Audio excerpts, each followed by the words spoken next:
and as much happiness as man could want. Well, I'm not jealous anymore, though, because it's over for you just the way it is for me. Now it's like it never was. It's all over, Lesper. It just never was. You hear me, Lesper? Who's that? It's Hollis. Do you hear me? You're out here, Lesper, falling, dying. It's all over. It's just as if it never happened, isn't it?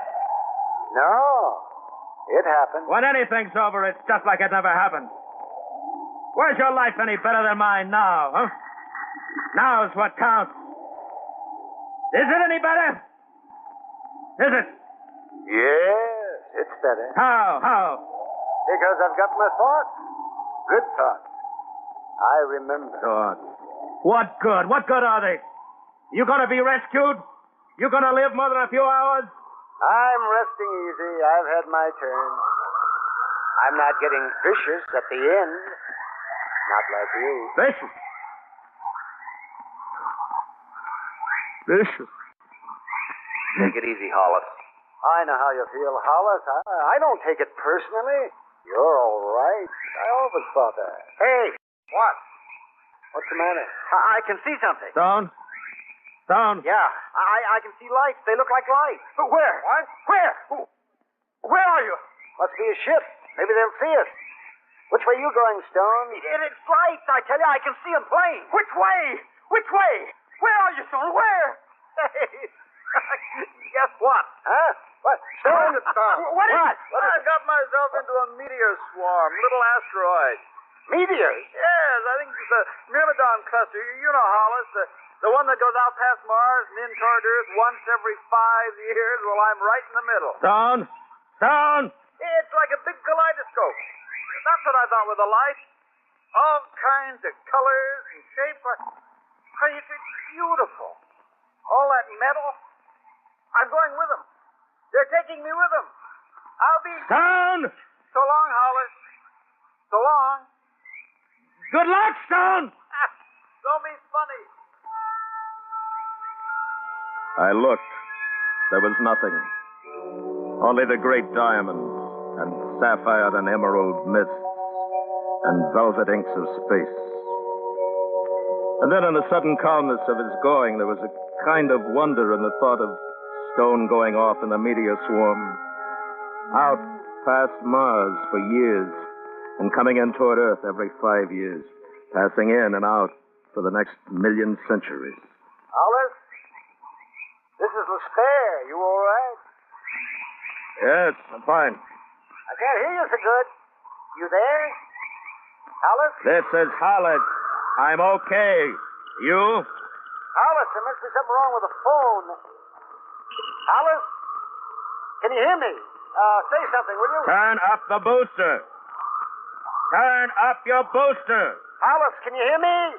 Yeah, yes, I hear you. Hey, that's fine now, yeah. Oh, I thought you were gone. Who are you talking to? The Stone. Hey, who else is around? Applegate. Applegate. I'm here. Simpson. Hey, Simpson. I guess he's gone, too. Lesper, can you see anything? I wasn't looking, I was thinking. I figure I'll hit Mars. Mars. Wouldn't that be something if I landed in the wife's backyard? She'd get a kick out of that. That's pretty funny, huh? Is that you, Applegate? No, I thought it was you. Hollis? No, it must be Simpson. Simpson! Simpson! I want to wake up! Mama!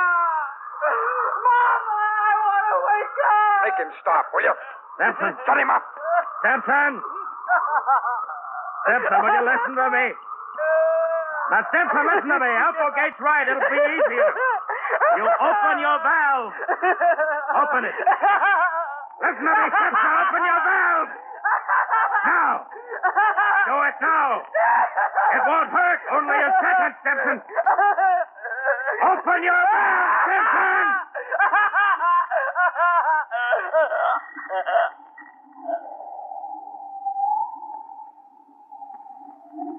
Alice? Applegate? Yeah, Has he gone? I guess so. Oh. Hey, anybody know what time it is? Oh, what do you care? What'd you say? Applegate. The boost is fading. What did you say? I don't know. Oh, well, I guess it doesn't matter. Habit, I suppose. You mind if I keep talking?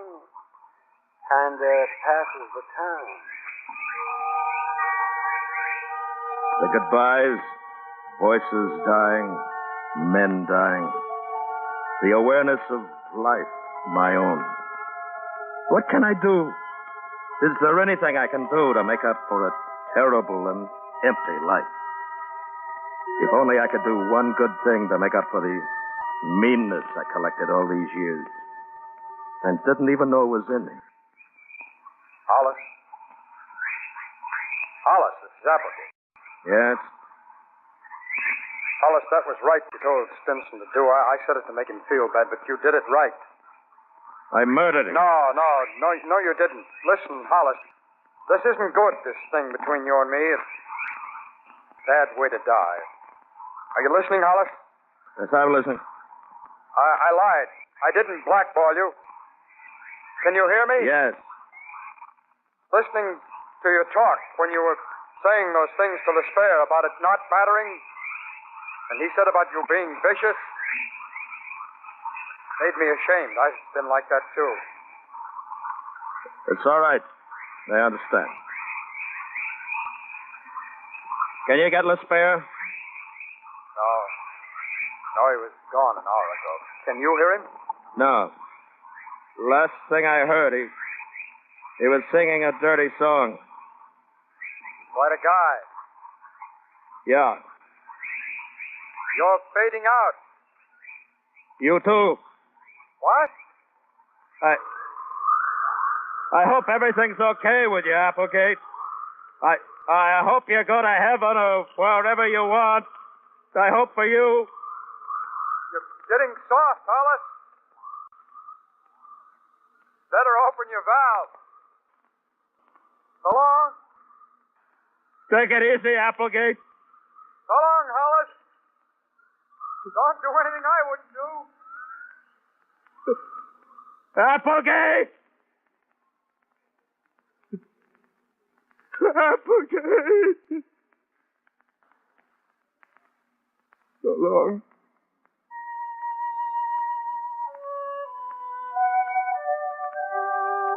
Any time now, I'll hit the Earth's atmosphere. I'll burn and be scattered in ashes all over the continental lands. And I'll be put to use. Just a little bit, but ashes are ashes, and they'll add to the land. I wanted to make something of my life. To be liked. To do good for people. To make them happy. Now it's all gone. I wish I could do a good thing. Just something for me to know about. When I hit the atmosphere, I'll burn like a meteor. I wonder if anyone will see me.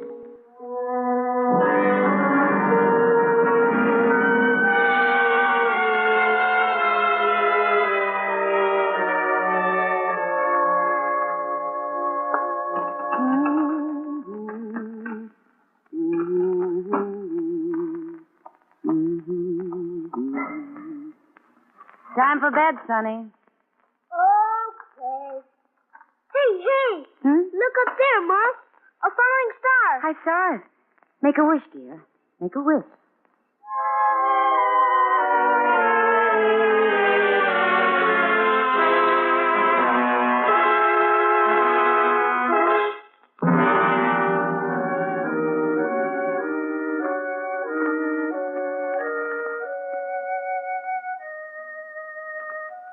Suspense, in which Mr. William Conrad starred in tonight's presentation of Kaleidoscope, written by Ray Bradbury. Next week, the story of two people and the terror that rode with them in the city. We call it backseat driver. That's next week on Suspense.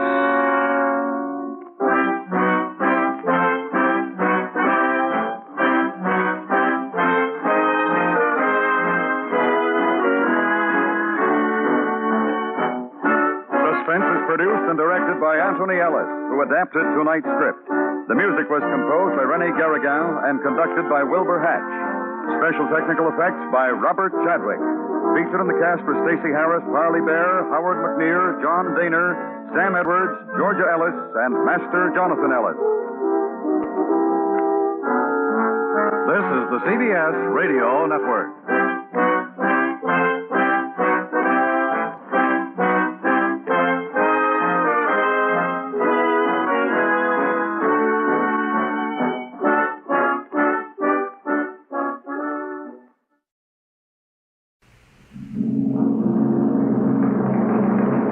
Adventures in time and space, told in future tense. Dimension X.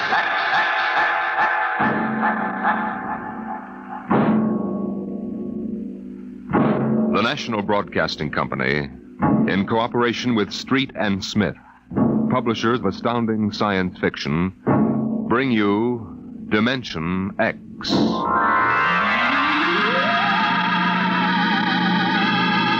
20 years had passed since the last of the giant migration ships had crashed to the surface of Mars, bearing its pitiful handful of survivors of the Earth Wars. 20 years of scratching at the stubborn Martian soil. 20 years of trying to devise new solar engines that would use the strange fuel they found on Mars. 20 years of longing, of turning eyes toward the green Earth as it hung on the horizon like a beckoning light.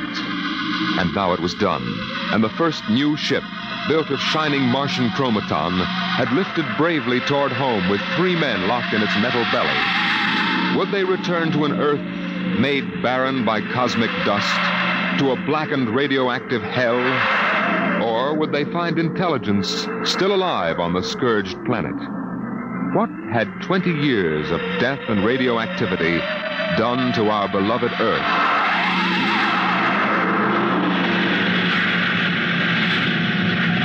That's it, Captain. We've intersected the course vector. Williams. Yes, sir. Prepare for deceleration. Forward fission ready, Captain. Read us off, Evans. We'll enter the gravitational field of the Earth in exactly 10 seconds. 9, 8, 7, 6, 5, 4, 3. Fire 2 and 4. 1, 0. 2 and 4. What's our momentum, Evans? -3. Fire 1. 1. -4 now. Steady as she goes. How are we? On parabola now. If we can hold, we should breach the heaviside layer somewhere north of what used to be Murmansk. Let's have a look at her. Visor, please. Yes, sir. Mother Earth. 20 years. We're going home, Evans. We're going home. Home to what, Captain? Home to a burned-out radioactive planet that is incapable of supporting human life? Evans and I don't agree with that, Williams. We think the Earth is ready for us again. That she'll give us another chance. I'm sorry, Captain, but I was born and brought up on Mars under the new central government. We younger men disagree with you about migrating back to Earth. For us, Mars is home. Well, we'll see. If there is some form of life on Earth, we'll find out soon enough.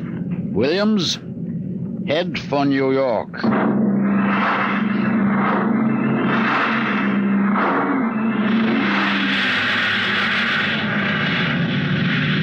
There it is, Captain. You can barely see the top of the Atomic Trades building in the twilight. They never finished building it. Dark as a tomb. Slow to cruising speed. Cruising speed. It begins to look as if Williams is right, Captain. Not a sign of life on 4 continents. We'll make a radiation check and then head back for Mars. You agree with me, gentlemen? That for all practical purposes, the planet is dead? It's still my Captain. What is it? Am I going out of my mind? Look out that way to the west. Could that be? By heaven, it is. Those are lights. Turn the ship. Heading west-southwest. Full speed. Full speed. They are lights. Captain, it's a city, a whole blasted city lit up like a Christmas tree. Well, what do you think of your dead planet now, Williams? We shall see, Evans. Remember, the Commission wants evidence of life as we know it. Decelerate to -5. We're going to take her down. There's an open area just on the edge of the city. Yes, sir. Hold on, gentlemen. We're about to land.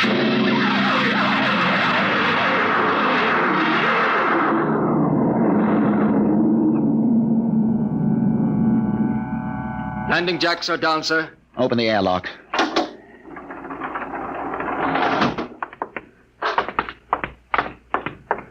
Close. All right, gentlemen. Before we go out, security at all times. Williams, you have the blast gun. I have it. If anyone becomes separated, fire a shot and make for the ship. How's the radiation, Evans? Safe enough so far. This seems to be a light area. Very well. Open the lock.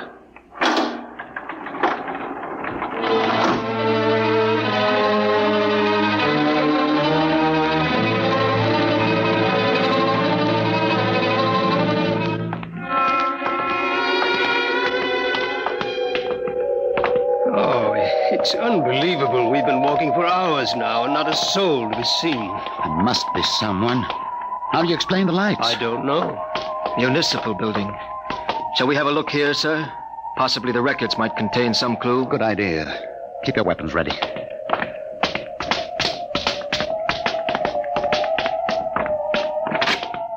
This door is in good working order. Almost as if it had been oiled recently. Long corridor, lights blazing in every office. William, stand watch here in the corridor. Fire a blast if you need us. Yes, sir. Evans, you come with me. We'll start right here with the city clerk's office. Better check radiation again. Not enough to do any damage. Gives you the creeps, doesn't it? Look at this desk. Papers crumpled, inkstand. Just as if somebody came in and worked here every day. Calendar. June 18th, 1987. Why, that's the day of the evacuation. The dust cloud had already blanketed New York and was heading west. Dog licenses, hunting permits. Somehow I have a peculiar feeling that... Good Lord. Pick it up, Evans. Hello? No answer. Hello? I hear something. A scratching sort of noise. Good day, Doctor. What? How are you? I called to ask some advice about a trepanning problem. Can you tell me if the lateral cut should be made first?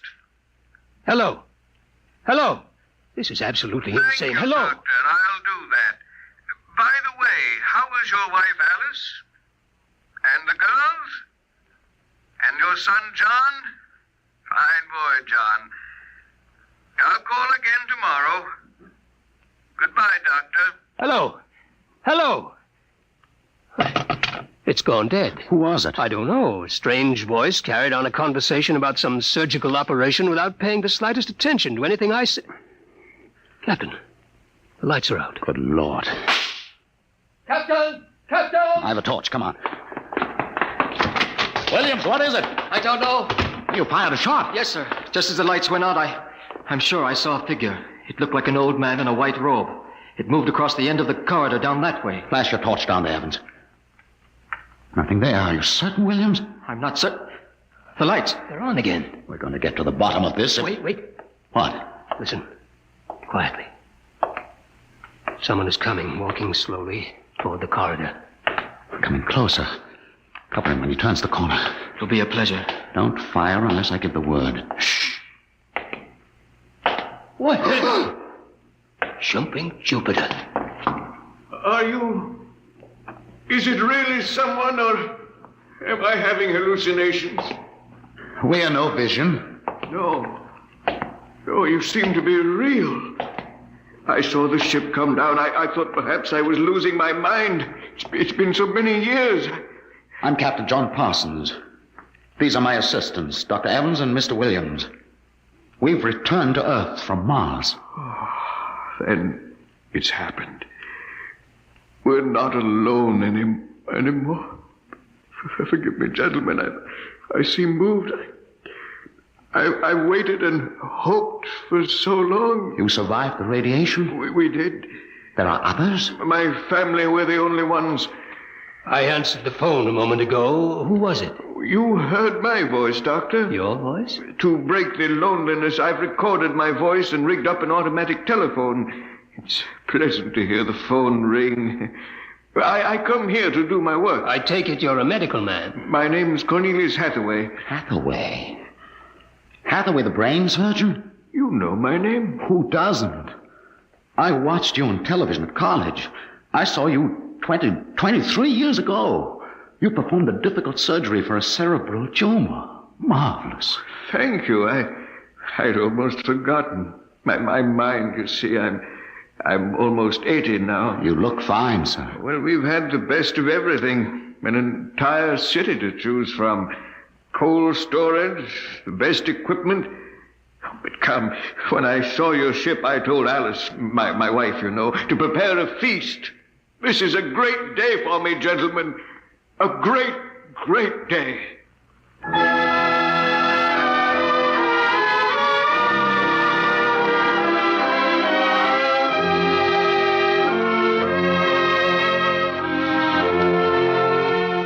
This is my wife, gentlemen. Alice, this is Captain Parsons, Dr. Evans, and Mr. Williams. How do you do, Mrs. Hathaway? Now, if you'll follow me, gentlemen, we'll meet my children. Lord, what a beautiful woman. She looks no more than 35. These are my daughters, Susan and Marguerite. This is my son, John. Nice to meet you. Sit down, gentlemen, sit down. We'll have a feast in honor of this occasion. Susan, Marguerite, get the best silverware and the damask napkins. John, fetch the glasses. Oh, yes, Father. It'll only take... Excuse me, John. Sir? How old are you? 23, sir. Thank you. Now, if you'll excuse me. What is it, Captain? Something wrong? Nothing except that it's impossible. You see, Dr. Hathaway's son was already in college when I started. That would make him at least 45.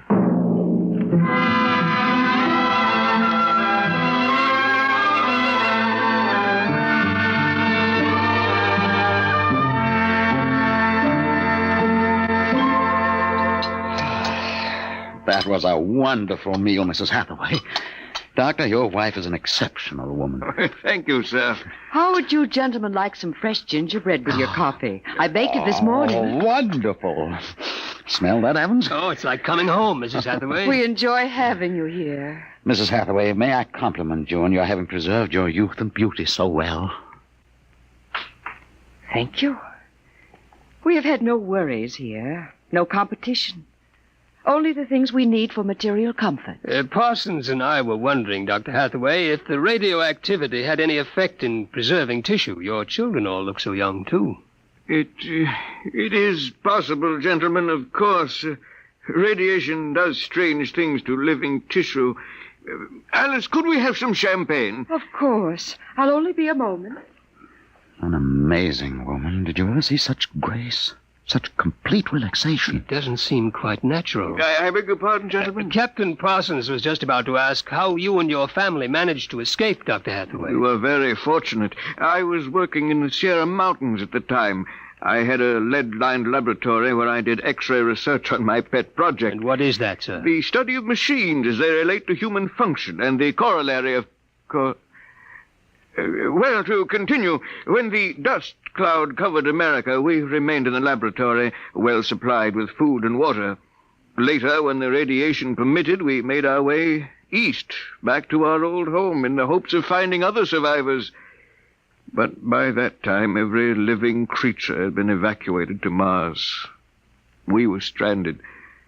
The migration ships didn't wait for stragglers. That's true. My father and I were on the last rocket out of New York. I've always loved this old house. But the loneliness of those first years... At least you had your wife and children. Yes. Yes, I had my family. If it were not for them, gentlemen, I assure you I would long ago have put a bullet in my head. Here we are. Champagne, Captain? Oh, thank you, Mrs. Hathaway. May I propose a toast? Oh, let me. Gentlemen, To Earth. To Earth. Earth. May she never be a stranger to man again. Hathaway, what is it? Nothing really. It's just a rather sharp pain in the chest. I think you should lie down, Doctor. Yes. Perhaps you're right. Let me help you. No. John and Susan will help. Of course, Father. Why don't you gentlemen go out on the porch, enjoy the air? I'll see you all in the morning. Good night, Doctor. Good night. Come, John. Yes, Father.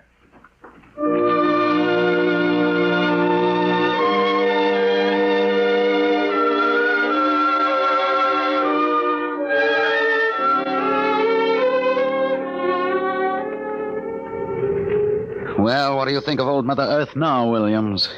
Smell that summer breeze. Look at that view of the city lighted up against the sky. It has a certain quality. Well, score 1 point for the back-to-earth proponent. I didn't say that. You're beginning to feel it, though, Williams. I can tell. If you don't mind, gentlemen, I'm quite tired. I think I'll turn in. Excuse me. Well, Captain, Well, what? what do you make of all this? I don't know what you mean. This Hathaway and his family. There's something strange and unnatural going on here. I can sense it. I think you're reading things into it, Evans. Oh, perhaps. Well, I'll turn in too. Are you coming? In a moment, I want to smoke a cigarette. Beautiful view. What? Is it not? I didn't hear you come out. How is he? Resting. I've never seen him this bad. Yes, he's an old man. I'm sorry, but the difference in your ages is so apparent. You must have been married very young. My husband is a very great man, Captain. It's too bad there was no one to appreciate him. Once, he wired the whole city with sound speakers, and when he pressed a button, the whole town lit up and made noises, as if 10,000 people were living in it. He must have been very lonesome for people. Although with a woman such as you, I don't understand. Perhaps one day you will understand. Good night, Captain.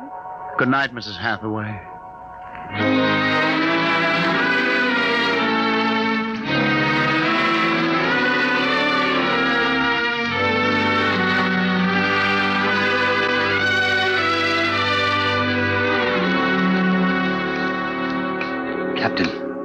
Captain Parsons. Who was there? It's Dr. Evans. What time is it? 2 a.m. What's wrong? I couldn't sleep. A few minutes ago, I heard someone slip out the front door. The moonlight, I saw it was the old man. He was headed toward our ship. What are you suggesting, Evans? Nothing, except that it's fairly unnatural for an old man with a bad heart to go wandering off at 2 in the morning. Very well. We'll follow him.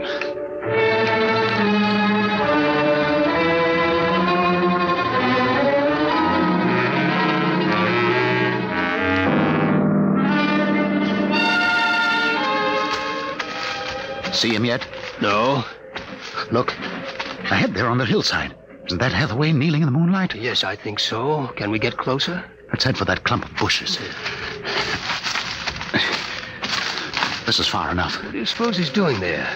What are those things on the ground? Good Lord. Those are grave markers. 4 of them. You're right. Seems to be praying over them. Listen. Do you forgive me for what I've done? I had to do it. I was so terribly lonely. You do forgive me, don't you? Yes, I feel you do. I'm glad. I think perhaps I can rest now. I think He's having another attack. Come on. Hathaway! Dr. Hathaway. Raise his head, Evans. His lips are moving. What is it, Doctor? Lean closer. I'm sorry I had to spoil all of this. I've expected it for some time. We'll fix you up. No, this is the end for me. It really doesn't matter. Except for them. What about them, Hathaway? You suspected, didn't you? Yes, I suspected, but I couldn't believe it until now. Do they know? No, they wouldn't understand. I wouldn't want them to know, ever. The Earth The earth... Don't try to talk. The earth is so fair. Doctor. He's dead, Captain. He knew it was the end this time. Yes, he knew. What was it he meant about your suspect? Light a match, Evans. Look on those 4 grave markers and tell me what you see. Good Lord. Well?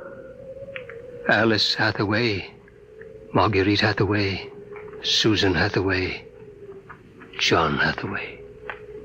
Died July 1987. But that's 20 years ago.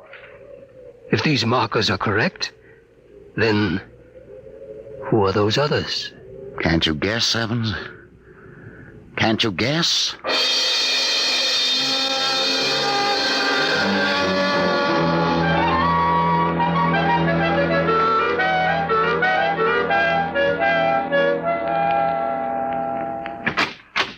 Mrs. Hathaway, are you awake? Yes, Captain? May I come in? Yes. It's about my husband, isn't it? You knew. I saw him go out tonight. He felt it was near the end.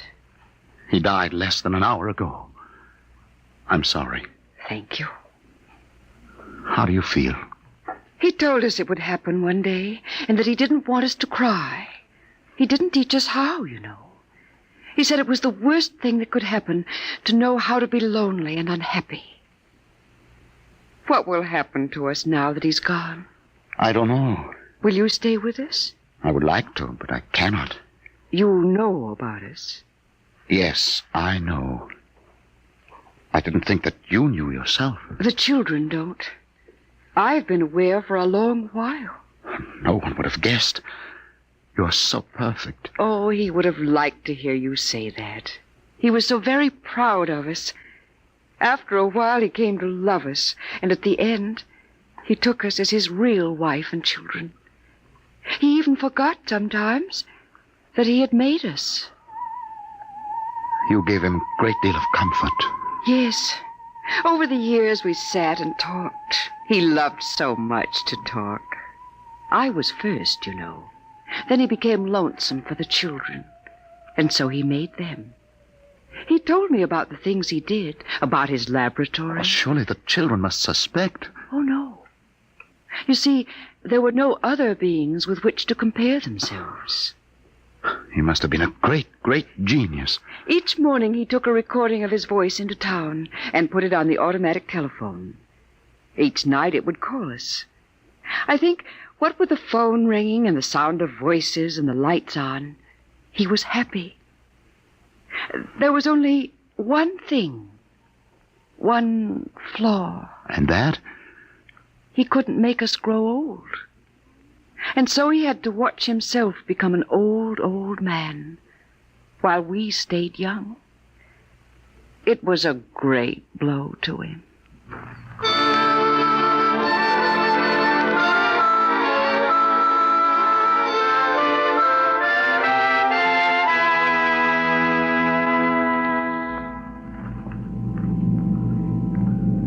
And so we commend the body of this man, Cornelius Hathaway, to his Maker. Ashes to ashes, dust to dust returneth. Amen.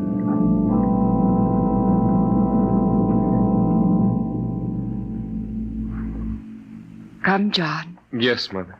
Susan. Marguerite. Evans, Williams, stay here a moment, please. What is it? Let them go back to the house. I want to speak to you. I know what you're going to tell us, Captain. I saw the names on the grave markers. Well? It's a mockery. A blasphemy of everything we believe in. For a man to do something so evil. Can't you imagine what he faced? Can't you imagine what it must have been like to have watched his wife and children die slowly of radiation burns? To know that he was the last man on the face of the earth? Alone? Eternally and unalterably alone? Good Lord, man, what would you have done if you'd had his medical and technical genius? That's incredible. Yes, it is. But with an entire American city on which to draw for supplies and equipment, a brilliant man might accomplish anything, even that. What are you suggesting, Captain? That we take them back? We haven't enough space in the ship for that. Every ounce counts. Still, to leave them here, like that, alone. I think I have an answer, cold-blooded as it may seem. Go on. I suggest that we turn them off. Do you think that I could do that? No, but I could. After all, they aren't human. They're worse than robots.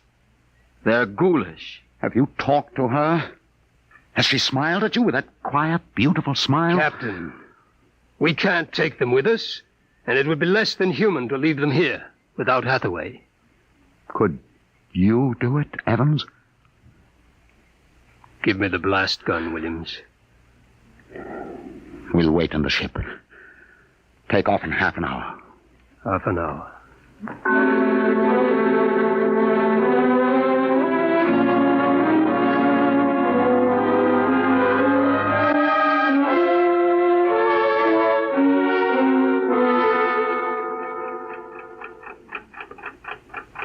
6:25. He should be back soon. Yes. He's doing the only humane thing, Captain. They are less than human. Are they? Well, it's done now, and no one will ever... That's the airlock. He's back.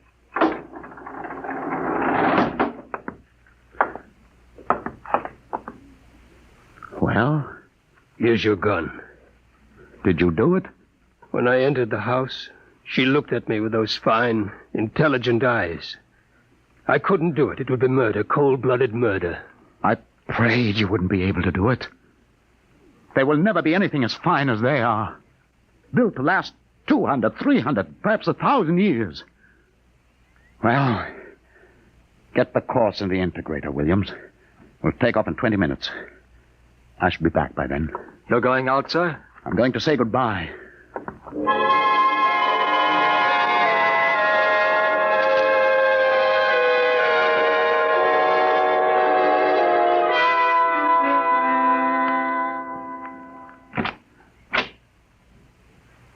You've come back. Only to say goodbye. It was nice of you. I wanted you to know that I am coming back someday. When will you come? I don't know. It will take many years to prepare fuel for another trip. 6, 7, perhaps 10 years. I will watch the sky at night, just as he watched it. Oh, I'm afraid I must go now. I understand. Strange. I have a new feeling. One which he did not teach us. A feeling of longing, of sadness. That one is not taught. It comes of being alive. Yes. I am alive. Even though he created me, I'm a person now. Goodbye, Alice Hathaway. Goodbye, John Parsons.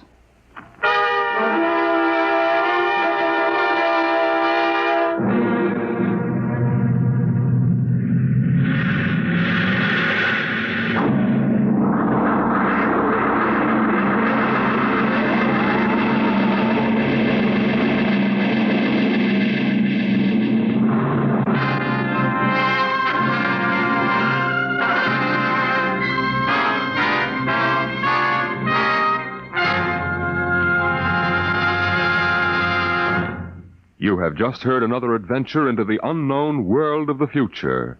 The world of... Dimension X.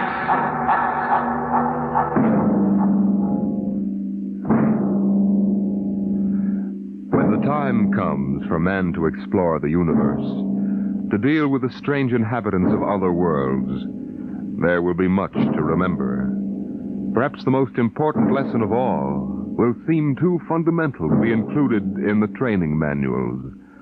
Listen at this time next week as Dimension X brings you a story from the pages of the August astounding science fiction. A story called Courtesy.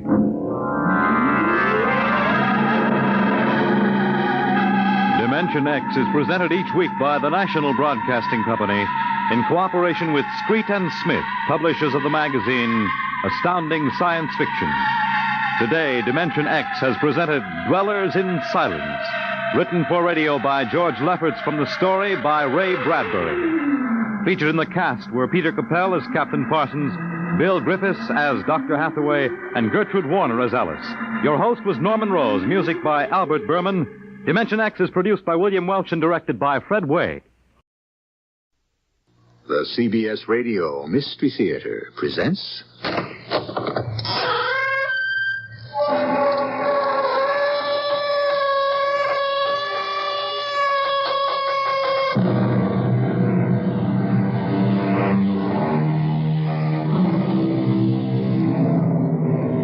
Come in. Welcome.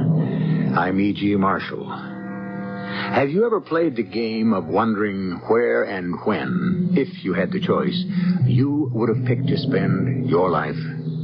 Most of us probably might settle for today and where we are. The more romantic among us might opt for some favorite era we view through rose-colored glasses.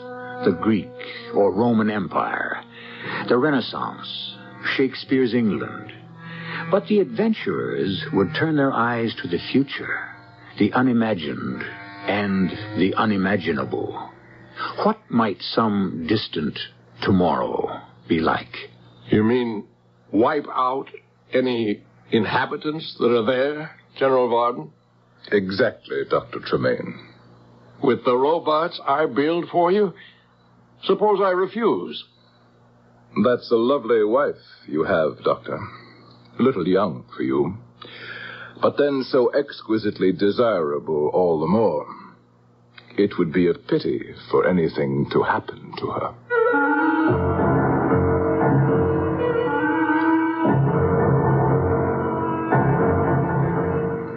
Our mystery drama, Strange New Tomorrow, was written especially for the Mystery Theater by Ian Martin and stars John Beale and Terry Keane. It is sponsored in part by Sunkist Growers Incorporated. I'll be back shortly with Act One.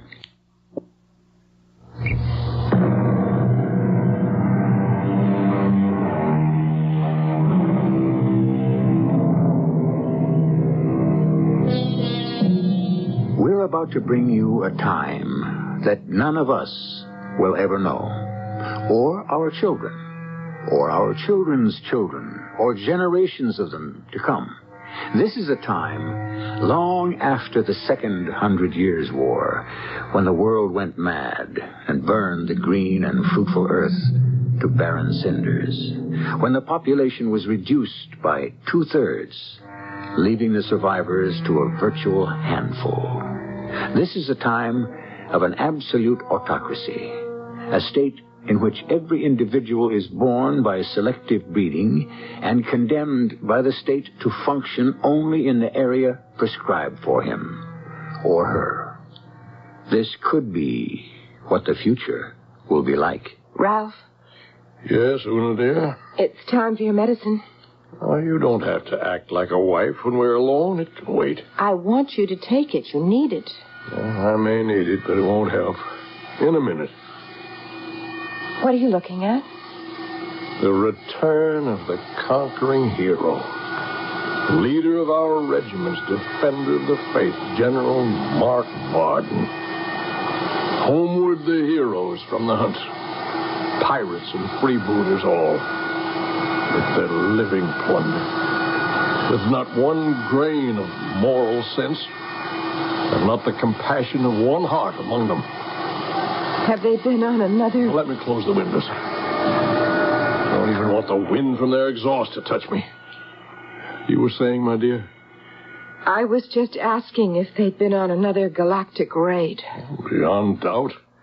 More and more frequently. Varden and that evil young man who's elevated himself to emperor are getting desperate, as well they should. Emperor Condor is sitting on an uneasy throne. You think he might be overthrown? Oh, not from within. As long as he has his robot army to protect him. And as long as fresh blood is brought in to keep them from extinction, the people will still cling to hope, although there isn't any. Hope for what? Oh, it's a long story, my child. A long history. And I don't feel like telling it tonight. Of course, you mustn't. You look tired and you... Oh, Ralph, you look so ill. I'm suffering from a chronic complaint, old age. Dr. Ralph Tremaine, Professor of Cybernetics, Emeritus. But you are not retired. No, not quite yet. There are things I have to finish. You hear that? What, Ralph? The silence. The ship has landed. Now they'll feed the poor souls, whoever they are, to the lions.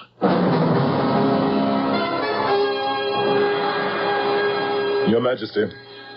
Greetings, General Barton. You're returned, I see. Bringing with me another glorious victory to lay at Your Majesty's feet. Oh, spare me all that nonsense. Were you successful in your task? You can see for yourself if you'll allow me to tune in the viewing screen. Very well. You were gone an unconscionable time. These missions get more and more difficult. Why? Let me show you the fruits of this one first. There. It's coming into focus now. There's the latest catch. Mm-hmm. And where are they from? Rubos, a planet in the 9th galaxy. You had to go so far afield? As I said, it becomes more difficult all the time. Galaxy after galaxy is patrolled by police craft seeking us out. Only the black light envelope has kept our identity secret this long. Even then, I must slip through time warp after time warp to avoid discovery and recognition. What do they expect? We must raid them to keep our race alive, to maintain enough population to keep the whole fabric of existence viable. You know my answer to that, Majesty. No, General, no. I don't want to listen to that now.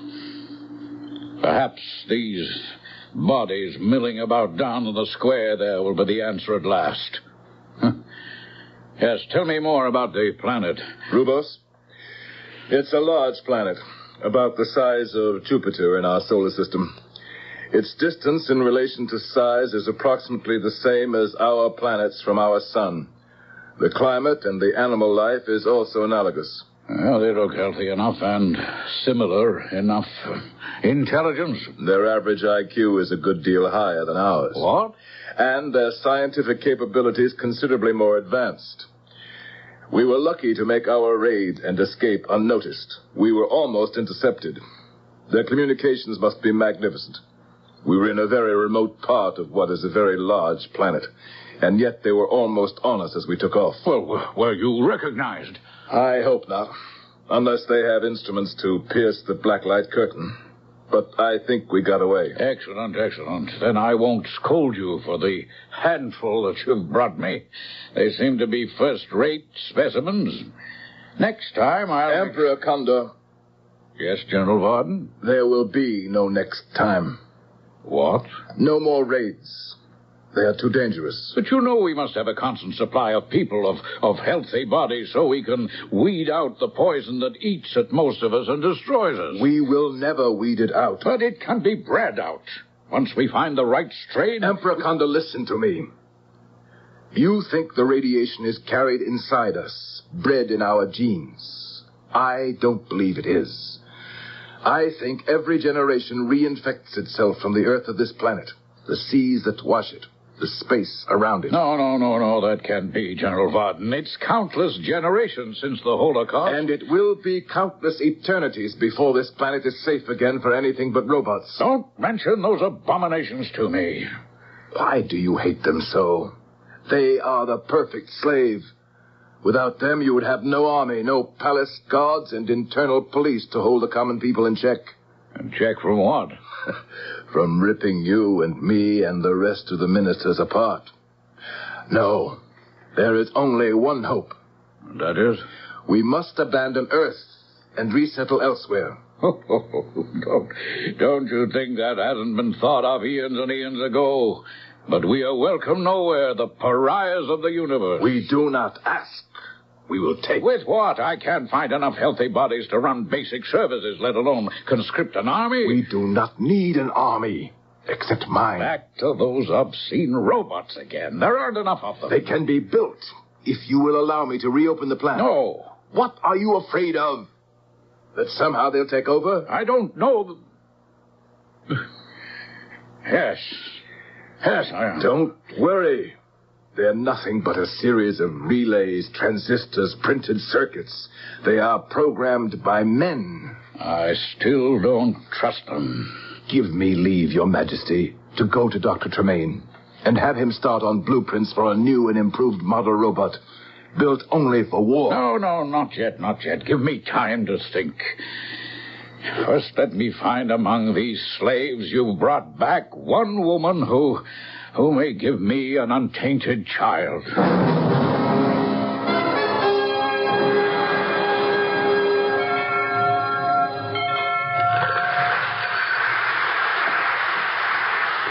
Yes? Quickly. I must not be seen. Close the door. Who are you? I am General Mark Varden. Close it. Forgive me, General. Who are you? I am Una. You are a very beautiful woman, Una. Am I? Yes. Where did you come from? General Varden. To what do we owe the honor of your visit to me? Oh, I see you've met my wife. Your wife? Oh, yes, of course. I'd forgotten. The wedding took place while you were on your cruise. My mission, Dr. Tremaine. Ah, yes. Mission. Did you have success? I flatter myself I did. I have urgent business with you, Doctor. Shall we go to my study? For what I wish to talk with you about, your laboratory would be more appropriate. I know my way. Ralph, what is it? The last place I wanted him to be. Oh, well, with a little luck, we may be all right.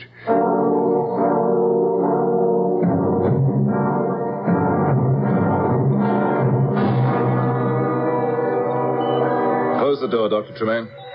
Very well. And I'll turn off all this apparatus. No. I prefer to take no chance that what I have to say might be overheard. Well, at least let me lower the volume. Fascinating. What are you brewing here, Doctor? What are these machines? Computers, oscillators, electronic microscopes, calculators. All the impedimenta of anyone who studies cybernetics. The scientist studies only to learn how little he really knows. But you know how to build robots. Yes, but we're not building anymore. I want you to be ready. I want you to start building me a prototype designed only for war. Does the Emperor know of this? It is better the Emperor doesn't know of everything. Oh, I'd have to have his permission first before I embarked on this. I wouldn't want to risk offending him. You will be far worse off offending me, Doctor. General, I am an old man. I haven't long to live, so threats are of little use against me. I wouldn't be quite so sure, my dear Dr. Tremaine. I'm going to take over another planet in some other galaxy. A clean planet, untouched by deadly radiation like ours. Take over? You mean wipe out any inhabitants that are there? Exactly. With the robots I build for you? That's it. You are going to build me the army to fight it. And if I refuse? That is a lovely wife you have, Dr. Tremaine. No. A little young for you. It would be a pity for anything to happen to her. You wouldn't dare. Do not try me. One whisper to the Emperor of my plans. Any attempt from you to hinder them. Any refusal to do my will to the best of your ability. And I will have your wife destroyed and buried in a forgotten grave.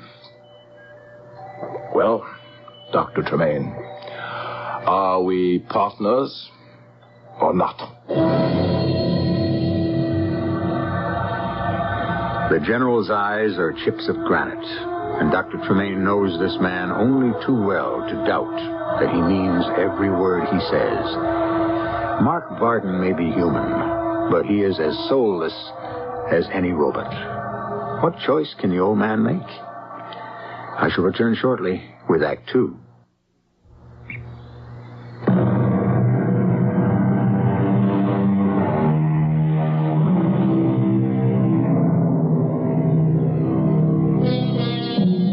Perched on the edge of a table in Dr. Tremaine's laboratory, as he awaits the old man's answer, General Mark Varden lets his hawk eyes roam idly about the room. It is the ordered clutter of a busy scientist who is half chemist, half electronics wizard.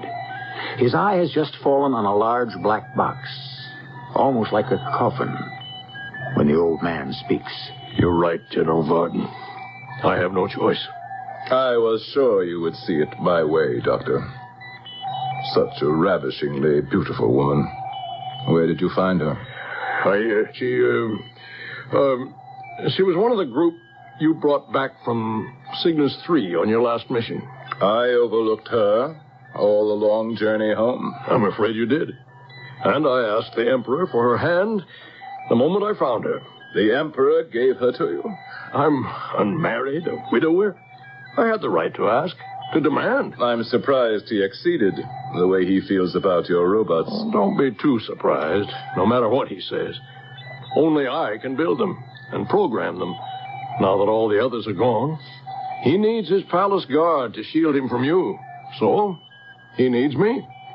Nobody else is clever enough to build or service them? That will be taken care of very soon. In the meantime, don't push me too far. My dear Doctor, I have no intention of subjecting you to any pressure now that we are agreed. I ask only the reassurance of being able to drop in from time to time to get progress reports. Well, when I have some working drawings ready, I'll send for you. But carefully, till I have sold His Majesty on the necessity of my plan. I have an assistant in the lab, a young man named Mac. No one knows him at court. I'll send him. Mac what? Just Mac. That's all you need to know. I'll leave standing orders for him to be admitted. Now I must leave you. Oh, by the way. Yes, General? You say you never stopped studying. Just what have you been working on while I've been gone? Oh, I don't think it would interest you very much. On the contrary. You're quite sure you haven't been developing some sort of special robot for His Majesty that just might upset the balance of power? What would make you think that? This curious box, big enough to hold someone my size, that looks like a coffin. The lid. It's locked. Naturally. What's inside this curious box? That box is lined with lead. Inside it are a group of highly radioactive rocks, which I use in certain biological experiments that I've been conducting to try to neutralize their effect on the body. Then I shall give it a wide berth. I wouldn't want to try their effect on mine. If I can believe you. Well, I'll give you the key, and you may open it. But only after I'm out of this room and out of this house. Well, come in. I'm sorry to disturb you, Ralph, but it's time for your medicine. General. That's quite all right, Mrs. Tremaine. I was just about to leave. Yes, the Emperor made you an extraordinary present. She's ravishingly lovely. Keep her that way, Doctor, at all costs. No, don't worry. I can see myself out. Is he really gone? What a dreadful, frightening man. He's all of that and more. I just had my medicine. I don't need any more. It was an excuse to come in. I knew you needed me. How? I don't know, except I always do. It's like a wave, a shudder, the pulse of some electric alarm. What did that awful man mean about the Emperor giving me to you? No, I don't want you to worry your pretty head. But I do worry. What do you think it's like not knowing anything about yourself or your family, where you came from or who your friends might have been? Just waking up suddenly at the age of 25 and just being. Well, you just have no memories. But why? It's a sort of amnesia. Did I fall? Hit my head? No, you... Look, I'll tell you what I just told the general. You know this shipload of unfortunate people he just brought back? That he captured as slaves? What he has condemned them to is tantamount to slavery.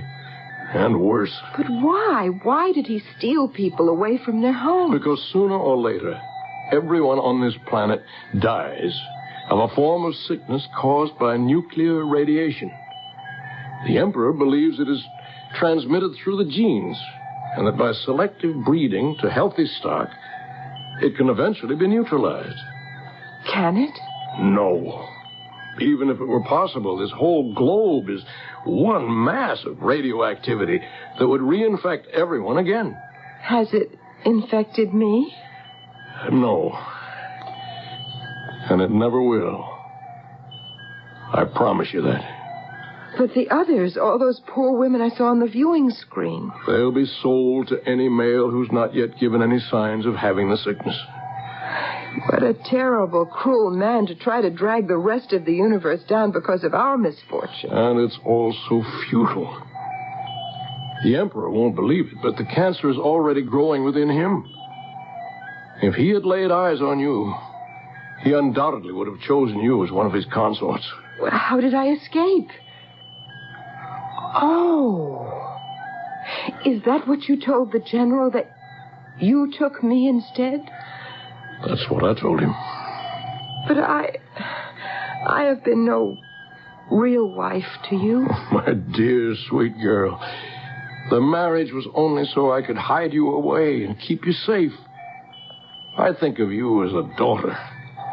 I had only one wife, and she died a long time ago. Of the sickness? Yes. And you know something? You were created in her image. You look exactly like her. Oh, Ralph, I do love you. And I feel so close to you. And I want you to know how strong my love is. That's all I want to hear. Give me all of it you want, but as a daughter. The child I never had. Because you were afraid that... Because if I couldn't give life, I refuse to bring anything into this world. You will be meeting someone soon. He'll be working with me, and it will be impossible to conceal his presence from you. He's someone very special. And I want you to understand about him. Is it a coffin? Oh, no. It's more like a cradle. I'm afraid suddenly. There's nothing to be afraid of. You'll see. It's a young man. And he's beautiful. Well, I hope not. Handsome is a better word. Perhaps. But is he dead? Oh, no. This young man can't die in the ordinary sense. He is, in a way, immortal. I don't understand you. Well, this young man isn't a human being. He's a humanoid. A humanoid? Yes, a simulacrum. Something that's formed in the likeness of a human being. Oh, you mean like a mannequin or a dummy? Very far from that. I mean, he is identical in almost every respect with a human. And he will perform, act, simulate almost every human control function. Only in Mac's case, the motive forces are mechanical and electronic. Mac? That's what I call him. It's a sort of an acronym for what he is. Mechanoelectric activated computer. You built him, made him, created him? Yes. Oh, how horrible. Oh, I was hoping that you wouldn't react like that. It's the last way I wanted you to feel. But he's nothing but a machine. A lot lot more than that. How can he be? It be. It's just a super robot, a thing. I don't think you'll feel that way about him when you meet him. I don't want to meet him. What are you afraid of, Una? I don't know. When I first saw him, I thought how beautiful he is. And my heart went out to him to be dead so young. And then you said that he wasn't, that he was immortal. And the strangest feeling just washed all over me and grew inside, all warm and tingling, and I couldn't understand it, but I wanted it to last forever. Now you tell me he's only a machine. I don't know, it's unclean. Somehow I want to cringe. Then you've got to meet him to get rid of that feeling. All right. But only for you, Ralph. Well, let me just set the instruments first. Now, just attach these electrodes. And step up the power. Watch, Una.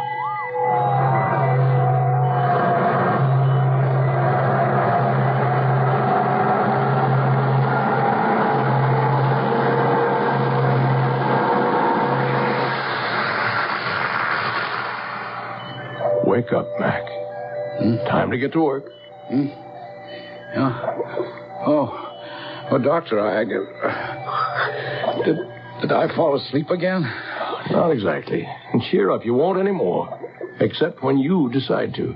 Oh, Mac, I want you to meet my wife. It's a pleasure to meet you, Mrs. Tremaine. How do you do? Just great. I mean, you're really something to wake up to. I told you he'd surprise you. I'm not surprised. I'm frightened. Of me? Well, why? I don't know. I just don't want to... I'm afraid to be near you. I don't want to be near you. Did I do something wrong, Doctor? No. I'm the one. I just hope there'll be time enough left to set it right.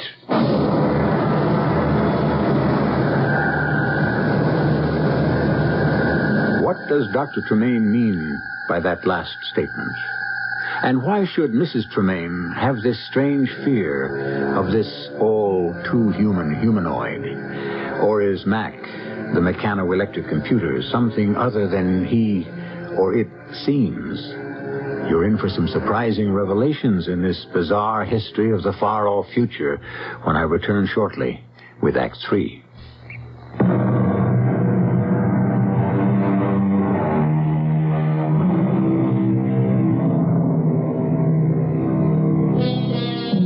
Weeks have passed. In the course of them, for whatever reasons of his own, Dr. Tremaine has tried to bring Una and his protege, Mac, together as much as possible. But Una still reacts to Mac with that strange, inexplicable fear. And the humanoid, although he obviously holds her in admiring awe, seems happy to have as few encounters with her as possible. But a rush of events are moving to a startling climax. A climax that builds rapidly as Mac visits General Varden at the palace, bearing a message from Dr. Tremaine. What does he mean he won't design the robots I ordered? I think he explained that in the message, General. You mean this nonsense about not being able to build machines of war? Well, if I remember, what he said was he can't.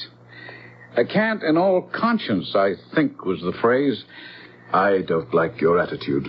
I have no attitude, sir. I was only trying to set the record straight. I find you insubordinate. What's your name? Mac, General. Mac who? Just Mac, that's all. Are you trying to make a fool of me? Oh, no, sir. Varden. General Varden, turn up your viewing screen so I know you're there. Yes, Your Majesty. That's better. I want to see you in my office immediately. What's wrong, Emperor? Wrong? Everything, you fool.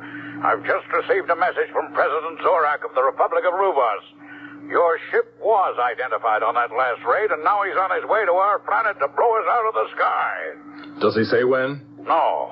Then with luck, I still can intercept him. I'll be right in, Your Majesty. You. Did you hear that? Yes, I did, General. Then take this message back to Dr. Tremaine. You tell him to get his blueprints ready for my factory to go into production. I need an army of robots, and they only have to do one thing, fight.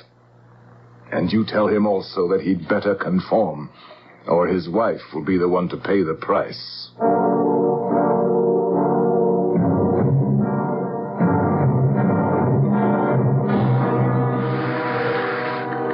Oh, Mrs. Tremaine. Oh. I'm sorry if I startled you. Don't come near me. Why do you dislike me so? Look, I've got to see Dr. Tremaine first, but I would like... He's resting. I don't want him disturbed. Well, it's important. I have a message from the General. It can wait. Oh, but you don't understand. You're the one in danger. The General threatened that... You don't have to worry about the General's threats. My husband got a promise for protection from the Emperor before he told him about General Varden's planning to build the robots in secret. My husband and I have nothing to fear from him. He should be under arrest by now. Does that satisfy you? Well, yes, no. What else do you want? I'd like us to be friends. So would I. But I don't think that's possible. Why don't you leave me alone? Just leave me alone. But, Mrs. Tremaine, Una! It's all right, son. Mac, I should say. Don't bother her now. Come in the laboratory. I need to talk to you. Explain some things.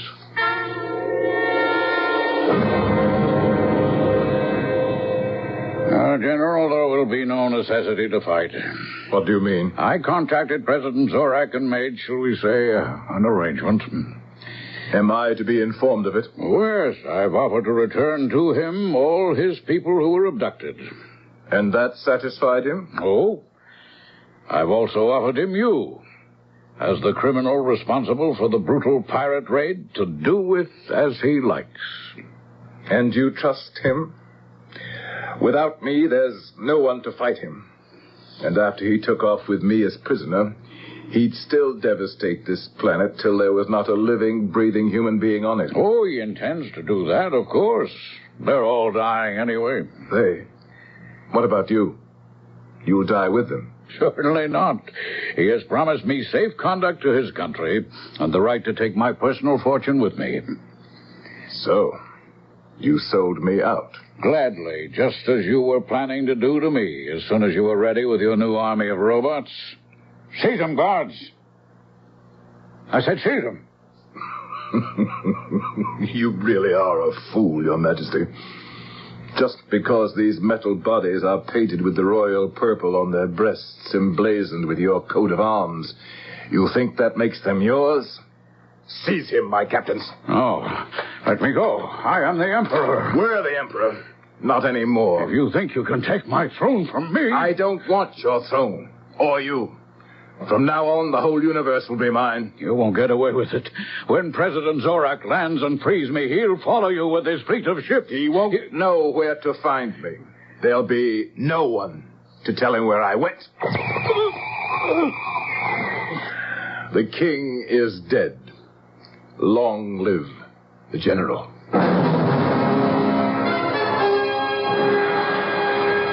The reason you felt no fear of Varden, Mac, is because I didn't program you for fear. Well, you mean, Dr. Tremaine, that every reaction I have you built into me? Yes. I picked a human model for you and tried to shape you as close to that model as I could, with certain exceptions. Who was the model, sir? Myself. You, sir? Well, very proud, but why would you want to go to all that trouble to duplicate yourself? Well, maybe because I had no other model I knew so well. And maybe because I'm dying and every man reaches for immortality. That's a part of it, but not all of it. Not the real reason. And I made such a botch of it. I'm sorry if I don't measure up, sir. I'm the one to blame. I got to ask you to help me, Doctor. I can't stand it any longer. Oh, I'll help you in any way that I can. Then unmake me, sir. Destroy me. Dismantle me. Why? Because I love her and she can't stand the sight of me. She loathes me. And I don't want to go on being knowing that. Why, Doctor? Why does she hate me so? She doesn't hate you, Mac. Quite the opposite. It's better if I don't believe that. There never was any hope for me because she's real and I'm only a copy. She's a human being and I'm not much better than a robot. You are a humanoid. Something very special and unique. The first man of your kind in the history of time. Still gives me no right to Una. Why not? She is the same as you. What? When I said you were the first man of your kind, I didn't mean the first creation. The first was a woman. Una. Una is like me? Una is like herself. Or, if you wish, like my wife. My real wife. My first and only one. I put into Una all the things I recalled about my wife. Sweetness, laughter, some tears, kindness, and the beauty inside that only makes the outer look more exquisitely lovely. And then I brought it to life. But I made one terrible mistake. What mistake? When she came to life, she was so full of the joy of it, the sheer delight in being, that I was awestruck. I didn't have the heart to tell her that she was just a machine. Yes. But you'll have to tell her sooner or later. I know. But I'm a coward. One part of me that I didn't build into you, Mac. I keep waiting for the right time, but... What's that? Front door, sir. I mean, who would ring like that except... It's General Varden. We mustn't let Una open the door. General Varden. How nice of you to greet me. Come, my love. You're leaving with me. Let her go, Varden. Stop right where you are. I'm armed. Don't shoot him, please. Don't, Mac. It's all right. He can't hurt me. I hit you point blank with the disintegrating ray. Let go of Una. Stay back. If you move one step closer, I promise you I'll turn the ray on her. Give me the gun. If I can't have her, no one shall. Una! I won't bother with the rest of you. Zorak is on the way here to blow you all to bits. I'll let him take care of you while I make my escape. You won't get away from me. Mac, stay where you are. No, what have you done? I can't move. He'll get away. Let him. But he killed Una. Don't be silly. He couldn't hurt her any more than he could you. You're not hurt, are you, Una? Oh, no. When he fired, I was so afraid. I blacked out for a moment. It's all right, Una. There's no need to be afraid anymore. He's gone. And I'm alive. He fired at me point blank. I felt the shock, but I'm alive. He also fired at Mac, and it had no effect on him. But Mac is a humanoid. Then that means that I'm a humanoid, too. Yes, child. Forgive me. I haven't had the heart to tell you the truth. The heart? Oh, Ralph, you couldn't have told me anything more wonderful. Because now there's nothing between us. I can give my heart to Mac the way I did when I first saw him. Oh, Una, my darling. Why did you stop me and let him get away? I don't think he will. Listen. Zorak has caught him. General Varden has opened fire. That means that Zorak will know he's been betrayed. If he defeats the general, then he'll bomb us all to dust. I don't care as long as we're together, Mac. You don't have to care. He can't harm either of you. Oh. Doctor. What is it? The curse of this planet. Finally taking it. Come on, Una. Help me get him to bed.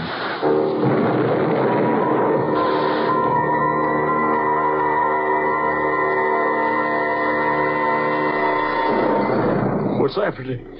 What's happening? It's Zorak, sir.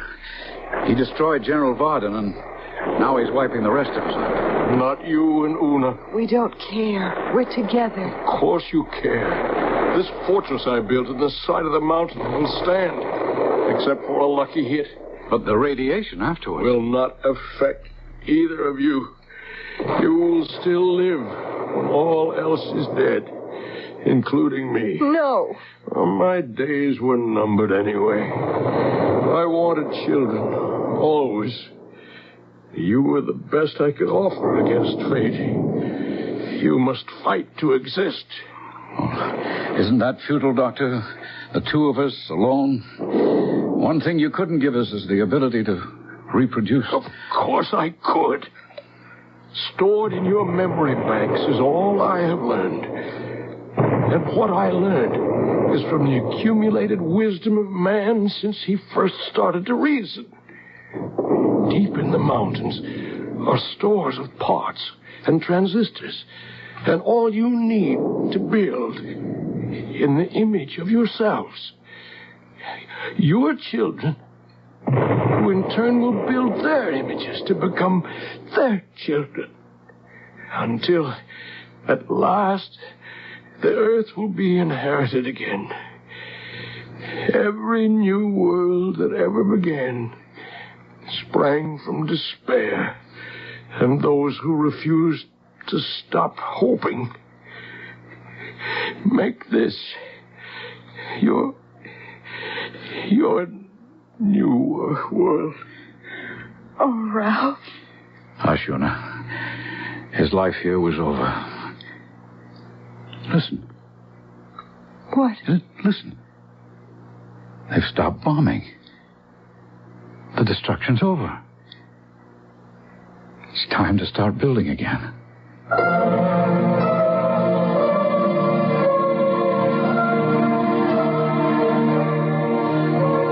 Is there a moral in this story? Ask yourself. The amoeba reproduces by separation, a flower by cross-pollinization, sponges and spores in their own spontaneous fashion. The animal kingdom is not the only one and holds no royal prerogative. Who is to say that tomorrow what we think of as a machine may not capture the future?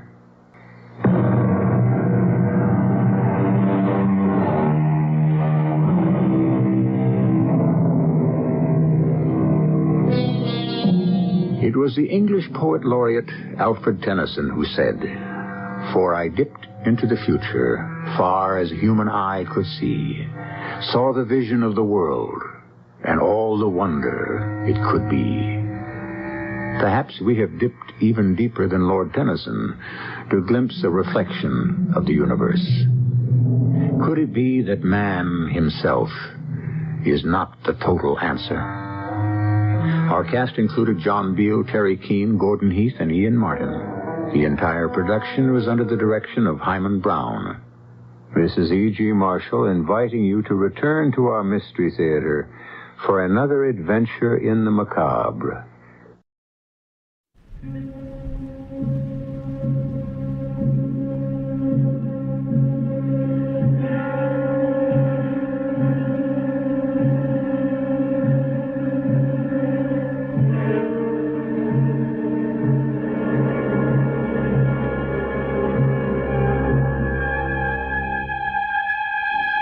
Orbiter X.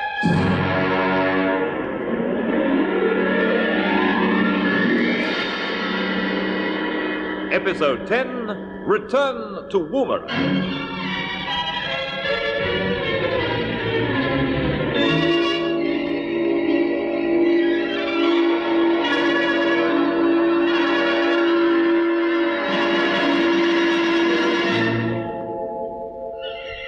As a vital step towards establishing a world government, the Scientific Unity Organization is planning to take over and assemble the Commonwealth Space Station Orbiter X. Captain Bradley of the Commonwealth Space Project has been indoctrinated by the Unitists and returned to his headquarters at Woomera, where he's to work as a Unity agent. Following his return, the monitoring staff in the central control room pick up the distorted image of what they believe to be an unidentified flying object. It's approaching their headquarters fast, but interference on the tracking screens makes identification impossible. The object is, in fact, the Commonwealth ship Orbiter 2, with Captain Bob Britton, Douglas McClellan, and Flight Engineer Hicks on board. Unaware of this, and believing that it may be hostile, Colonel Kent prepares to take defensive action. I want the range and bearing worked out immediately. Sound the general alarm and alert the perimeter defenses. I don't know what's behind this, but if somebody's looking for trouble, they'll get it.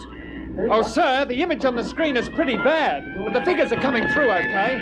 Missile batteries standing by. Feed the predictor information straight through to them. Yes, Colonel. The UFO's bearing 209 EV27, range 951, altitude 75 miles. Still heading towards us. Order the missiles to line up. Right, lining up now. Keep tracking, Brown. Yes, Colonel. You're quite sure the UN Space Department knows nothing about any flights? Absolutely sure. We've checked. All the same, we can't open fire until we know beyond all reasonable doubt that the object is a projectile aimed at Woomera.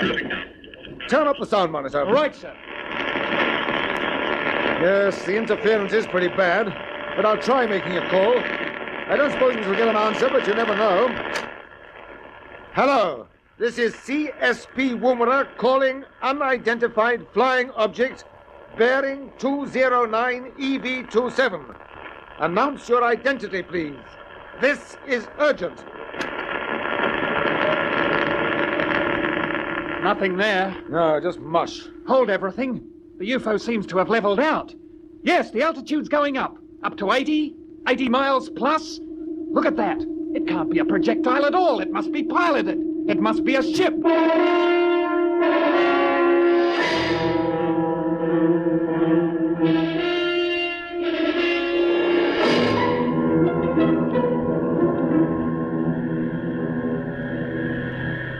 Sorry we had to overshoot our target and climb away from Woomera, chaps. It was either that or we'd have burnt up, Bob.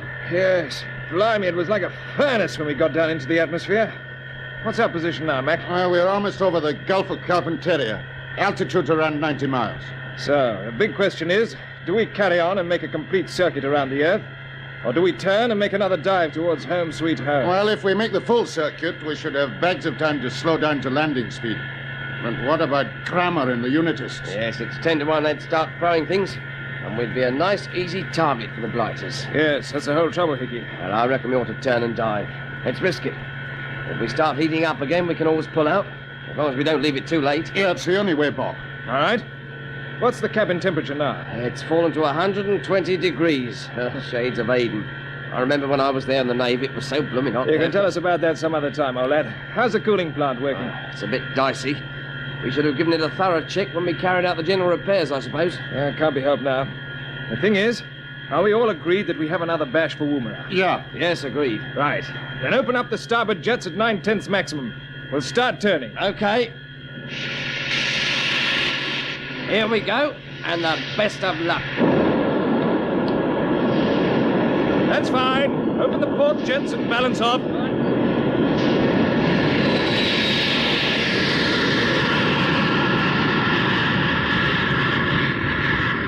Good. Cut all. Going into the dive. Check your straps. Okay.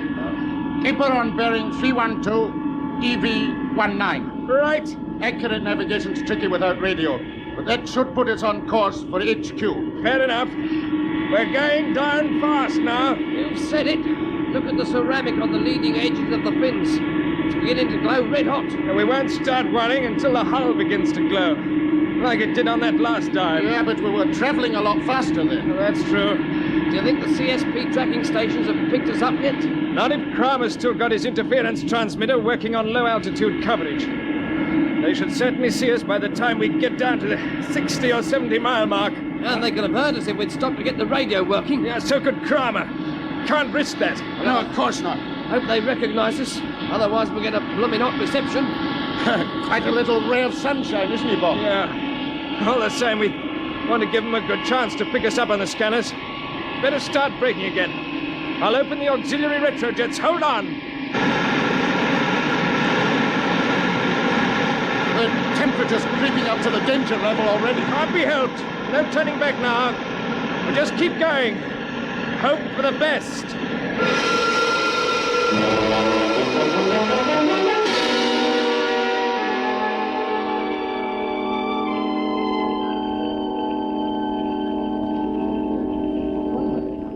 UFO bearing 042, EV23. Altitude 60 miles. It looks as if it's holding to its course this time, Sir Charles. Yes. What do you make of it? I wish I knew.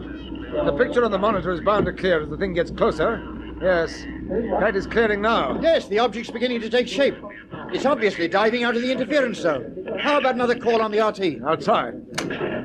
Hello, CSP Woomera calling UFO. Are you receiving me? Come in, please. Still no answer. Kent, look at the picture. Yes, I'm looking. Surely that outline's familiar. It's exactly like one of our own ships. Yes, it is. I say, sir, the tracking station at Mount Isa has just come through to say that UFO looks like Orbiter 2. And look at the screen now. I can't understand. Well, neither can I, but seeing's believing. Trackers report Orbiter 2 approaching on bearing 042, EV18. There must be a mistake. I was aboard the ship myself less than a week ago. It was derelict, empty, orbiting 1,200 miles above the Earth. It needed major repairs. Which seem to have been carried out. But who by? Perhaps we shall know the answer to that question quite soon. According to the predictors, the ship ought to touch down 25 miles to the west of our landing zone. But it may change course on the final approach. If it doesn't, will you take me out to meet it in one of the jet helicopters, Kent? I will. Do you think it's wise for you to come, Sir Charles? Well, why shouldn't I? You don't imagine we're going to find a crew of Martians waiting for us, do you? Well, whoever they are, they can't be our chaps. Not unless they've been helped by some outside agent. What do you mean by that? What I mean is, Britain, McClellan, and Hicks left Orbiter 2. You know that because you went aboard. Yes? So if they returned to the ship and brought it home, we shall have to treat them very carefully. You understand? Yes, I think I do.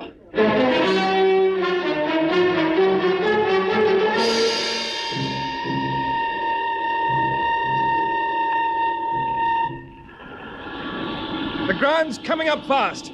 Too late to turn towards Woomera, Mac. Yeah, I'm sorry I couldn't bring you right in on target. Don't apologize. We're not far off, and the ground's smooth enough for landing. Our only trouble now is cutting down speed. I'm going to start leveling out. The G-force will hit us pretty hard. Are you ready for it? Yeah, all set, Bob. Right.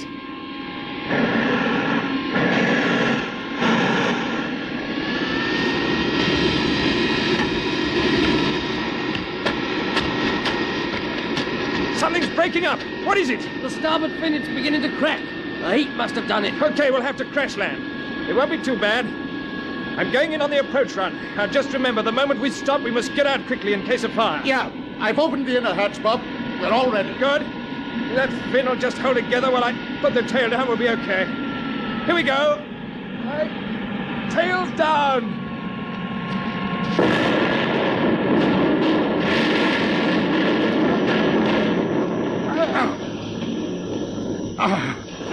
Well done, Bob. It was a nice bit of work, Bob.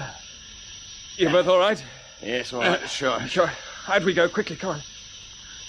After being in zero gravity, you feel you weigh about a ton when you stand up. We must move. Yeah, you said it. Those fuel tanks might go up at any moment. The hatch is jammed. I think it's shifting. Here, we'll give you a hand. Right. Get your shoulder to it, Mac. Okay. Right. Heave. That's it. Come on. Out we go. Jump. Oh, look at that. The engine room's burning all right. Yes. Just got out in time. Come on. Run for it. Fast as you can. Right. You must find some cover. A dip in the ground will do. Anything to screen us from the blast when the tanks explode. There's a dip. Straight ahead. It goes down 3 or 4 feet. Just a jump. Into it quickly and lie flat. Okay. Come on, Higgy. Don't worry, I'm with you. A good man. Over we go into the dip. Heads down.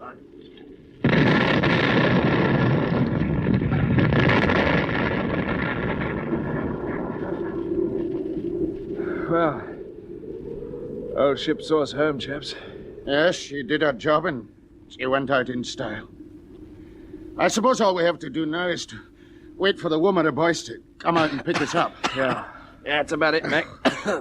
They shouldn't have any trouble finding us. You can bet your life they tracked us down. Now there's plenty of smoke to guide them in. As you say, plenty of smoke. It's blowing this way, too. Come on, let's move. Might as well start getting used to normal gravity again. Even if this isn't the ideal place to practice it. Oh, look at it. Sun and sands. Miles of blooming desert. Oh, I reckon it's hotter here than it was inside the ship. Not that I'm complaining. I shouldn't think so either. You'll be back in Portsmouth with your wife and kids in no time. Ah, Pompey, eh? That sounds like heaven now. You think I'm likely to get leave, though, Bob? Yeah. Yes, I'm sure you'll get a short break anyway, Hickey. What about you? Think you'll be getting back to those nice, cold Essex marshes of yours? Not until CSP decide what to do about the unities, eh, Mac? No. As far as I'm concerned, I'm not even thinking of home yet. Glasgow's still a long way off. Away with you. You'll be staggering down Sauchiehall Street before you know where you are. I never stagger, Hickey. Well, then you're giving a lifelike imitation of it now. You know, it's about time you had a little bit of naval discipline again. Come here. No, thank you very much. Pack it up, you two. Come on. Listen. I can hear engines. Yeah, you're right. Yes, they sound like our jet helicopters. Look, there they are. There's two of them. See them just through the smoke there. Yeah, one of them's a flying ambulance, isn't it? Yes, there's no mistaking the white. I wonder who's in the other one. Oh, Colonel Kent, I'll bet you. Yes. Give him a wave. Hello there. They won't hear you, Hickey. Now look, they're circling. Now come on down, for goodness sake. They probably can't believe their eyes. They must have recognized us by now. Yeah. They're waving back. Here they come. You were right, Mac. There's the Colonel. Look, he's got Sir Charles Day with him. Let's go and meet them. Come on. I'm halfway there. Colonel Kent, hello. Hello, sir. Hello. So it really is you. Aye, we're not ghosts. We're quite real. And it's good to see you. And you, Sir Charles. Hello, sir. Hello, Britain. It's very good to see you. Well, this is a moment we've been waiting for a long time. Yeah, I'll say it is. You're all right, are you? Oh, yes. Pretty good, thanks. Good. I expect you picked up the ship properly as soon as we got below the interference zone. Yes, it was just as well for you that we did. I must say you were pretty quick off the mark with the rescue party, sir. Congratulations. The predictors gave us your approximate landing point, and we took off before you actually landed. Sorry we couldn't make a better job of it, but things got a bit sticky, as you can guess. We've got quite a story to tell. You see, after we went out to find Brett... Captain Britton, we are most interested to hear your story, but perhaps this is hardly the place for it. You'd better come aboard the machine, and we'll take you straight back to Woomera. Yes, good idea, sir. Yeah, let's get out of the sun. Yes. Come on, Hickey. Up we go. Well, now, you obviously don't need the ambulance, so it can follow us back. Yes. All we need is a clean up and a little bit of rest. You'll have to have a medical check. We'll take you to the camp hospital to begin with, and you can start telling us your story on the way. Yeah, right, sir. We all aboard? Yes. Right. Then here we go.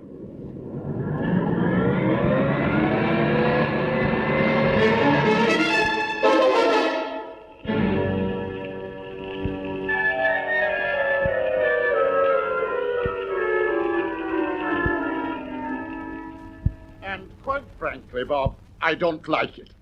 I don't think Kent and that old idiot of a minister believe a word we've told them. No. Did you see the Colonel's face when you explained how we repaired Orbiter 2? Then when you said we'd been on board the Orbiter X workshop rocket, well, he looked downright suspicious. Look, take it easy, boys. That's your trouble, Bob. Sometimes you're too easy. Just because this numbskull Kent's your senior officer, you say, yes, sir, no, sir. Mac, be quiet. No, I won't. Putting us here in this hospital room is as good as locking us up. We're under arrest, that's what we are. Oh, they haven't told us yet, but don't worry, they will when they've cooked up a case. That's enough, Mac. Don't you realize while Colonel Blimp and his satellite minister are fumbling round in circles, Cramer's getting down to business? Now, look, Mac. May I come in? Oh, yes. Colonel Kent, yes, of course. I suppose you have the rumpus. Well, perhaps it would be better to forget it. No, you don't have to be diplomatic with us, sir. It's time we cleared the air, and it's time we started asking you a few questions. Oh, Mac, for heaven's sake. If I don't shake this place up, the unitists will. Now, listen. You can let off steam with me, but don't try it with the minister, and don't underestimate him. He'll be back in a moment, and I thought I'd have a quiet word with you first. Okay. You must admit you told us a most astonishing story. There are bound to be more questions, and you may be in for one or two shocks. And so will you, sir. If you don't believe what we tell you. I'm bound to say that's perfectly true, sir. There is a very serious danger, and you've got to accept the Cool fact. down, both of you. You must be patient. And you in particular, Mac, a word of warning. Keep yourself in check and don't lose your temper. Now, this will be Sir Charles. Now, remember what I've said. Come in. Sir Charles. Well, gentlemen, it's nice to see you. I hope all of you are beginning to settle down. It's a little early to say yet, Sir Charles. Well, I'm glad to see that you're in good shape medically. Yes. And mentally, I think. Good. Well, now, Colonel Kent and I have been having a serious talk about what you told us. And there are just one or two points in your story that I'd like to clear up, so suppose you make yourselves comfortable and try and relax. All right, we'll try, Sir Charles. Now, Britain, when you first arrived at this place you call Unity Headquarters, I gather that you expected to be faced with a program of indoctrination. I should say there was no doubt about it. You seem very sure of it. Yes. It wasn't difficult to recognize the early stages of the brainwashing technique. You know the build-up of tension, uncertainty, repetitive noises, bright lights, interrogation. We had all that from the moment we arrived. But it made no impression on you. No. We weren't there long enough. But given time, do you think it might have had some effect? I honestly don't know. Presumably, Captain Bradley would. Bradley? Yes, I expect he would, poor chap. Well, he's been there long enough now. He's probably had the full treatment. By the way, you say he had a broken leg. Was it the left or the right leg? Do you remember? The right one, wasn't it, Mac? Yes, it was. Do you agree with that, Hicks? I can't say because I never saw him, sir. Captain Britton told you, sir. Hicks wasn't with us when we found Bradley in the headquarters. Oh, yes, it had slipped my mind. I suppose you think we should have brought him out with us, sir. No. Your duty was to get back here with the information. That's exactly what Brad said. Yes, he said we'd never make it if we tried to bring him along with us. He did he? Yes, but we made a promise that we'd go back for him. And we mean to keep that promise. That won't be necessary, will it, Colonel Kent? No, hardly. Well, what do you mean, sir? Bob, I've got a surprise for you. We haven't mentioned it before, but Jack Bradley is no longer at Unity Headquarters. What? He's right here inside the hospital. Brad, here? No, it can't be. I don't understand it. But it's wonderful news, but how on earth did he get back? He sent us a radio signal from Orbiter 1. He did what? He signaled us from his ship, and I flew out with Captain Knight, picked him up. And he was there? Yes. I also took the opportunity to look aboard Orbiter 2, and you were not there. Now you'll begin to see why we've been a little worried about your story. Yes, but it all adds up, doesn't it? Yes, Bradley must have been put back on his ship by the Unitists. They intended he should be picked up. Yes, hold on, wait a minute. How did you hear his signals through the interference, sir? It stopped. Well, that clinches it. Unity cut the interference to make jolly sure that you did hear him. This was their one way of getting him back to Woomera without arousing suspicion. Yes, but why should they want him back? Hasn't he told you all about them, sir? No, not a word. Do you realize what this means, Colonel Kent? Yes, Mac. We're not quite numbskulls, you know. The minister and I have decided that Captain Bradley has been through the brainwashing treatment, and he's here as a Unity agent. Yes, I'm afraid that is now obvious. Yes, it looks like it. But Jack Bradley, no, he wouldn't agree to work for those people. Believe me, if they know their job, which I'm sure they do, there probably isn't a man alive who could hold out against them. Yes, I suppose you're right, Sir Charles. How is Brad? Can we see him? Yes, it's all been arranged. I've just spoken to the doctors, and they agree it might be a good idea for him to meet you right away. I'll have him sent in. We're going to see him now. Quiet, Hickey. We are ready for Bradley. I take it he doesn't know we're here. No, indeed he doesn't. That's the whole point of the meeting. Shock tactics, eh? I don't like it. Neither do any of us. But we may help to trigger off the process of reconversion. It'll be interesting to see his reactions. Now, here he is. Come in. You wanted to see me, Sir Charles? Hello, Bradley. Britton. McLennan, Hicks, No, it isn't true. You weren't expecting this, were you, Bradley? Why not? Why shouldn't I? Why are you all staring at me? What is this? It's no good. You can't bluff. You see, we know all about you. Yes, of course you do. I've told you everything I know. Have you? Yes, I have. What are you getting at? Let me out of here. No. Bradley, pull yourself together. We want to help you. Captain Britain has given us the true story. He's told us about the Unity Organization and this man Kramer and all that he stands for. What are you talking about? You know quite well. Britain and McClellan spoke to you when you were inside the Unity headquarters. That's where you first met Kramer and a man called Gelbin, do you remember? I've never heard of them. And there was a Dr. Ravel. These names mean nothing to me. But, Brad, you do know these people. You were in their hands. We were with you. I don't remember. Then you'd better think hard. How are you supposed to get in touch with them? Get in touch with them? You're talking nonsense. What have they done to you? Come on, snap out of it, man. Tell me about the indoctrination. You're all wrong. Leave me alone. Leave me alone.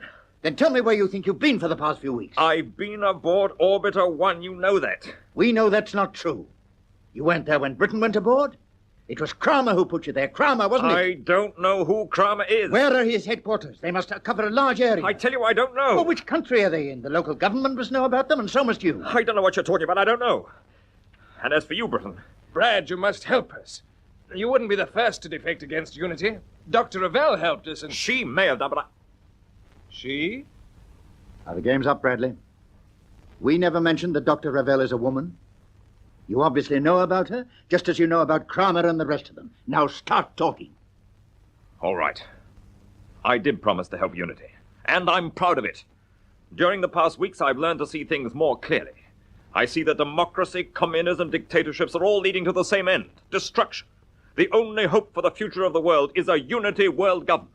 It's bound to happen. It's natural evolution, and whatever you do, you can't stop it. I hoped I'd be able to play a part in it, but now I realize that that's impossible. Yes, it is. Quite impossible. But you can't make me say anything that would injure the organization. You won't tell us where the headquarters are? Of course not. In any case, I don't know. But you mean they never told you? No. I realized they had to protect themselves in case something like this happened. That means you were to work through a contact. I've nothing to say. All right. We'll find out later. But purely as a matter of interest, do you know why Dr. Kramer left Britain, McClellan, and Hicks on Orbiter X? There must have been a sudden emergency, because he left quite suddenly without any explanation. Yes, the interference transmitter caught fire at Unity headquarters. So that was it. He was afraid his ship would be seen on the ground tracking screens. Aye, no wonder he pushed off and left us to it. But he must have rebuilt the transmitter very quickly to cover your return to Orbiter 1, Bradley. No, he used a small emergency setup. Yes, of course. Of course. It will be obviously some time before Kramer can put the main transmitter back into service and return to Orbiter X. Don't you believe it? Their people are efficient. The new transmitter's probably working already. I wonder. Colonel Kent, would you be good enough to ring through to Central Control and check on them? By all means. Central Control speaking.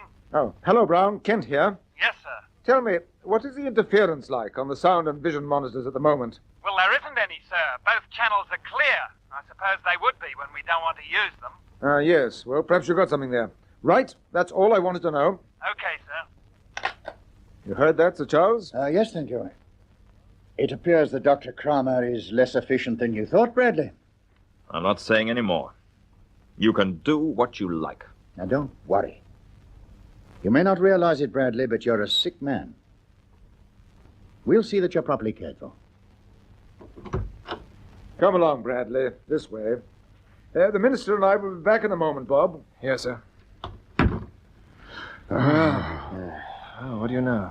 I know what I'd like to do to Kramer and his gang. So do I. I think what they must have done to Bradley. He's a completely different man. Yes. Will he ever be himself again, Bob? Yes, but it may take some time. Yeah, it was pretty grim the way he caved in when he first saw us. He soon pulled himself together, didn't he? Yeah, and when he realized he'd given himself away, he came right out on Kramer's side. Oh, see what happens when his wife visits him. Yes, well, she may be able to help. Well, gentlemen, I promised you some shocks. We've still another one in store for you, haven't we, Sir Charles? Yes, I'm afraid we have. I hope it's not a case of meeting another Bradley. I must say I feel a bit shaken after that. We all do. Yes, it was pretty frightening. I couldn't agree more. Now listen, gentlemen. This Unity organization's got to be broken up. But the important thing is that we don't want Kramer to know we're on his tail. Otherwise, he'll go into action. Am I right, Bob? Yes, quite right, sir. He's got stacks of ballistic missiles, and he won't hesitate to use them if he thought he was in danger. So at the moment, our best line of attack is through you. Well, yes, I suppose it is, but what can we do? It may be a job with a one-way ticket, Britain, so I shall quite understand if you decide not to take it on. The point is this. As far as Kramer knows, Bradley is still his agent, and you are still on our embryo space station Orbiter X. Yes? Now, we don't want to upset that illusion, and there's no reason why we should. But as soon as the interference transmitter is working again, Kramer will go back to the station. Exactly, and he must find things just as he left them. You mean you want us to go? Yes. Colonel Kent and I are asking you to return to the place you struggled so hard to get away from. In other words, what we are asking you to do is to go back to Orbiter X.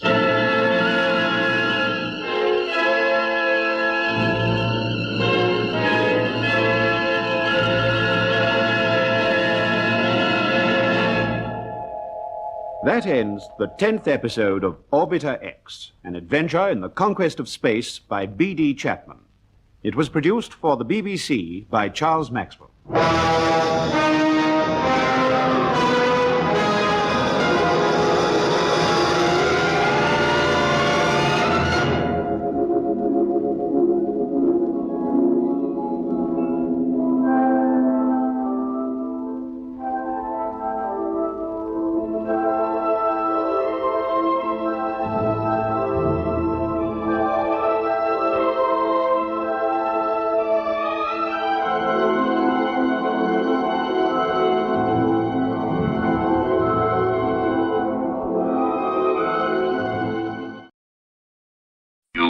Stay where you are. You will not move. We have some preparations to make, and then... Then something very odd happened. Half of Dr. Marlowe came alive. His right side first. His right eye lighting up while his left eye stayed dead. His right hand twitching while his left hand remained stiff. Half of him came alive. Only half.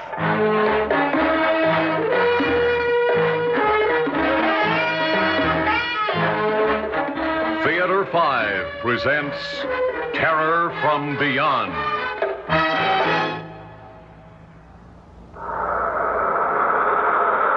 John Parker! Are you getting this, John? You've got to get it! I don't have much time! They'll be coming back in a few minutes. And try to get it, John. Try and remember. Huh? What's that? Did someone... Remember. Try and remember. So you will not remember. Do you understand? When we are gone, it will be gone. As if it had never happened. And you will not remember. But you've got to remember, John. You've got to. The whole future of mankind, of life on Earth, depends on it. You've got to. I sat up in bed, listening. The surf was pounding at the foot of the cliff, but that was all. Had I really heard something, or just imagined it? I didn't know. All I knew was I was in a cold sweat. But that wasn't surprising after what had happened, the deaths and... Deaths? But they'd been accidents. Maybe if I went back over it from the beginning. That's right, John. Start back at the beginning. Then maybe you'll remember. And you've got to. You've got to. When was the beginning? When I arrived at the base, I suppose. Went to the administration building for that first briefing session with Dr. Marlowe and Roy. Oh, it's good to see you again, John. It's good to see you, Doctor. Great to have you aboard, John. Did you mind our doing this, pulling strings to have you assigned up here for a while? Are you kidding? You said it was something interesting. We think it is. As interesting and important as any space work that's being done anywhere today. I know. We'll be putting a man on the moon in a few years, but If we're to go on from there, one of the things we should know is what we're likely to find. In other words, whether there's intelligent life anywhere in the solar system. That's why I hated leaving the old project. You haven't. This is still part of the old project. Remember what our problem was on Vango? Of course. A radio telescope can pick up any message from out there that might be beamed at us, but it's sometimes very difficult to tell precisely where it's coming from. Exactly. Well, we're using a technique here that'll take care of that. A light beam, rather than radio waves. You mean a laser? Mm-hmm. Yes, we discussed that. We've already hit the moon with a beam no bigger than a pencil, but suppose you do establish a contact, how do you get your feedback, your response? Well, we believe we've solved that problem, theoretically at least. But we needed an electronics specialist to work on it with us. That's why we requested you. When do we start? Right away. By the way, you're sharing a cottage with Roy. Now, why don't you go on down there with him? Drop your luggage, we'll get to work. The work. I remember that. Weeks of it. Finally, the big night. The night of our first test. It was clear and cool. The ocean still, not thundering, but whispering at the base of the cliffs as if it were waiting. All the stars sharp and clear like signposts on the road to the infinite. Dr. Marlowe at the computer, Roy and I at the center console. T-2. Check. By the way, Doctor, I meant to ask you before, what made you pick Deimos as our first target? Well, it was a few weeks after you left the project. We got a message from there. No. Well, there was some question about it, John. First, as to whether it really was a coherent message, and second, as to whether it was from Deimos. The British got a fix on it, too. And it was on the hydrogen wavelength, the one we always said anyone out there would use. That's true. And even though we never got another one, I thought it was worth exploring further. Of course. But that's fantastic. Yes, it's an exciting prospect. But it's also a rather frightening one. Why do you say that? We're reaching out, John. We're getting close to the secret of matter, the origin of life, the mystery of the universe. Sometimes I become a little afraid. Afraid that we may stumble onto something that's too much, too big for us. T-10 seconds. Check. Power on. Give me a reading, John. Vector 9, 18.2 and steady. Time. How long to contact? 3 minutes, 28 seconds. We sat there tensely, watching our instruments and the clock. Then... There it is, the feedback. We've done it. The trick now will be to maintain contact. Wait a minute. What's that? It sounds like a pattern. Listen. Even numbers. Now odd numbers. Great Scott, do you think we've got something? Follow it. Follow it. Start with an even series.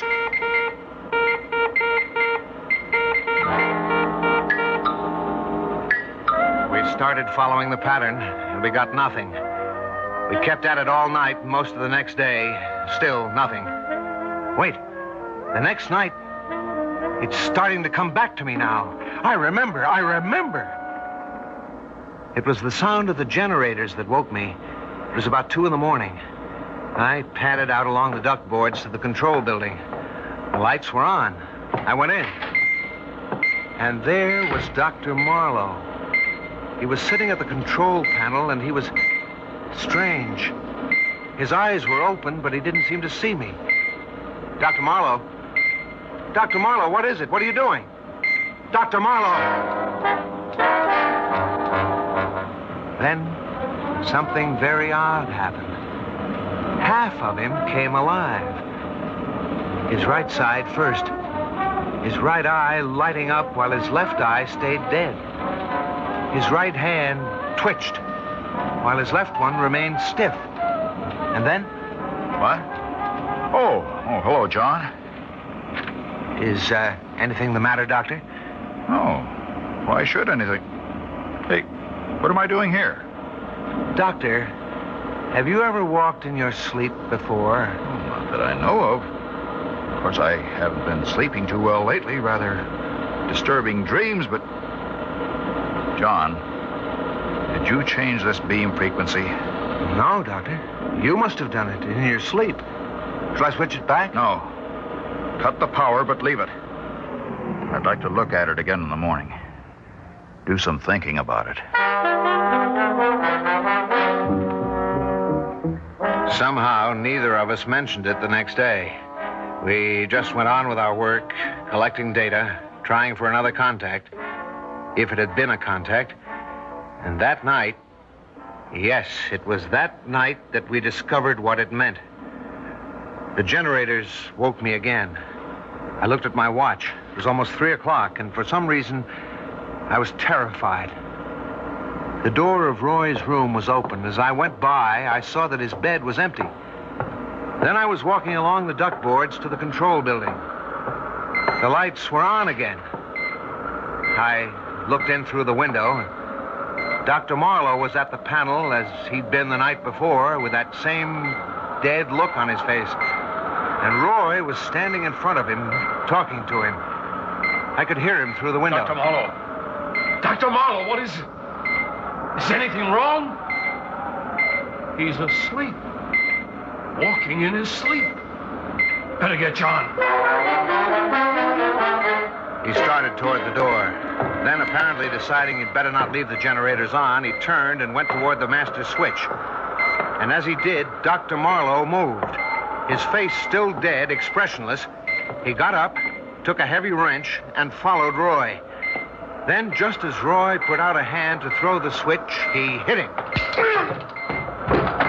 I saw Roy's body crumple to the floor. I stood there frozen, unable to move.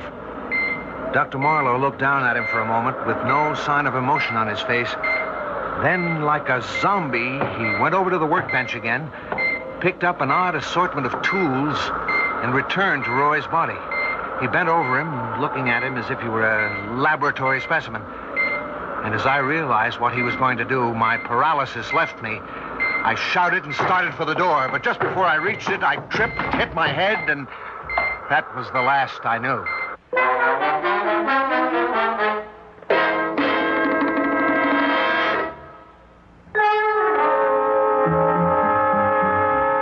I'm not sure how long I was out, but when I came to, I was lying in front of the door and a dark shape was bending over me. John, what happened? Keep away from me. Don't touch me.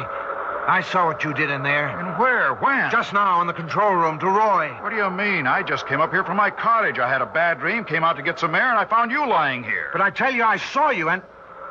And what? I must have imagined it, dreamed it, because I thought I saw you kill him.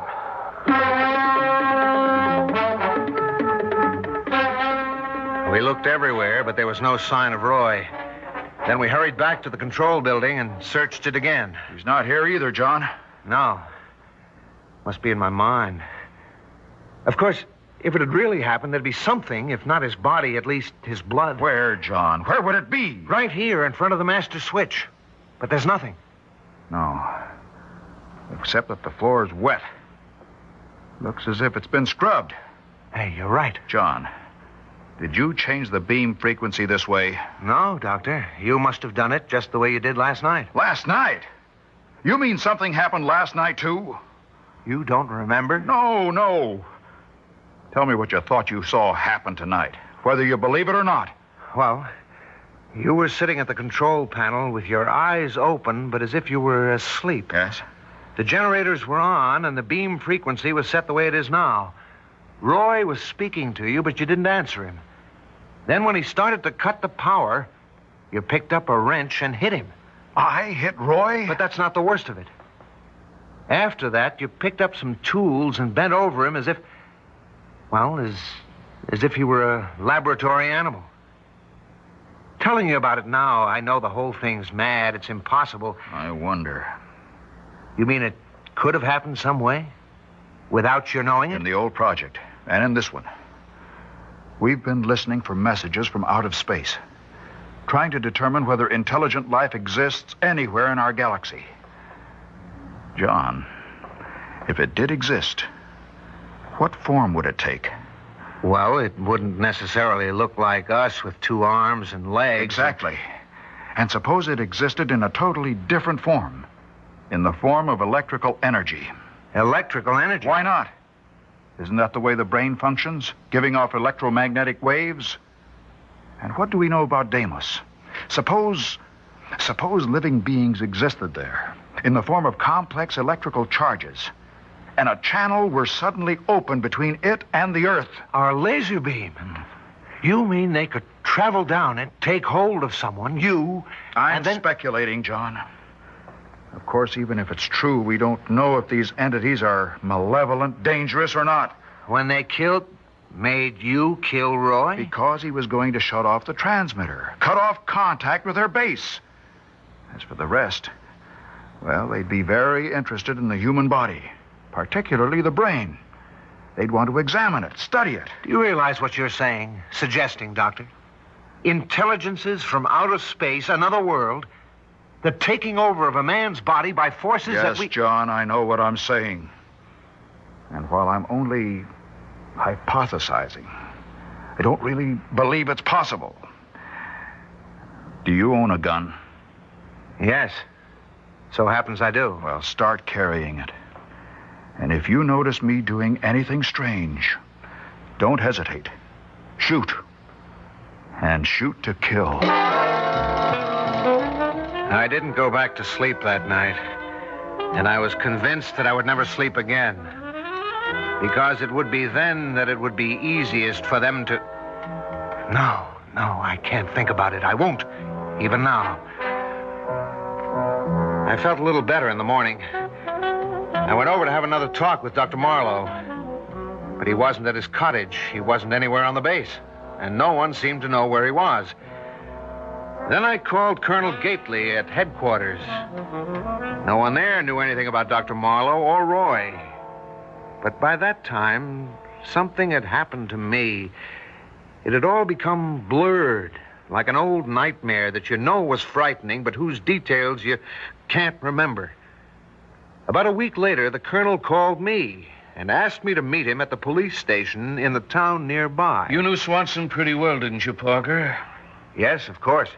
Some fishermen found a body in their nets this morning. We'd like you to look at it. Oh? All right. Brace yourself. Here. Good Lord. I can't be certain, but I'm fairly sure it's Roy. How did he die? We'll have to wait for the coroner's report, but my guess is that he fell off the cliff. And Dr. Marlowe? Nothing new on him yet, but if they were together, his body may turn up soon, too. He was a better prophet than he knew, because Dr. Marlowe came back that very night. I'd taken something to make me sleep. It was the only way I could sleep, but the sound of the generators woke me. I took my gun, went to the control building. The lights were on. I opened the door, and there was Dr. Marlowe. He was standing near the console, his face thin and drawn, and his eyes blank. And when he spoke, his voice was hardly human, as if someone was speaking through him. It is unfortunate that you awakened, Parker. And even more unfortunate that you came in here. What do you mean, Doctor? Where have you been, and why are you talking so strangely? We have been looking over your planet, studying it and its life. Particularly, you so-called humans. We have found it very interesting. And now, we are ready to go. Go? Go where? What? You said we. Dr. Marlowe, have they... You will stay where you are. You will not move. We have some preparations to make. And then... Her voice, that horrible voice, broke off. And Dr. Marlowe swayed as if he were about to fall. I grabbed him, held on to him. And then his eyes changed, came alive. And when he spoke again, it was with his own voice. John, for heaven's sake, help me. What? They got me. They took me that night. Took me all over the country, looking, examining, studying. They picked my brain, John. And now they're going to take me with them. Take you? Back to where they come from. Not my body. They're not interested in that. But the essential me. And in heaven's name, shoot, John. Shoot me! And now, we are ready. Look here. At his eyes. Look closely. Yes. Like that. As your friend told you, we are taking him with us. But you will not remember what has happened. You will remember nothing. Do you understand? Because someday we may come back. I stood there, frozen, holding Marlowe. Suddenly, he broke my grip, pushed me away. Walking stiffly and mechanically, he went to the door, opened it, and went out along the duckboards to the edge of the cliff. Then, without hesitating, he stepped over the edge and disappeared. Now do you remember, John? It's all true. They exist. And they've got me here. Not only that, but they may return to Earth again for others. And... John, they're coming back now. They're coming. Do something. When I woke up about a half hour ago, I found this all written out on the pad I keep next to my bed. I remember some of what I'd written, but other parts, like Roy's murder and Dr. Marlowe's death, I don't recall at all. Either I'm mad, completely mad, or... No, I can't think about that. In any case, if I showed this to anyone, the world would think I was mad. There's only one thing to do. Tear it up. Every last page of it. Every last page of it. Every last page of it.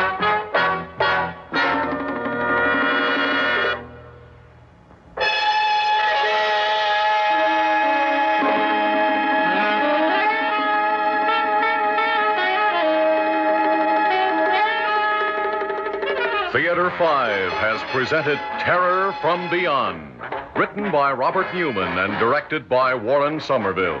In the cast, Robert Dryden, Ralph Camargo, and Gilbert Mack. Audio engineers Marty Folia and Bill Sandreuter. Sound technicians Ed Blaney and M.C. Brock. Original music composed by Alexander Vlastotsenko. Orchestra under the direction of Glenn Osser. Executive producer for Theater 5, Edward A. Byron. This is Fred Foy speaking.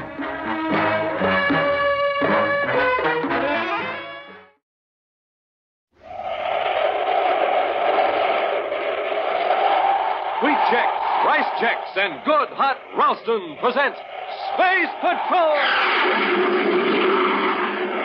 High adventure in the wild, vast reaches of space. Missions of daring in the name of interplanetary justice. Travel into the future with Buzz Corey, Commander-in-Chief of the Space Patrol. In today's transcribed adventure, Cadet Happy is piloting a space observatory while a scientist studies a strange phenomena. It's an invisible force that completely destroys all matter. Right now, Buzz Corey is in Terra the Fifth, warning Happy to veer away from the force, but too late. Out of control, the space observatory whirls toward the invisible menace. Happy, can you hear me? Pull away from it. I'm trying to, sir, but the rockets don't seem to have any effect. Use full power on your starboard rocket. I am, sir, but we're caught in some sort of a whirlpool. Have hit full repeller ray. If you're caught in there, you're finished. We'll be back in just a moment with today's Space Patrol story, The Hole in Empty Space.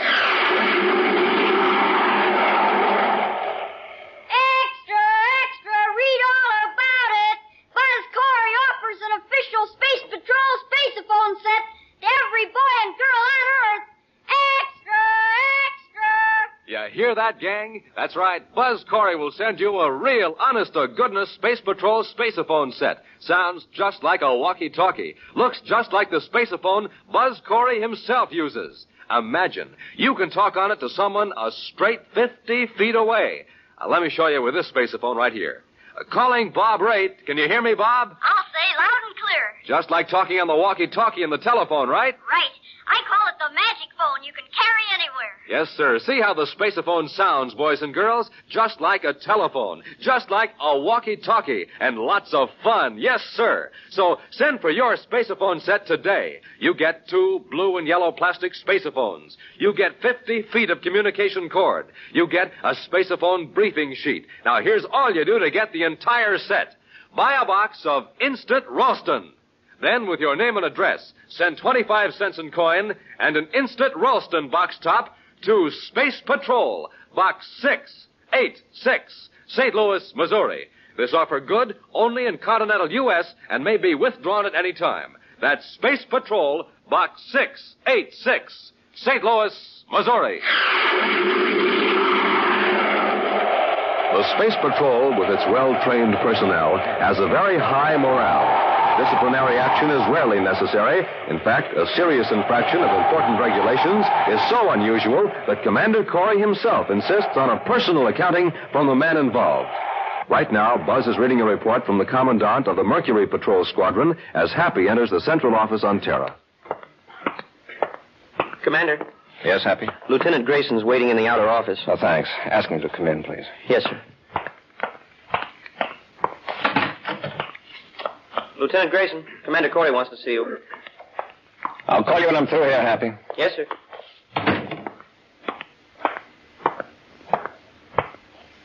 Commander? At ease, Lieutenant. Sit down. Yes, sir. You have an exceptionally fine record. I've been looking it over, and so far I can find no explanation for your behavior the last few hours. I'm sorry, Commander. Is that all you have to say?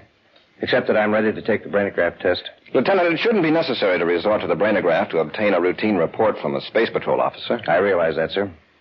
You returned from a routine search mission, 3 hours overdue and with ammunition expended, yet you refused to offer any explanation. Those are the facts, Commander. I want a straightforward answer. Why didn't you file a report with your commanding officer? Commander, Colonel Gregory is a practical officer. He goes strictly by regulations, by routine. That's hardly a criticism, Lieutenant. I realize that, sir. But if I told Colonel Gregory what happened out there, he'd conclude that I was, well, space happy. You're not responsible for the conclusions of your commanding officer. In all due respect, Commander, in this case, I'm not so sure. What do you mean? Something's out there in space that regulations don't cover. Commander, I want a brainograph test so I can be sure of myself, sure that my mind isn't playing tricks on me. Grayson, suppose you tell me the whole story. All right, Commander. I was about to head back for Mercury when I saw a meteor. I tracked it on the viewscope to see if it was headed toward any shipping lanes. Yes? It was still pretty big on the screen when it suddenly vanished. Exploded? No, sir, just vanished. I started after it and checked for fragments. There weren't any. It was just as though the meteor disappeared into a hole in space.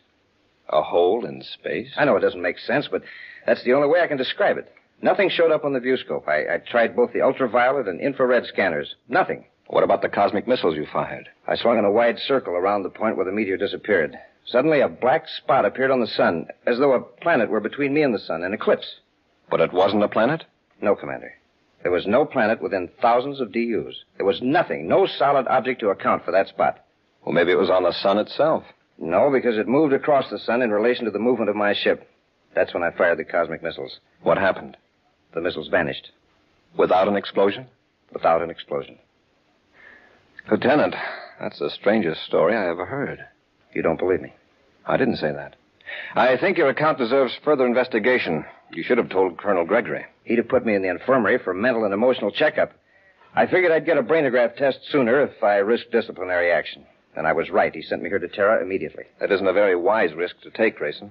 Commander, that thing in space, whatever it is moving. Moving toward the inner planets.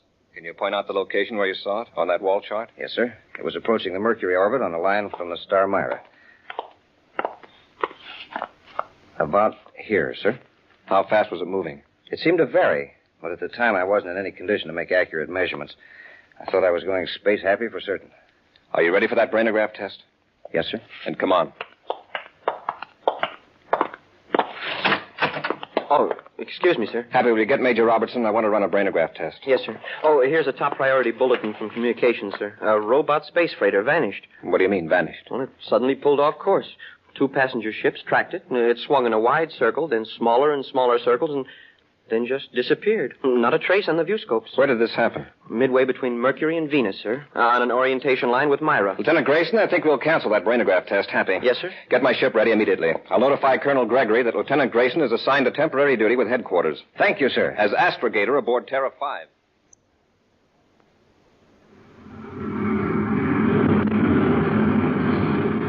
Commander, we're out beyond the point where the robot freighter vanished. Very good, Lieutenant.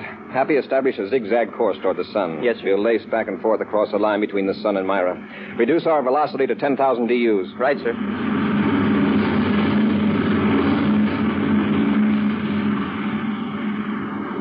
All viewscopes negative, Commander. What's our approximate position, Grayson? In a few minutes, we'll cross the Venus orbit, sir. This is the craziest search I've ever been on, Commander. Looking for something that isn't here. It's there, all right. It just doesn't show up on any instruments. If you could have seen that meteor vanish and those missiles... Oh, wait. There's something moving across the sun. A black spot. That's it. We've located it. Now, let's be certain. Check the viewscope, Happy. Yes, sir. Does anything register? Nothing except the sun itself. Reverse rockets while I turn on the spacephone, Happy. We'll hold our present position for the time being. Commander Corey in Terra 5 to Major Robertson at Space Patrol Headquarters, Terra. Commander Corey to Major Robertson. Major Robertson here. Go ahead, Commander. Robbie, we're at the Venus orbit, Sun-Myra orientation. We found what we're looking for. What is it? We don't know.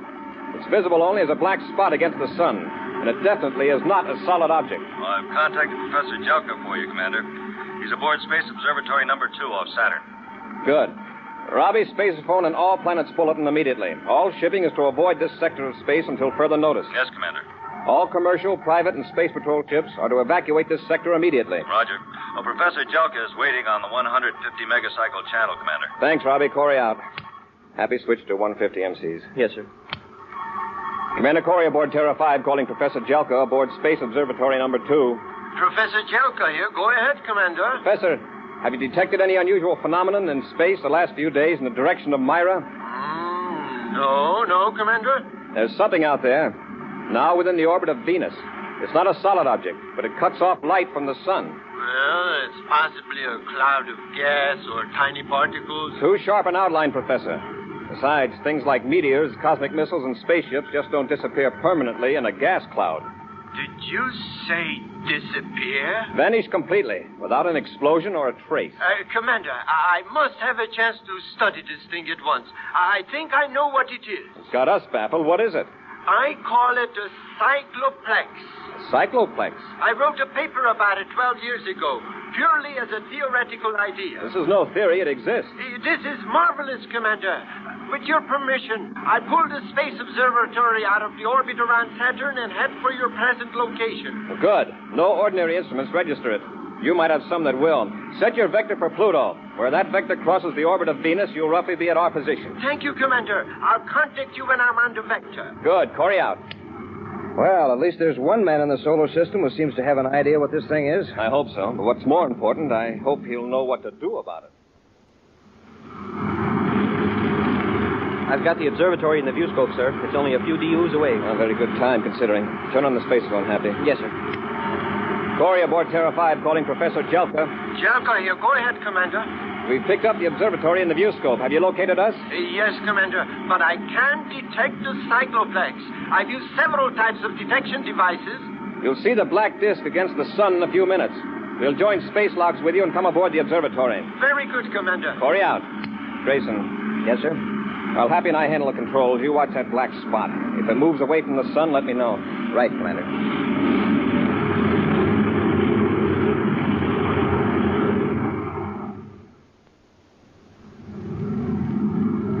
We're abreast of the observatory airlock, sir. Good.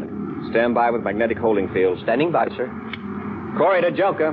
Go ahead, Commander. Professor, hold your space observatory on an even vector. We're going to make contact. Yes, Commander. Apply magnetic holding field, Happy.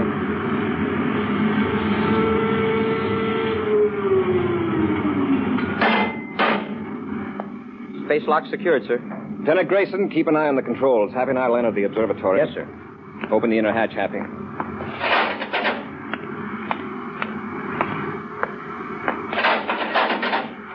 Press the release catch in the observatory hull.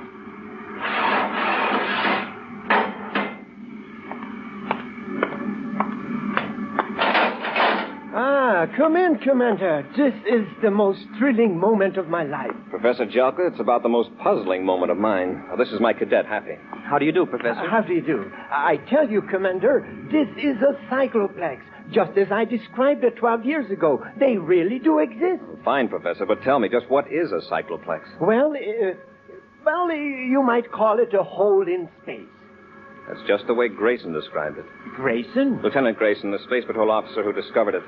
Professor, this cycloplex has already destroyed a meteor, 2 cosmic missiles, and a robot spaceship, and it's moving toward the inner planets. If it holds its present direction and velocity, Mars will move right into it in a few days. That would indeed be a calamity. What's the nature of this thing? What happens to objects that move into it? Well, they are transported into other dimensions, or perhaps into a matrix of several dimensions. Well, they cease to exist in space as we know it, that's certain. Yes, for years, mathematicians have speculated on the possibility of many separate dimensions existing simultaneously. I'd like to circle around it and study it some more, or to maneuver the observatory and still manage the instruments. Well, Commander, the controls are very much like standard spaceship controls. Couldn't I work them while the professor handles the instruments? That would be splendid. All right, Happy, you maneuver the observatory. I'll go back to our ship with Grayson. We'll keep you informed as nearly as we can on the location of the cycloplex. Commander, they're getting pretty close. I'll tell Happy to be careful. Commander Corey to Cadet Happy. Happy here. Go ahead, sir. You're veering pretty close to the cycloplex, Happy. Change your vector. The professor wants me to hold it on this heading, sir. His instruments are beginning to pick up something. Remember what happened to that robot spaceship, Cadet? But this isn't a robot, and the instruments are picking up something. We are on the verge of an exciting discovery, Commander. According to my Well, right now, Professor, I'm relying on Grayson. He's had practical experience with this thing. Happy, this is an order. Pull away from the cycloplex. Yes, sir.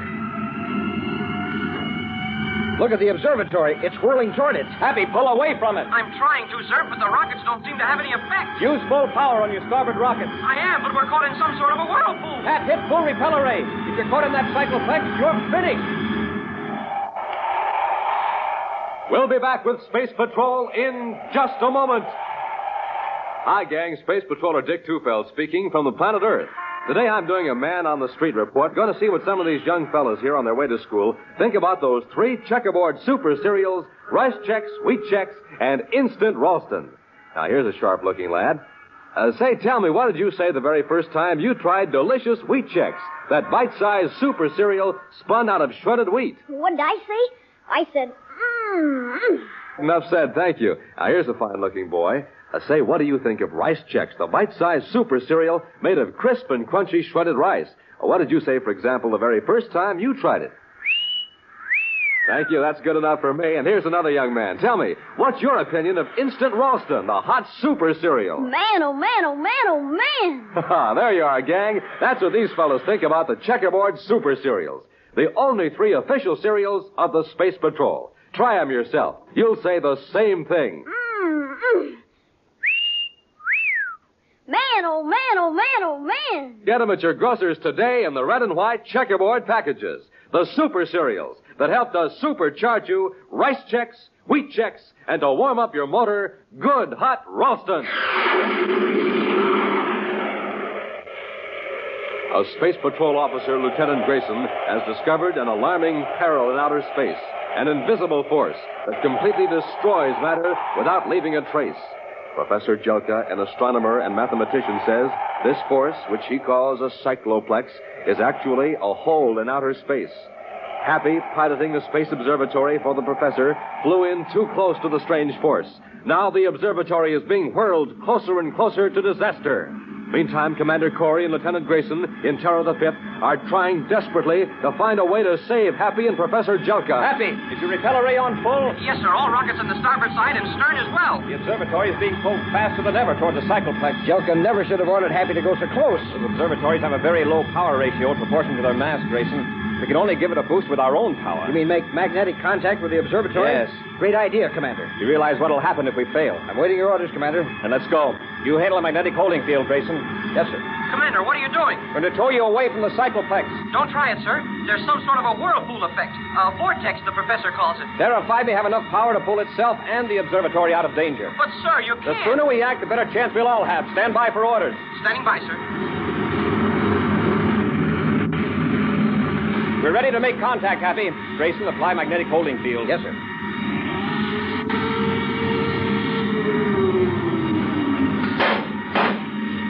All right, Happy. Keep the observatory rockets on full power. Yes, sir. I'm going to increase our own power slowly at first. We won't try to fight the cycloplex force too strongly. We'll cut across at a tangent, understand? Yes, Commander. Here we go. Is it working, Commander? I can't tell yet. Happy. Yes, sir. As I increase the ship's power, it'll put a terrific strain on the hull of the observatory. Watch for any sign of damage. I will, Commander. There's that sound again. What is it? It's coming from the spaceophone system. Happy, do you hear it? Yes, sir. You're picking it up from the professor's instruments. He says it's caused by the cycloplex. Commander, our vector's changing. We're moving away from the cycloplex. We'll add a little more power. Happy, did the professor turn off his instruments? No, sir. Then we're free of the cycloplex pull. That's right, sir. We're swinging away in the other direction. Good. Wow, what a relief. Happy, we'll proceed several DUs away from this position until we're sure we're safe before we break contact. Yes, sir. Then we'll join space locks and come aboard the observatory. Got it? Yes, Commander. I'll maintain vector till further orders. Check. Corey out.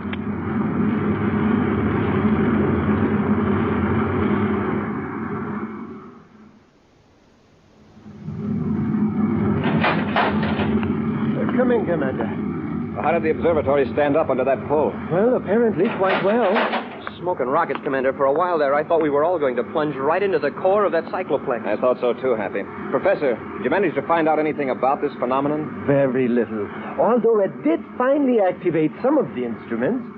Exactly what is it, this force? I can't say. Apparently, this vortex, the whirlpool effect, is some sort of an electromagnetism. And that might account for its effect on the instruments. And this whirlpool effect extends beyond the core. Yes, it draws the objects into the center if they get too close. We sure found that out. And we also know that this force is moving steadily toward Mars. They've got to get busy and do something. Well, is this cycloplex big enough to swallow a whole planet? What about that, Professor? Well, the core itself is fairly small. But with that vortex of force around it, it might easily demolish Mars. Certainly, it would make it unlivable. Well, how can we fight this cycloplex? Every force we know of has some other force that can oppose it. But this thing is from some other dimension, Commander. It's an intruder into our space-time system. You mean it isn't even from another galaxy? From another part of our space? Yes, it's completely new to us, Cadet.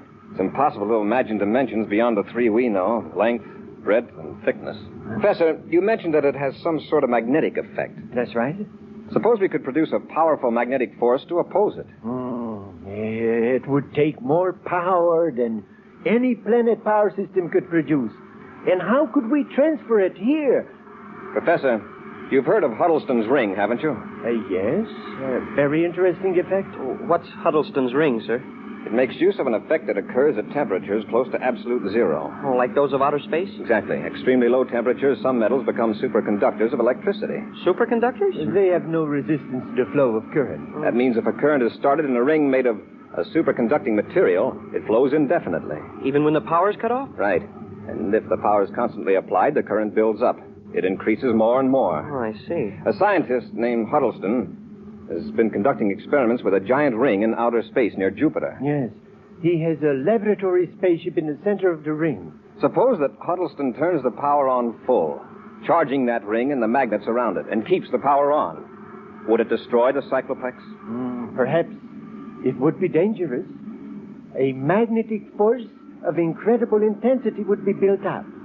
There is no telling. Professor, I want to send Huddleston's ring into that cycloplex. Under robot control, naturally. Well, Professor, do you think it would work? I don't know. But it's a challenging experiment. If it did, it would prove that electromagnetism is a force common to all dimensions of existence. Right now, I'm not interested in proving any theory. I want to save Mars. Happy, let's get back to Terra 5. I want to contact Huddleston. The cycloplex seems to be moving steadily toward Mars, Commander. Keep the ship moving with it, Grayson. Keep that black circle right in the center of the sun. Yes, sir. Major Robertson, Space Patrol Headquarters, Terra, calling Commander Corey aboard Terra 5. I'll take it. Happy, will you hand me that vector analysis, please? Here you are, sir. Corey, here, Robbie, go ahead. We've contacted Huddleston, Commander. He's all enthused over the idea. Oh, good. How long will it take him to get the ring on the way? Does he have to convert the controls to robots? No, a robot unit was built into the ship. Huddleston's in the ring waiting for your instructions. Well, here's the procedure, Robbie. Huddleston will pull out of the orbit around Jupiter under manual control. Check. When he's on the vector, which I give you in a minute, a Space Patrol cruiser will pick him up in space. Huddleston will handle the ring and its lab ship by remote control until we pick it up on our view scope. Got it, Commander. Then I'll take control of the ring from that point on. Okay, Robbie. Now, here's the vector I want you to relay to Huddleston. Nothing in the view scope yet, sir. Widen the scanning arc, Happy. The lab ship may be slightly off vector. Yes, sir. Commander. Yes, Grayson. Cycloplex seems to be increasing velocity. Any change in vector? No, sir. I'll check with Professor Jelka. Corey to Jelka in observatory. Jelka here. Go ahead, Commander. Lieutenant Grayson reports an increase of velocity by the Cycloplex. He's right, Commander. My calculations confirm it. Is it still heading toward Mars? Yes, Commander. Is there any possibility of its changing direction? I'm afraid its motion is unpredictable. We don't know enough about it. Well, that's all, Professor. Thank you. Commander, look at the view scope. I never saw an image like that before. It isn't very clear, Happy. See if you can get rid of that blur. I'll try it, sir. No, sir. That's as clear as I can get it. I'll check with Robbie. Commander Corey to Major Robertson. Robertson here. Go ahead, Commander. We picked something up in the view scope, but it doesn't look like Huddleston's ring and lab ship. You got a blurred blotch? Yes. Now, that's the ring, Commander. I've been tracking it from Jupiter. Huddleston says your screen's blur is a tremendous magnetic force. Right, Robbie.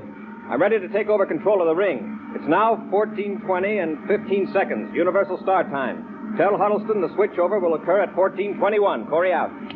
The ring's approaching very fast, Commander. The robot control panel's ready, sir. Fine, Grayson. Happy you take over our controls. Yes, sir. Grayson, feed the viewscope data into the vector computer. Yes, sir. I want to get the ring headed for the target as soon as possible after switchover. It might be hard to control if that magnetic force builds up much higher. 10 seconds to switch over. Trajectory computed, Commander. Thanks, Grayson. 5 seconds. 3, 0. Now we'll find out if we've got the ring under control. Watch the viewscope, Grayson. See if the ring turns in the new vector. It's responding, Commander. Good. It's heading straight for the Cycloplex now.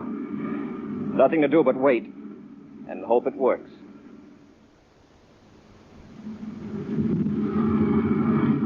A few more seconds, we'll know. Yeah, Huddleston's ring is practically in the outer field of the vortex now. Nothing's happening, though. Wait. The blur on the lab ship seems to be dimming. It's as though the Cycloplex were choking down the magnetism. Look, you can see the outline of the ring now, and the lab ship. I'm afraid it's not going to work, Commander. The power of the Cycloplex is too strong. Wow, look at that. The lab ship just flew apart. The ring is still intact. The blur's building up again. Magnetic force pulled the ship apart. The ring's in the black circle now. Golly, something's happening. It's a battle of magnetic forces. The black circle is growing smaller. It sure is. It's shrinking. And rapidly. If that ring can hold up long enough... The Cycloplex is just a black dot. It's gone. The Cycloplex is gone, Commander. It worked. Whew. Look at the viewscope, man. Huddleston's ring is still there. Thanks to you, Commander. It saved a planet. It took all of us. Enter the story in our logbook, Happy. Yes, sir. What a mission to describe.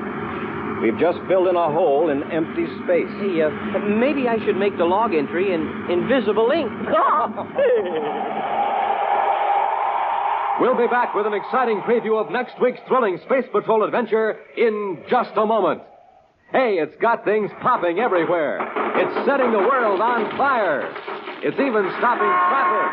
What am I talking about? I'm talking about the Space Patrol Spaceophone, and I'm going to tell you how to get a set. A set complete with 2 spacephones, 50 feet of communication cord, and an official briefing sheet on spacephoning. What an offer! What an invention! The magic phone you can carry everywhere. Sounds like the walkie-talkie in the telephone. Barrels of fun. You can talk to someone standing a straight 50 feet away. Now, I'll show you with this spaceophone here. Hello, Commander Corey. Hi, Dick. Hi, gang. Aren't these spacephones terrific? You can play Space Patrol with them just as though you were a real space patroller living up here on Terra. Yes, sir, gang. Your spaceophone will look exactly like the one space patrollers use. Only yours will be even more terrific because they're a special model made for use on Earth alone. And good looking, too. Handsome blue and yellow plastic. Now, don't wait. Send for your spaceophone set today. Complete with 2 spacephones, 50 feet of cord, and a briefing sheet. Now, here's all you do.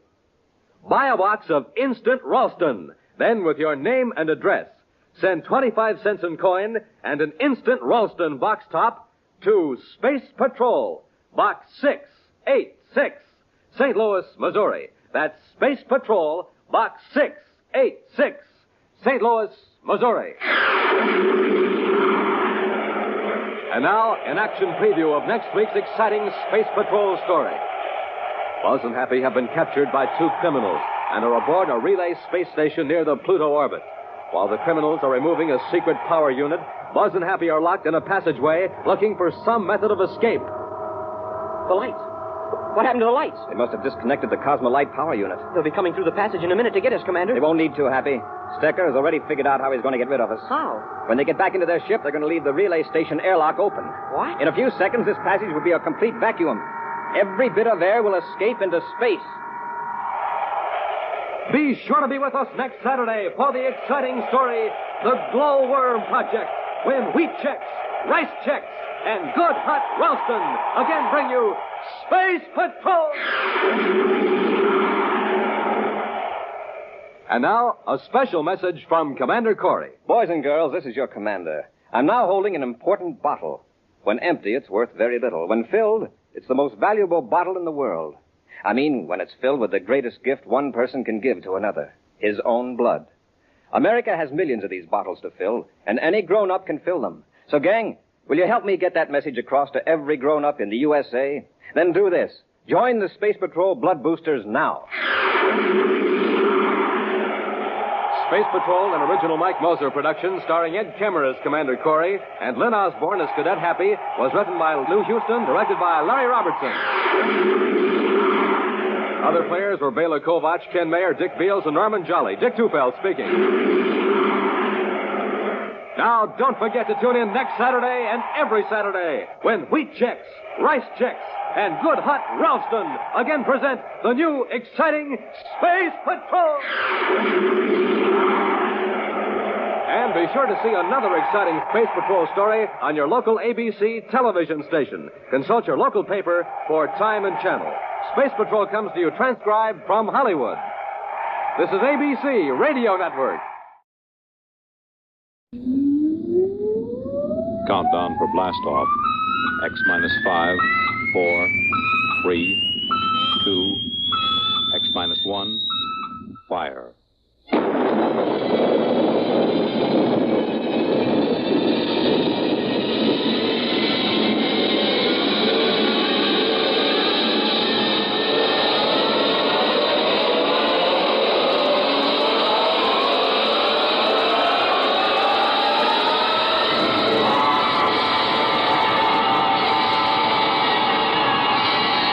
From the far horizons of the unknown come tales of new dimensions in time and space. These are stories of the future, adventures in which you'll live in a million, could be years, on 1,000 maybe worlds. The National Broadcasting Company, in cooperation with Galaxy Science Fiction Magazine, presents X minus 1.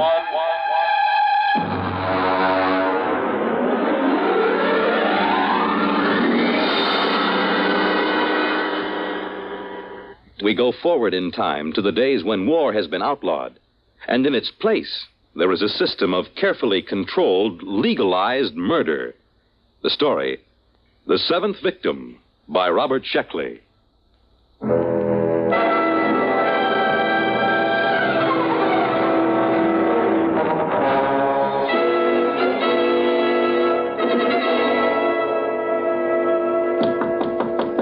Is that the mail, Jenny? Bring it right in. No, it isn't the mail. Are you anxious, Stan? Well, you know how it is when you're waiting for notification. It's been 2 weeks. The government's behind schedule, as usual. Oh, that's always the way it is. Now, when you get to be my age, you won't worry about it anymore. At 73, you can afford to wait for the mail. Well, how about the ad? Have you got it done? Sure, E.J. Want me to play it back for you? Of course, I recorded it myself. We'll have an actor in for the actual recording. You ready? Go ahead. Hi there, neighbor. When you're in a crowd, when you're among strangers, do you feel safe? Are you protected by that vital underarm area? You aren't unless you own a Protect suit. The finest tailoring in the world has gone into a Morger and Freeline Protect suit to make it the leader in men's fashion. Protect suit is the safest as well as the smartest. Every Protect suit comes with special built-in gun pocket, guaranteed not to bulge. Oh, nice. Very nice. A touch of the concealed button throws the gun into your hand, cocked, safety off.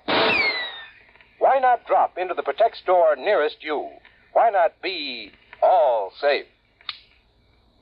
Oh, that's fine, Stan. That's fine. That's a very nice, dignified commercial. Mm-hmm. And you can relax.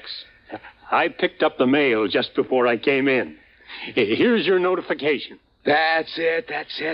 Look, from the ECB. That's the baby. Oh, you're not going to open it now. Oh, no, of course not. No one is supposed to know the victim's name except the hunter. That's right. Have a good hunt, boy. You need a kill.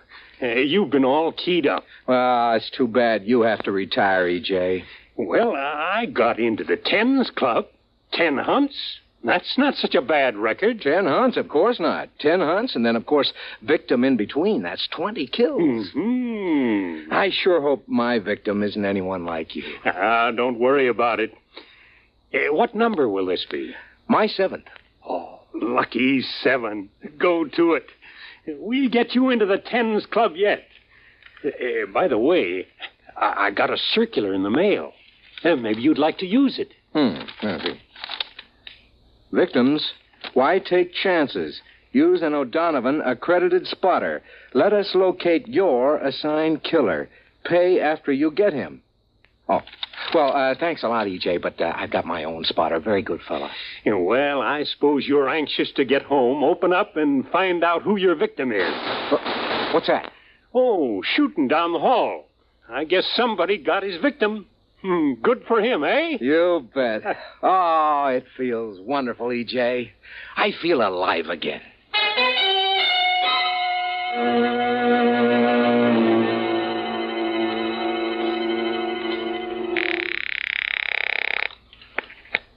Morrow's Garage. Hello, Ed. Freeline. Oh, hi, Mr. Freeline. I'm going out on one, Ed. Wow. Good luck, Mr. Freeline. I suppose you want me to stand by. Yeah, that's right. I don't expect to be gone more than a week or two. I'll probably get my notification of victim status within 3 months of the kill. Well, I'll be standing by. Good hunting, Mr. Freeline. You'll be sure to save time for me now, Ed. I'd hate to be caught as a victim without a first-class spotter on my side, huh? Oh, now, don't you worry, Mr. Freeline. I'll be right there in your corner. I've got a couple of good ideas for an ambush that I haven't tried yet. Good. Well, I'll get back in touch with you right after the kill. So long.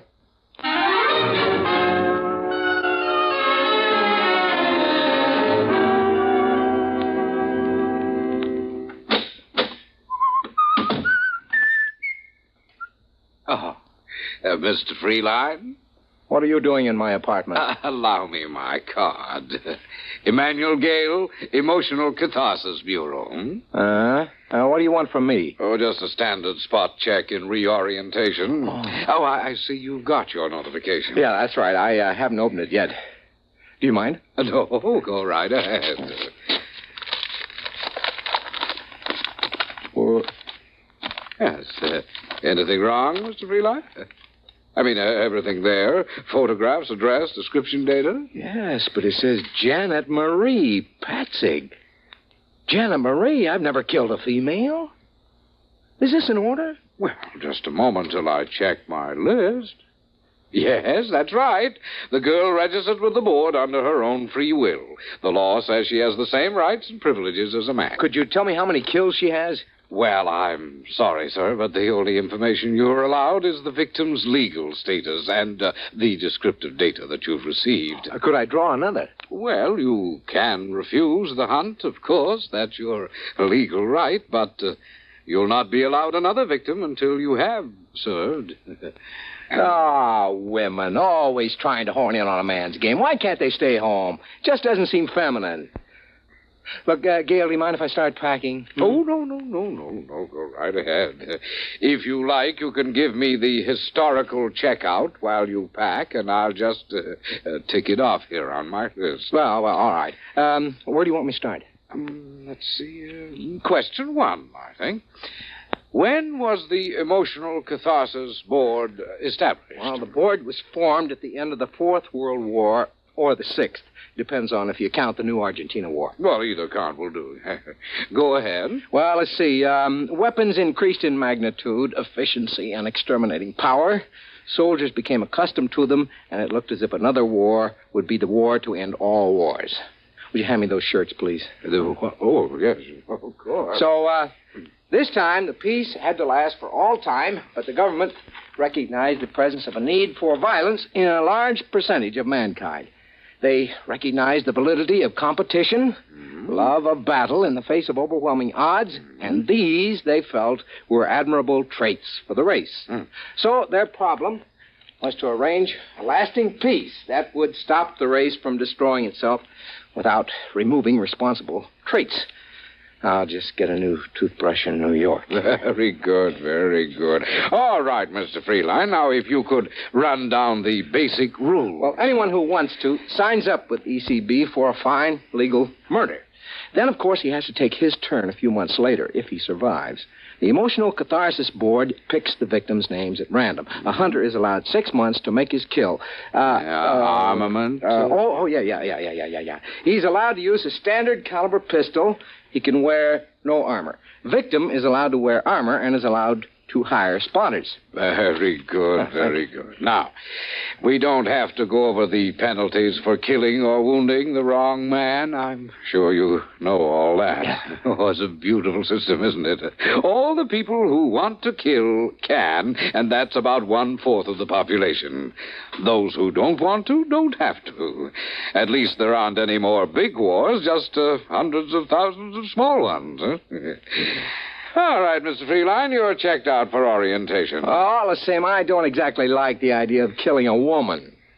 But she did sign up, didn't she? Yeah, that's right. Janet Patzig in New York. Well, I'll be taking one of our Protect Suit specials. Have you seen one of these, Mr. Gale? When I actuate the mechanism, watch how fast the gun springs out at the ready. Oh, excellent. It's excellent. Strange, isn't it, Mr. Gale? Each killing is a new excitement. It's something you just don't tire of, like a French pastry or women or drinking or anything else. Yes. Let's see, there. I guess that's it. Now a note for the milkman, and that's about all. Well, I'll be getting along, Mr. Gale. Oh, and good hunting, Mr. Freeline.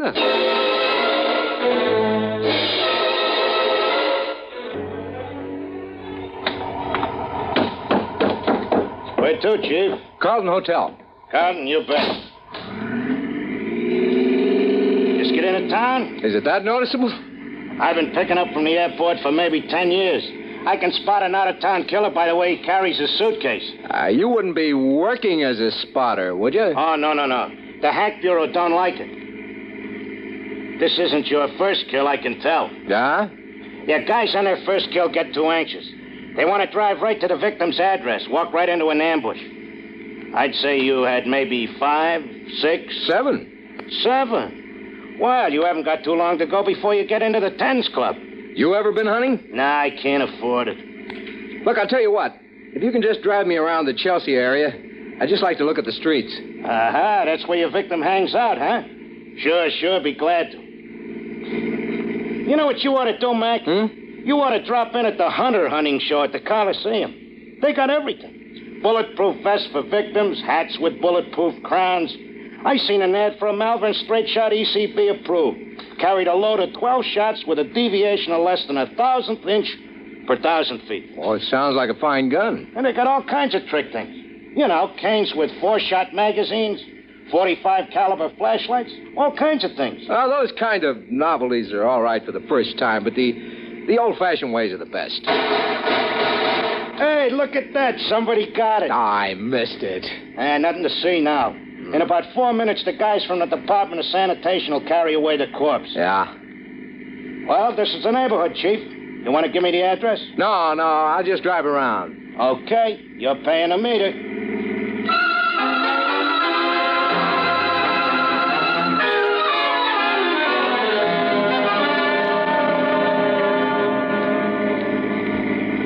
Now, wait a minute. What is it, Chief? There. That sidewalk cafe, you see? Yeah, shall I stop? No, just drive slowly. There she is. Sitting at a table. You mean the victim is a dame? Yeah, she's just sitting there. She crazy, exposing herself in the open? Boy, that's sure no way to stay healthy. Not when you're a victim. Drive around the block. Okay. And she looks younger than her pictures. She looks sad. Wonder if she's been notified. Well, she's got to be notified, Chief. They can't send you your notice until her signed receipt gets back to the office. It's automatic. That's right. Isn't she even going to try to defend herself? Doesn't look like it. Here we come again. She's still there. All I have to do is just ride by in a cab and pump a bullet into her. Okay, Chief, I'll go real slow. You be sure to allow for the motion of the car. No. Park across the street. Sure.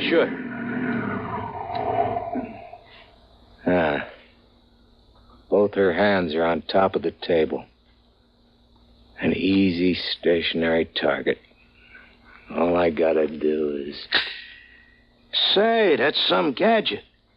Hey, remember to roll down a window before you shoot that gun, huh? Nah, it's an easy shot. It's too easy. Look, mister, hurry up, will you? If a cop comes along and finds you shooting out of my cab, he'll give me a ticket for double parking. Nah, it's too easy. All my other 6 kills have been hard. My victims have tried every dodge. One of them hired a dozen spotters. I got them all. I dressed as a milkman. Hey, that's pretty clever. Nah, this wouldn't be a trophy. Here, put your flag up. I'm getting out. Okay. Going over to talk to her. She's your victim. I know. It's too easy this way.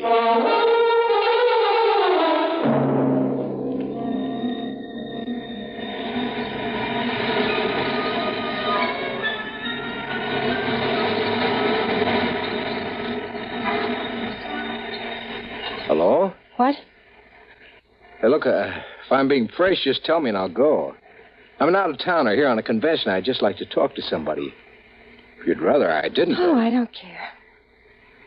May I sit down? Like to buy you a drink, if I can? I don't care. My name is Stanton Freeline. I'm Janet. Janet what? Janet Patzik.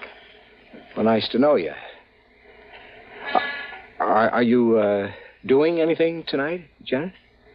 I'm probably being killed tonight. Oh, are you a victim? You guessed it. If I were you, I'd stay out of the way. No sense getting hit by mistake. Well, you're awfully calm about it. Don't you care? Haven't you got any spotters? No. Mr. Freeline, I'm a bad, bad girl. Huh? I got the idea I'd like to commit a murder, so I signed for ECB. Then I couldn't do it. Oh, I am sorry. But I'm still in, of course, even though I didn't shoot. I still have to be a victim. Well, why don't you hire some spotters? I couldn't kill anyone. I just couldn't. I don't even have a gun. Well, you got a lot of courage coming out in the open this way. What can I do? You can't hide from a hunter, not a real one. I don't have enough money to make a disappearance. Well, since it's your own defense, I should think... No, I've made up my mind about that. This whole thing is wrong, this whole system. When I had my victim in the sights, I saw how easily I could... Oh, let's forget it. I'm glad you talked to me. At least it'll pass the time.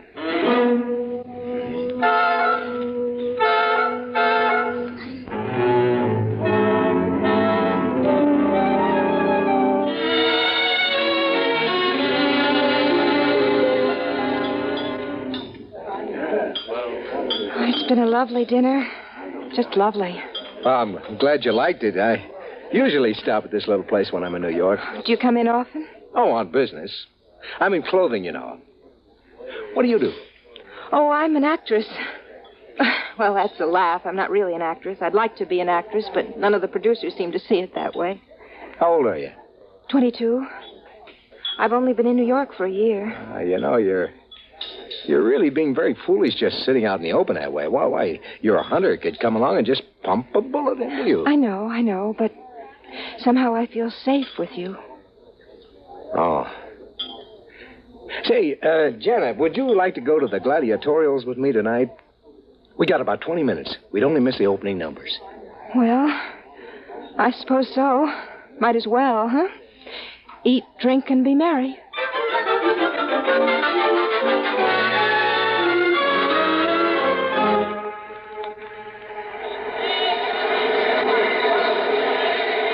I'm a little disappointed. Why? Oh, I thought the New York gladiatorials would be something special. It's about the same as Cleveland. Historical events, swordsmen and netmen, duels with sabers and foil. Isn't there any difference? Well, the duel to the death is the same in Cleveland as it is in New York. You know, that's funny. I used to think that gladiatorials were very exciting. Now they just make me a little sick. Well, you can get tired of the best of shows. Frankly, I think it was a mistake starting to televise the gladiatorials. It cut down on the box office for one thing, and for another, it just isn't the same as being right there in the stadium, you know? No, it isn't. Well, you want to stay for the second half? Let me see. They got bullfighting, lion fighting, bow and arrow, and dueling on the high wire. No, I've had about enough. All right. Shall I take you home? Would you please?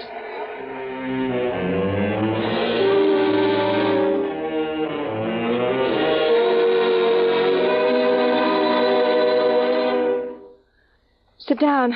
I'll fix you a drink. Janet. What? You're crying, aren't you? Oh, no, not really. It's just the thought that any minute from anywhere a bullet can come crashing into me.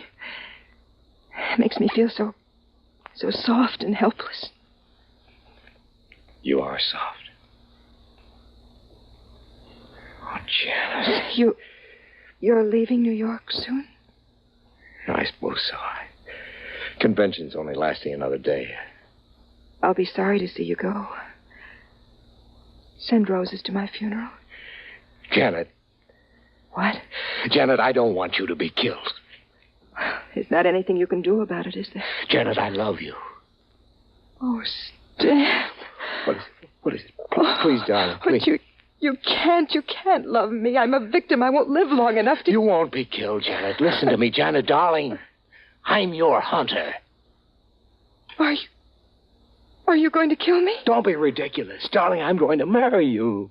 Oh, Stan, my darling. Oh, the waiting. I've been so frightened. It's all over. Think what a story it'll make for our kids, huh? Darling. How I came to murder you and left marrying you. Oh, Stan, kiss me. Oh, I think I'd better have a cigarette. Let's start packing. No, wait. You haven't asked if I love you. What? You haven't admired my cigarette lighter. What are you talking about? It's a lovely lighter, isn't it?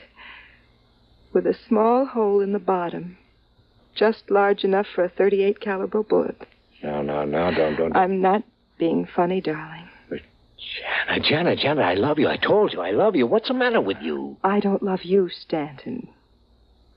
I am a good actress, aren't I? Even though the producers don't think so. You knew all along. Yes, of course. Don't reach for that. Janet. Yes, darling.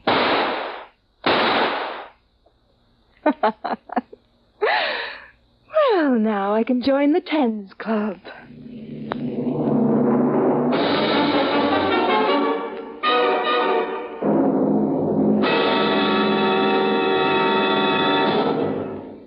You have just heard X-1, presented by the National Broadcasting Company in cooperation with Galaxy Science Fiction Magazine. X-1 has brought you The Seventh Victim, a story from the pages of Galaxy written by Robert Sheckley and adapted for radio by Ernest Kenoy. Featured in the cast, Lawson Zerbe as Freeline, Terry Keane as Janet, his killer, Frank Maxwell as the cab driver, Ian Martin as Emmanuel Gale of the Emotional Catharsis Bureau, Irv West as Freeline Spotter, and Arthur Hughes as his business partner. Your announcer, Fred Collins. X-1 was directed by Kenneth McGregor and is an NBC Radio Network production.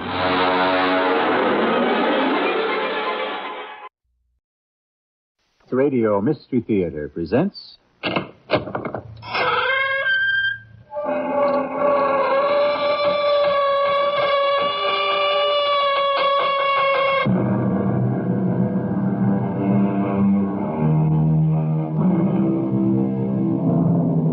Come in. Welcome. I'm E.G. Marshall. Jules Verne wrote his classic fantasy From the Earth to the Moon in 1865. It was the era of the horse and buggy, and Verne's readers agreed space travel must be surely the ultimate trip. Today, however, we are told that the space shuttle will make orbital flight as commonplace as a bus ride or the commuter express. And yet, we still look to the stars for a glimpse of the unusual, the mysterious, the otherworldly. Luna from Argonne? Come on. Your act has gone on long enough. I'm placing you under arrest. I'm sorry, but I cannot allow that. Into the airlock, lady. I warn you, Captain, you are forced... Now, you just keep your hands at your sides. The mind lock does not require contact. My head, she's inside my...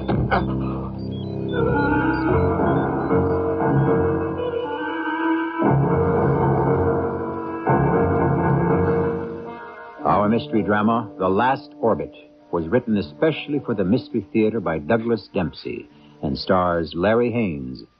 I'll be back shortly with Act One. An astronaut, like an athlete, is doomed to a short career. Then he's put out to pasture. Former astronauts do, of course, have job opportunities. Corporate executive, TV personality, even congressman. But the transition is hard. Once adventure has been tasted, a crash diet of daily routine can starve the spirits, even kill a man.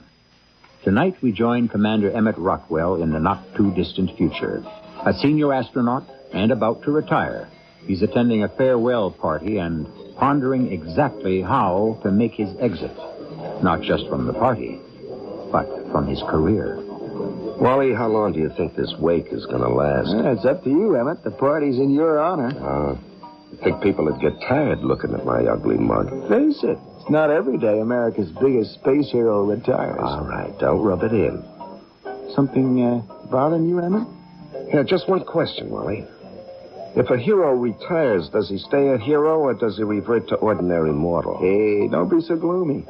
At least be happy for me. After our flight tomorrow, I'll be a full commander. And you'll be able to do whatever you want. And that's just it. What?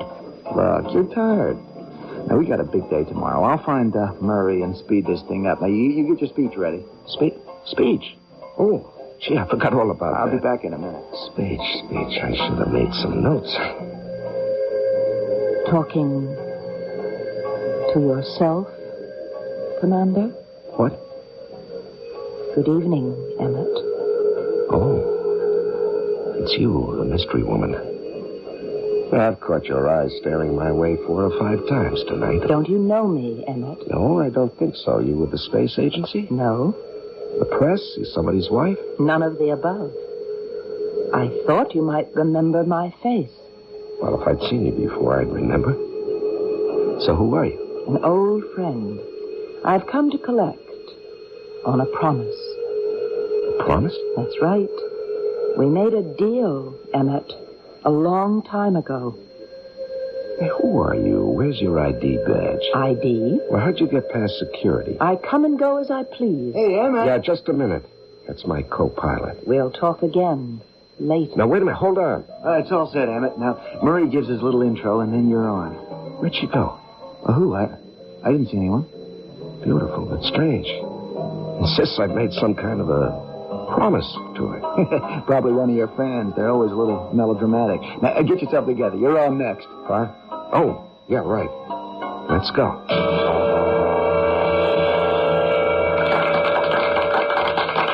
Ladies and gentlemen, the main event of the evening.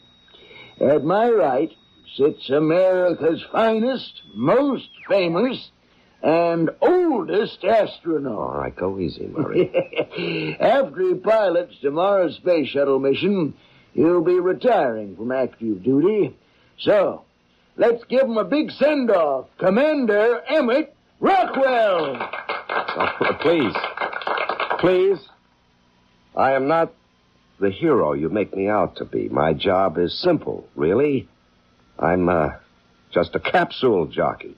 Well, think about it. The tech crew builds them, the the ground crew flies them, all I do is ride them. It's you people that make me look good. It's me, Emmett. I'm the one who makes you look good. What? Emmett, something wrong? No, I was saying what a great support crew you've been. You're the real heroes. Thank you all.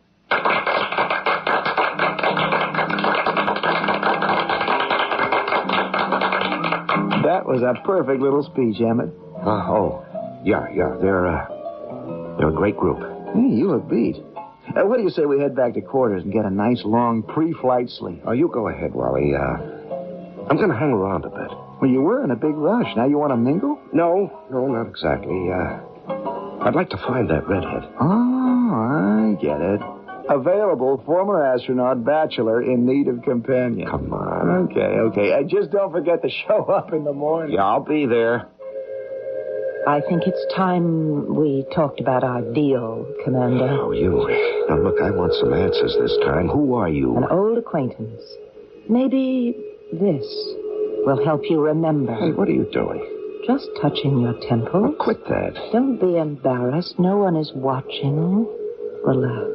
Let go. Yeah, but This will put you in touch with your deepest buried memories. Your fingertips are vibrating. Energy is flowing between us. Now, what do you feel? I'm being pulled toward you. Like a magnet. I feel a connection between us. Like our minds are locked together. I had this feeling before on my first mission. Good. You do remember. That's enough. Hey, that's some trick. It's no trick. Now, we have an arrangement, Commander Rockwell, and it will become effective after tomorrow. Tomorrow, I'll be in orbit in space. Of course. I will watch over your mission. Then you will keep your part of our bargain. Watch over my mission?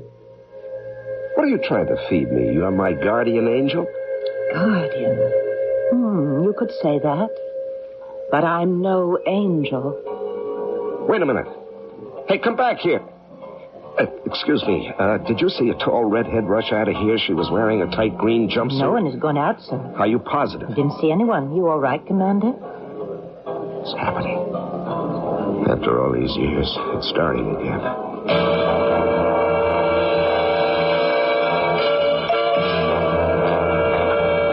Morning, Emmett. Hey, Wally. How's breakfast? Well, I get so hungry right before liftoff, I'll eat anything, even this stuff. You all psyched up for the flight? Well, I didn't sleep much last night. Huh? What's bugging you? Nothing really. I'm just anxious. A veteran like you? Come on, you don't get the jitters. No, it's not that. Well, what is it? It's her. That redhead. Redhead? Yeah. Oh, from the party. Yeah, I talked to her again after you left. She did a whole number. She was telling me I made some kind of a deal with her, and now my time is up.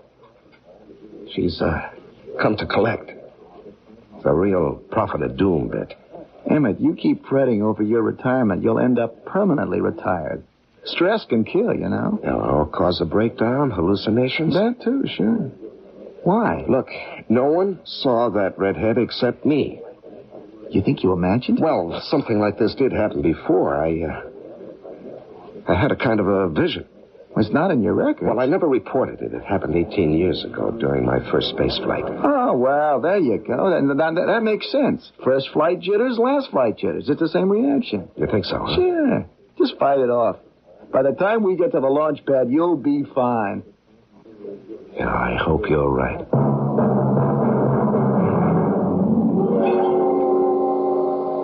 There she is.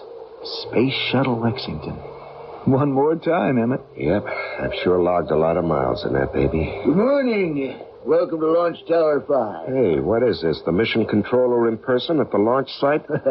Just wanted to see you off, Emmett. Well, for Pete's sake, Murray, no tears. I'll be back. Now, here's the elevator. Let's go. Just you've both been briefed on the mission.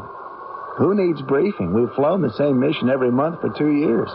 You've seen one satellite salvage, you've seen them all, right, Em? Well, it's hardly my idea of a glamorous final mission. No spine-tingling danger, no chance for heroics. I know that's your style, Emmett, but try not to pull any stunts this trip, okay? This is it. Level 20. Boy, the view from up here is always spectacular. What a day. It's so clear you can see Jacksonville. You know, whenever I'm up here, I feel it. Hey, Wally, look. Look down there. What? It's her. She's here, right at the base of the launch tower. Emmett. Murray, help me. What happened? Emmett's frozen up. Give me a hand. Get him back. Away from the railing. Emmett. Emmett, answer me. I'm okay. What happened? Oh, I had a sudden flash of vertigo. Imagine an astronaut afraid of heights. Now, listen. If you're not well, I'll abort this mission right here and now. No. Murray, don't abort. I'm fine. I just need to sit down. Wally, help him on board the ship. Just climb in your seat, Emmett. Did you say, Wally? Shut up. I've got to smooth Murray out or he'll scrub the lift off. I'll talk to you later. Wally, come out here. He's all right now, Murray. What the heck is going on here? It's just nerves. It's his last flight. He's a little jumpy. You sure that's all it is? He'll be fine. Now, once we get into orbit, he'll unwind. You better be darn sure of that. 15 minutes to launch. All personnel clear the tower. Wally, keep an eye on him. Don't let him do anything dumb. Yes, sir. Don't worry.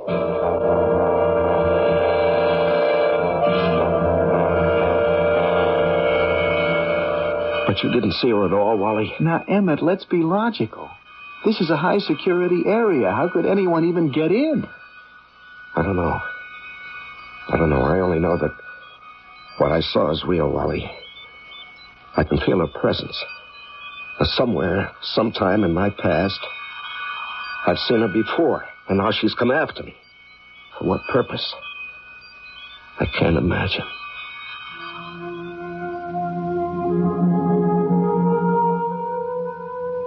A beautiful woman of unknown origin, flaming red hair, fabulous figure, and a penchant for the mysterious. Too good to be true? Remember, one man's dream can be another man's nightmare. For Commander Emmett Rockwell, retiring astronaut, this woman is a specter of doom. Who is she? We'll check her references in Act 2.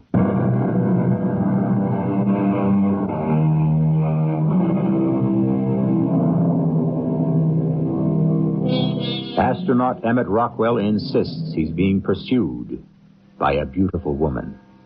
His co-pilot, Wally Bruder, thinks she's a phantom, a trick of the mind. We all have secret fears, our own inner demons. The question is, should we flee from such demons, or should we confront our ultimate fears head on? For Emmett, this is a new experience. Until now, he has neglected his inner self, focusing his attention instead on the external world and his busy career. Our orbit is stable, Wally. Lock the controls into the computer. Will do, Emmett. Computer is locked. Hey, you can let go of the controls and enjoy the view now. Yeah. Looks so peaceful from up here. Better enjoy it. This is your last look at Earth from this angle. Yeah, I'm lucky to get a last look the way I carried on down there. And, thanks, Wally, for covering for me. Don't mention it. I have to tell you, though, I don't buy your theory. What theory? That it was a common stress reaction, a case of nerves. Well, it's the only explanation that makes sense. Now, the fact remains, I saw that woman standing at the base of the launch tower in broad daylight. I was wide awake and completely calm. She was real. Emmett, let me explain. Now, something's bothering you, so your mind, your subconscious, gives the problem a name and a face. When you're asleep, it's called a dream or a nightmare. When you're awake, it's an hallucination. Wally, I can feel her presence. Now, how do you explain that? Oh, man, you are really spooked. Uh-oh. There's the radio. Murray's going to want a status report. Are you okay to talk? Yeah, sure. I'm okay to talk. Now, this is Shuttle 27 acknowledging transmission. Come in. this is Mission Control. Murray here. Beautiful launch. Everything okay? All systems a go. Nothing to report. Good.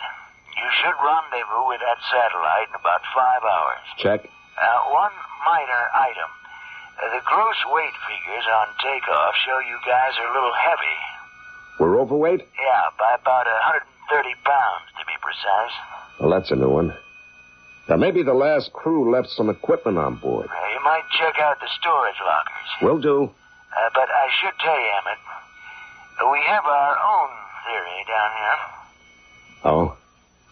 Now, what's your theory, Murray? Well, the guys figure you've got a girl aboard to celebrate your last flight. A girl. Emmett? You still there?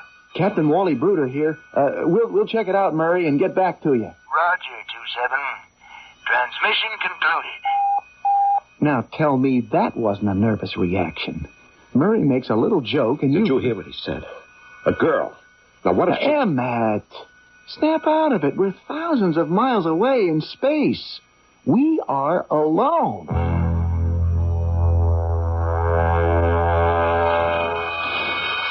Nothing here. Or here. And that's it, Wally. I've gone through every storage compartment we've got. Nothing in the cargo bay either. Now, how could we miss 130 pounds of equipment? Well, maybe Murray miscalculated. All right, let's try the airlock. Oh, Emmett. The only place we haven't looked. But it's just a cubicle. It doesn't have any lockers, just a seat for... Oh, come off it. You don't... All right, give me a hand with the hatch. Boy, this is a waste of effort. It's a stowaway. Good day, gentlemen. Who are you? How did you get... I'm called Luna. I'm a friend of Emmett's. Now, you know I'm not crazy, Wally. She is real. How did you get past security? No trouble at all, really. Oh, you got trouble now, lady. Stowing away on a space shuttle flight is a federal offense. That doesn't concern me. I am here for Commander Rockwell. But why? Why? What do you want with me? Think back, Emmett, to your first mission. Your very first space flight. Well, that was 18 years ago. How would you know anything about it? That is where we met. Don't you remember? You had a vision. This is crazy. Emmett, she must have overheard us at breakfast. Or else she's reading my mind. I recommend that we lock her up and keep her under surveillance. And we radio report the mission control. Yeah, I suppose we should. Stand back, ma'am. I'm going to shut this hatch now. Just think back, Emmett. All those years ago.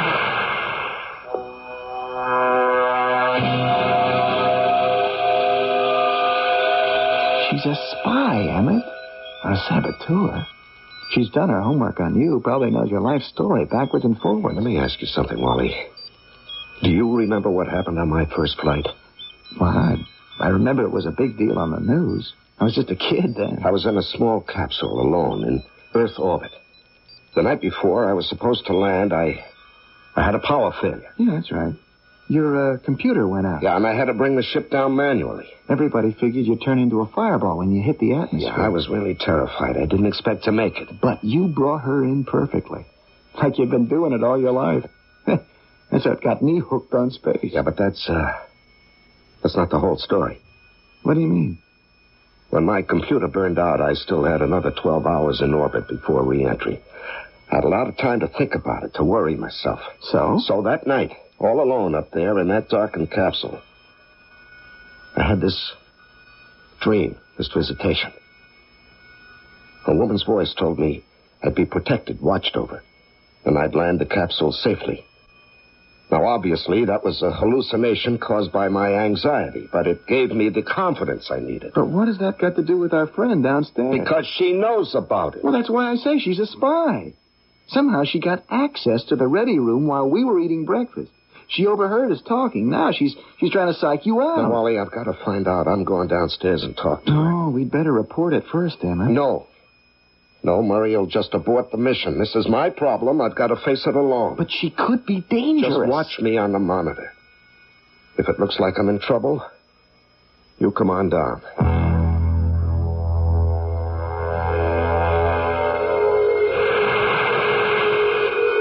Okay, Luna, you can come out now. You've decided to trust me, Commander. Now, look, let's get something straight. I'm here because I want some answers. Of course. My partner, on the other hand, is aching to lock you up and throw away the key. But, Emmett, you know all the answers. Try to think back. Now, look, I've racked my brains. I just don't remember. You have buried the memory deep inside. We must pull it out. Perhaps I should use the mind lock. Oh, is that another one of your little tricks? The mind lock is quite powerful. It will allow our thoughts to mingle. If you cooperate, it will trigger your deepest memories. You mean I've got to trust you if I want to get to the bottom of this, huh? Yes, Emmett, you must trust me. Well, okay, if it'll explain who you are, let's do it. But I'm warning you, Luna. Don't you try anything. Wally is watching us on the monitor. Don't worry. Just close your eyes and try to relax while I stroke your forehead. Let the years roll back. It is 18 years ago. Your first mission. You are alone in your space capsule. Describe what you see. Capsule is very small. It's dark. I'm shutting down the controls. And I'm getting ready for sleep. Oh, wait. What's happening? Something's wrong. My instrument panel just lit up like a Christmas tree. And I see a face on the view screen. Go on, Emmett. Describe it. It's a woman. It's you. You're saying that you're a friend, a traveler from far away. You want to talk. You want to help me. And do you believe me? No. I'm thinking this must be an hallucination brought on by stress. Do you need help, Emmett? Yes. Yes, I do need help. My ship is crippled. I have to bring it in manually. I'm afraid I won't be able to do it. I'm afraid I may die. And do I offer to help you? You offer to make a deal. Yes. You will unlock my mind. Your thoughts will become one with mine. You will guide me, give me strength, confidence. And what do I ask in return? You want me to make a promise in exchange for giving me this heroic streak in my personality. I must agree to return with you to your home when I retire. It's a little like Faust. I will lead a charmed life, but I'll give you my soul. And what is your decision? I decide to accept your offer because...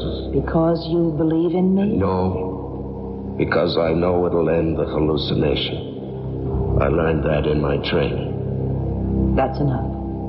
You may return to the present. You see, Emmett? You remember it all. I remembered a dream I had 18 years ago, so what does that prove? I was in your dream, and I'm here now. How do you explain it? The whole idea is preposterous. Now, you've planted some sort of hypnotic suggestion in my mind. Wally's right. You're some kind of saboteur, and this is psychological warfare. You know that's not true. The explanation is very simple.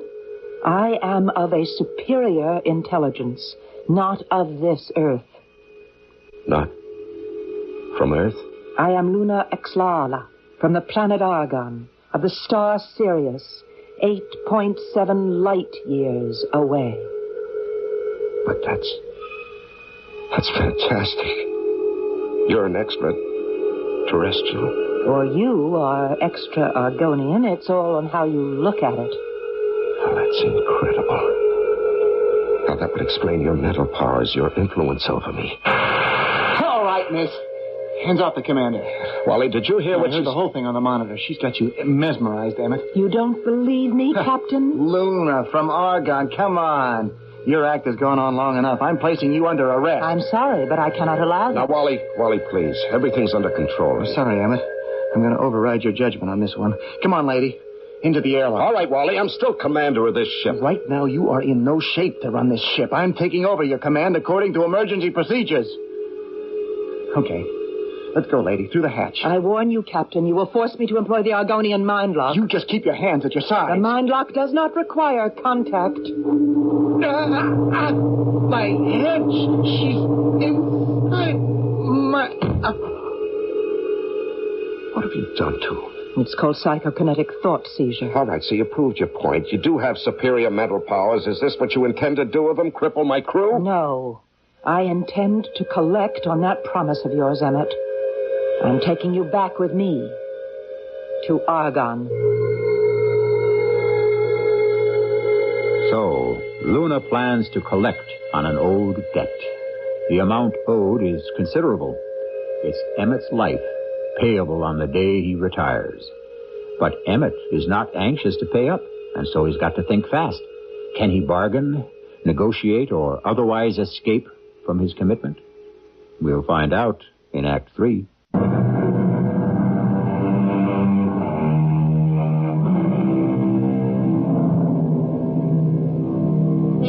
The universe is vast and doubtlessly holds more wonders than heaven and earth, to paraphrase Shakespeare.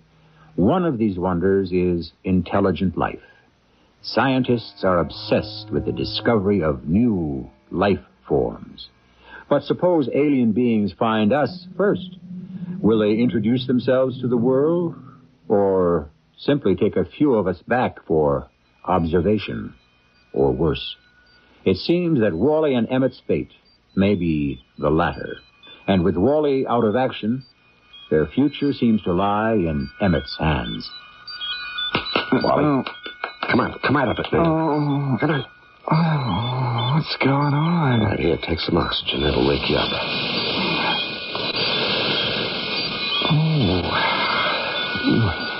Oh, that's better. I really conked out back there, didn't I? Well, you collapsed. Remember how it happened? We were searching through all the storage lockers. And? And we found, whatever it was we were looking for, right? You tell me. I'll tell you the truth. I'm not sure what we did find. I've gone completely blank. Any pain? No, I just... I got this weird feeling like my mind's been unplugged.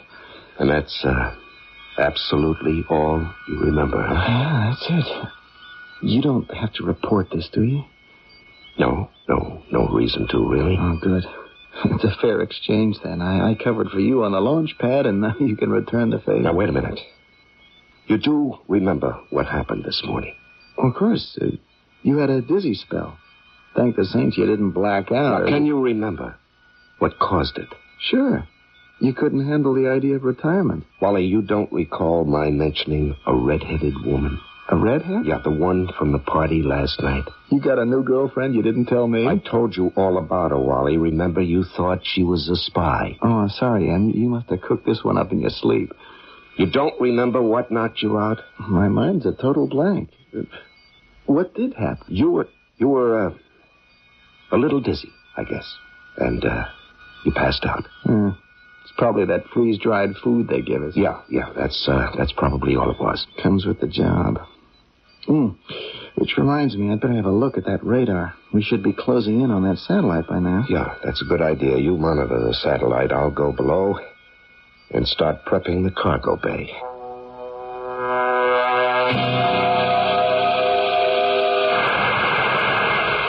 Okay, you can come out now, Luna. You are ready to talk to me, Emmett? Now, what did you do to Wally? Now, don't panic. I did Wally a favor. He has no need to remember me. This affair concerns us alone. Very, very neat. And just what is your plan? To spirit me away and have Wally forget I ever existed, too? Emmett, I got the satellite in view. I'm bringing the shuttle up alongside the beast, then I'll come down to give you a hand. Now, Roger, Wally. Okay, now listen. When Wally comes down here, I'll get rid of him somehow. I'll get him outside the ship. And then you and I will settle this business once and for all.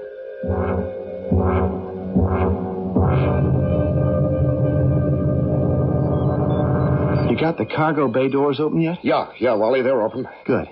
We're sitting right next to the satellite. You can holler in any time. Yeah, we got a problem here, Wally. The mechanical arm isn't working. The manipulator? Are you sure? Well, maybe... No, I'm sure. I'm sure, Wally. It's definitely broken. Without the arm, we can't very well grab onto the satellite now, can we? Yeah, well, we'll have to do it by hand. By hand? Yeah, one of us will have to suit up and go outside. I will attach a cable to the satellite. And pull it on board with the winch. Right. We'll reel her in like a big game fish. Huh? Okay. Let's get you into a pressure suit. Now, why don't you suit up, Wally? I think I'll let you go out there. But this is your last chance for a spacewalk. No. I've had plenty. You go this time. You can use the practice. Okay. It's your decision. Okay. Now, let's see you run through the procedure. I'll float out of the airlock, then push off toward the satellite. Right. Make sure you anchor your lifeline first. Oh, sure.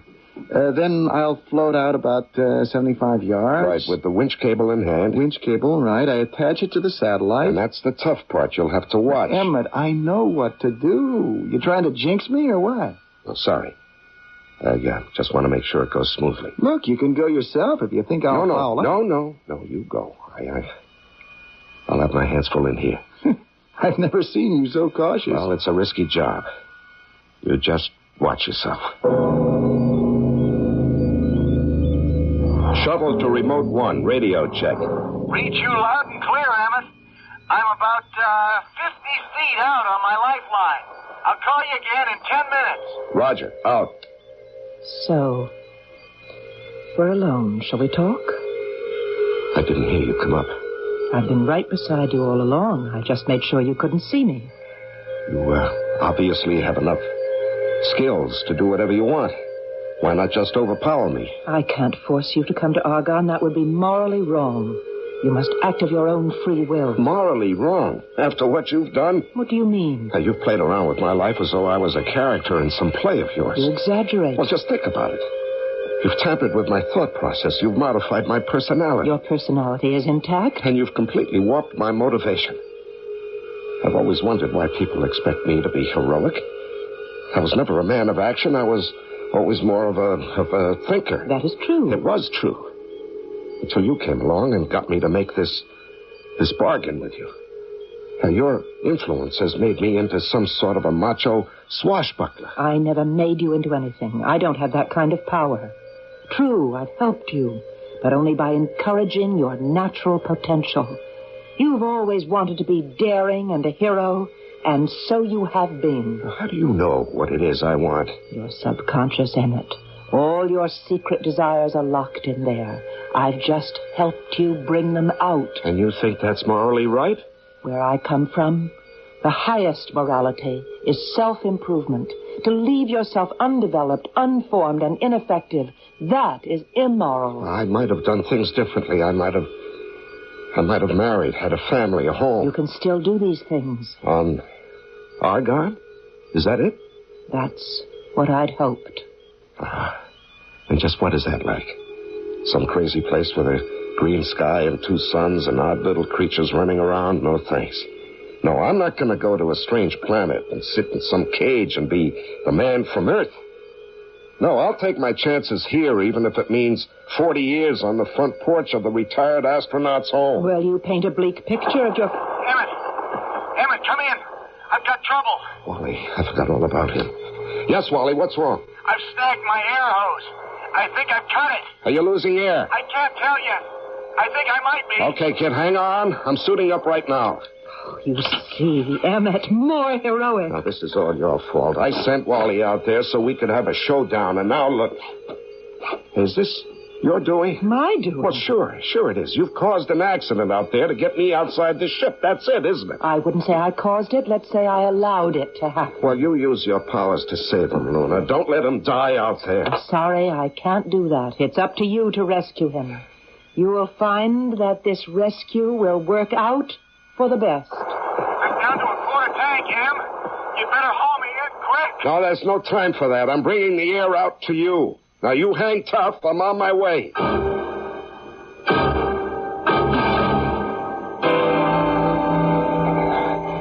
Where are you, Em? I'm drifting toward you on your blind side. My oxygen gauge is on 0.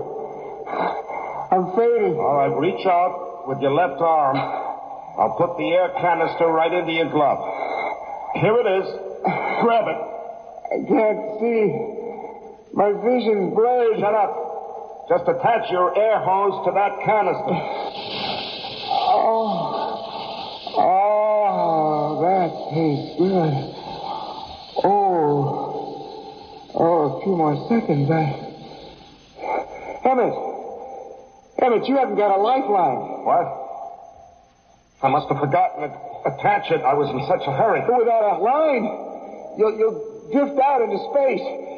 Quick, try to reach for me. Hold on to me. I can't reach. Oh, it's too late.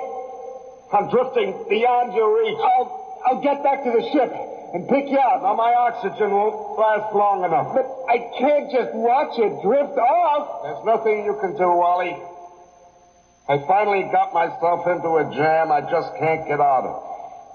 Emmett, you didn't actually plan this. Not exactly. I guess I let it happen, huh? All your fear of retirement. You just couldn't stand the idea of returning to Earth as an ordinary mortal. No, I guess not. I've outlived my usefulness, Wally. This is an appropriate fate. You saved my life. And you are going out just like the legend you are. Don't get mushy. And do me a favor. Yeah, sure. Anything. When you get back, don't follow in my footsteps, okay? I can't promise you that, Em. Well, the radio's fading out. So long, Wally. Goodbye, Emmett. May the Lord be with you.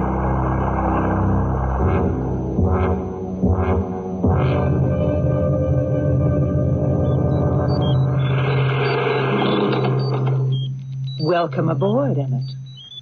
You can take off your space helmet. The atmosphere in my ship is identical to yours. You picked me up just in time. My air just gave out. But this is not nearly as dramatic as your rescue of Wally. He'll return to Earth and tell them the tragic story of how you died, bringing him that canister of air. You'll be a national hero all over again. Yeah, your plan worked out just perfectly, didn't it? How'd you keep the ship hidden from us? Now, wait, don't tell me. You used your superior powers. And lucky for you to be snatched out of deep space. Right. Out of the frying pan and into the fire. All right, what do you plan to do with me now? Well, now that you're officially retired, you can return to Argonne with me. Well, I'm not exactly thrilled by that prospect. You'll be the first Earthling to leave the solar system and travel to another star. I should think you'd be excited about the adventure ahead. What adventure? Being examined and probed by a bunch of Argonian scientists? Well, you have the wrong impression, Emmett. I'm not taking you back as a specimen. I'm taking you back as a man. I fail to see the difference. Well, let me explain. My world is a sad place. We have no real men there. We have the elders, very old men, but no reproductive, fertile males. Long ago, genetic engineers caused a terrible accident, and no natural children have been born on Argonne for nearly a century. Only laboratory babies. That is why I journeyed to Earth, to bring back a man. You want a home, a family, a wife. You told me these things. Yeah, well, sure, but that was back home on Earth. But Argonne will be your new home. I'll make a good wife. But that's impossible. Well, we're from two different worlds. We're very compatible. We are both humanoid species, and we're based on the same organic chemistry. Oh, believe me, I've researched it. That's why you were chosen. Chosen? Chosen? Just listen to yourself. It sounds like I'm an animal being groomed for breeding. You make me sound so cold. I am a very romantic person by Argonian standards. Yeah, well, not by my standards. But you must remember I've spent quite a lot of time allowing my mind to mingle with yours. And I've become very attached to your thought process. On your world, you would say I am in love with you. Well, that notion will take some time getting used to, I suppose. Yes, but you will get used to me. And as your mind develops, you will grow to love me. This will take some getting used to. Hey, what's that? The guidance computer. We're nearly finished our last orbit around Earth. We must prepare for the trip to Argon now. I don't see any controls. How's this thing powered? By thought projection. I wear this helmet and I just concentrate on my destination. What an amazing concept. I don't suppose you could give me a lesson. Well, of course. Here, put on this helmet. Who knows? I may have a whole new career as an astronaut on Argon, huh? Just may. Now, picture yourself under tangerine skies. Imagine pale green clouds.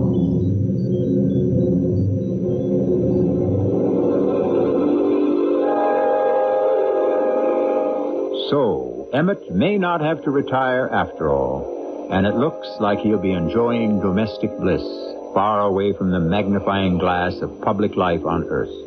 I suspect many celebrities would jump at the chance to retire into a completely new and anonymous life. And as for Luna, more about her after this.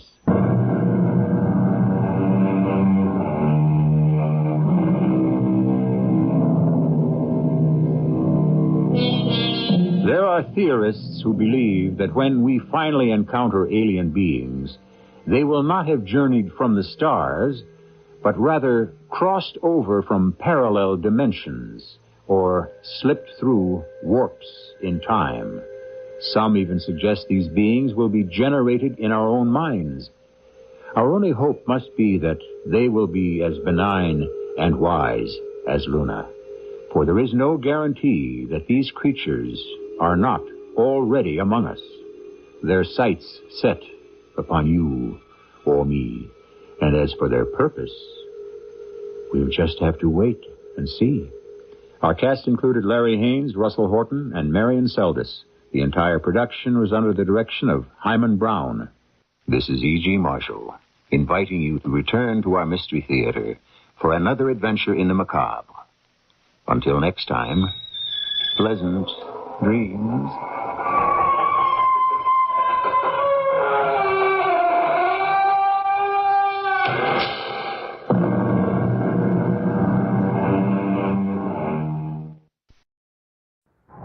How would you like it if they wrote a story about your boy and called it Deedle Deedle Dumpling, My Son, X1? It's all so dreadful that I don't want to believe it. And I don't want to talk about it anymore. But you can hear it for yourself on Theater 5. Deedle Deedle Dumpling, My Son, X1.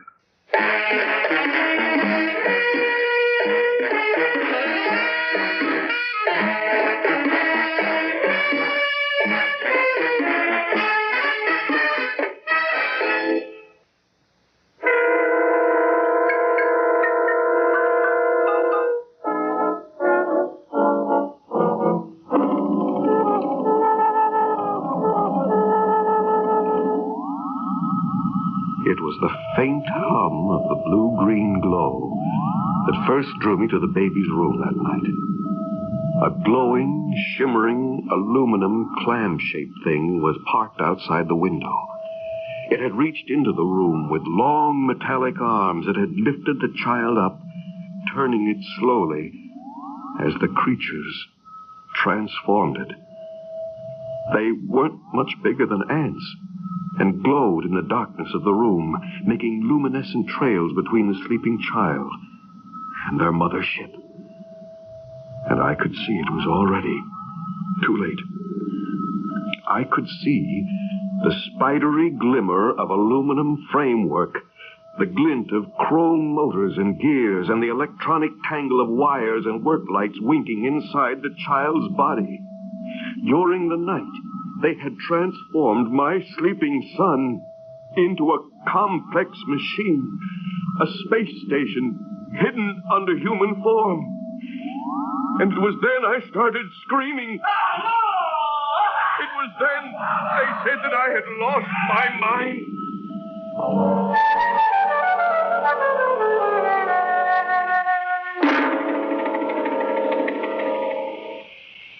Dad, can I have the car? Now, Johnny? It's almost midnight. I know. You finished with your homework, son? Yes, Mother. Well, what do you want the car for at this hour? To get a hamburger.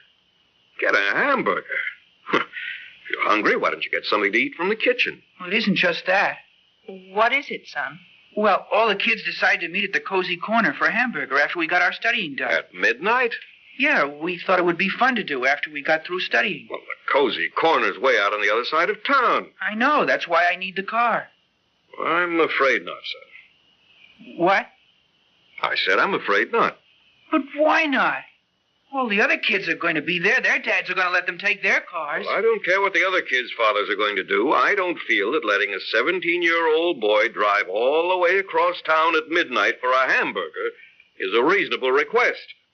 Especially when tomorrow's a school day, and especially not on the spur of the moment like this. But all the other kids are going to be there. Well, you're going to have to resign yourself to the fact that all the other kids are going to be a lot of places that you're not going to be. Oh, Mother. John, I don't think it would hurt. Just this once. All the other kids will be there. I don't care what all the other kids are doing. Paul, I think it's important that John be with the other children as much as possible. Well, so do I. I don't think a teenager driving around at midnight is normal behavior. Well, the other kids do. I don't care what all the other kids do. I don't think Johnny's request is unreasonable. I do. Whatever you may think, I believe you have to deal with it in a rational manner. I am being rational. And stop raising your voice. I am not raising my voice. Oh, please, Dad. No. How many times do I have to say it before the word becomes clear around here? What's that? What's what? Don't you hear it? Hear what? I don't hear anything. Paul, sit down. You look as white as a sheet. Dad, can I have the car tonight? Yes. Yes, go on, take it. I won't be using it. Thanks, Dad. I'll be back before 1.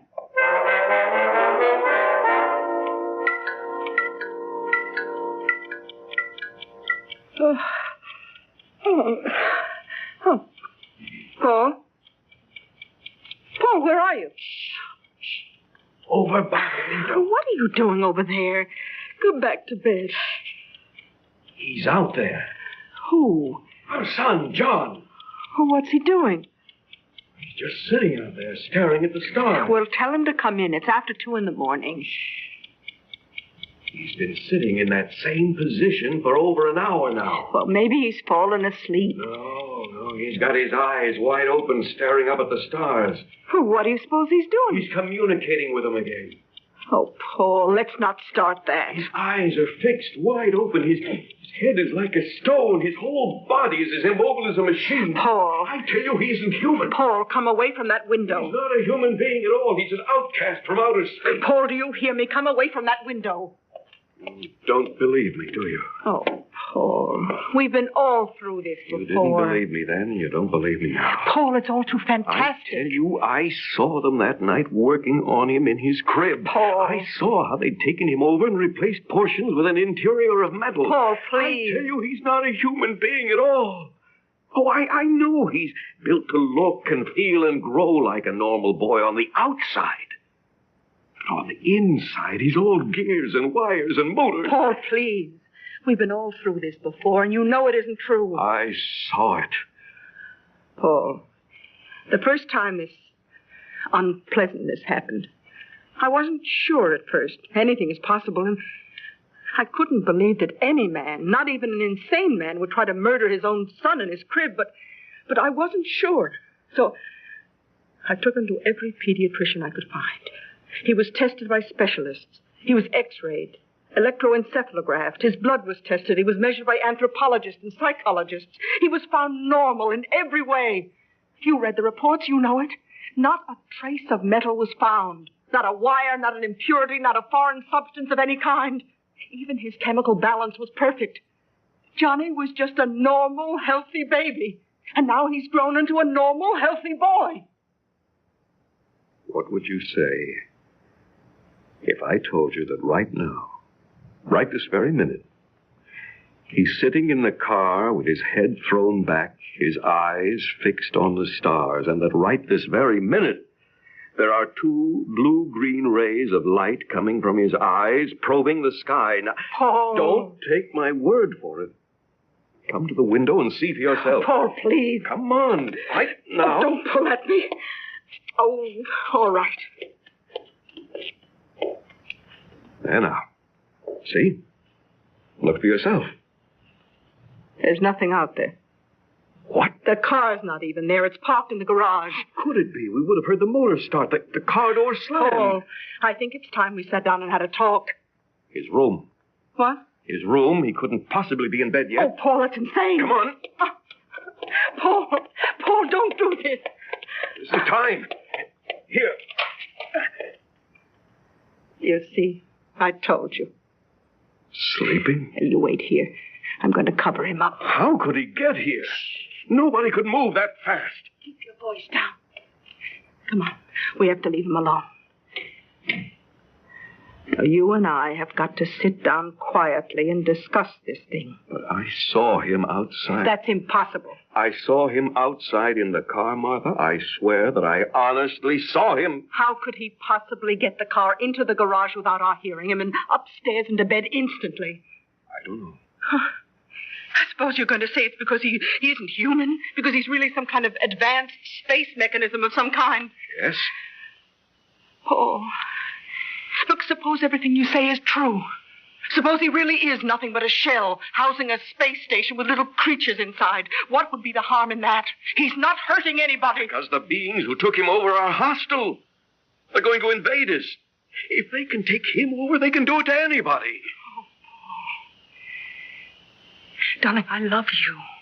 I love you very much, but I can't afford to let this happen again. There's nothing wrong with Johnny. The last time you started talking like this, you tried to kill him in his crib. I don't want either of you hurt. There is nothing wrong with Johnny.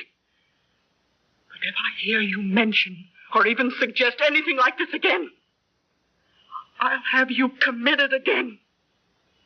Do you understand? Yes, Martha.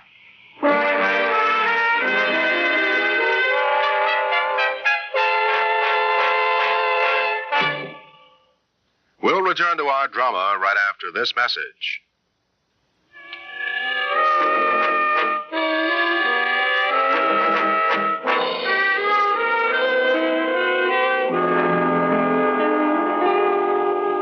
Good morning, dear.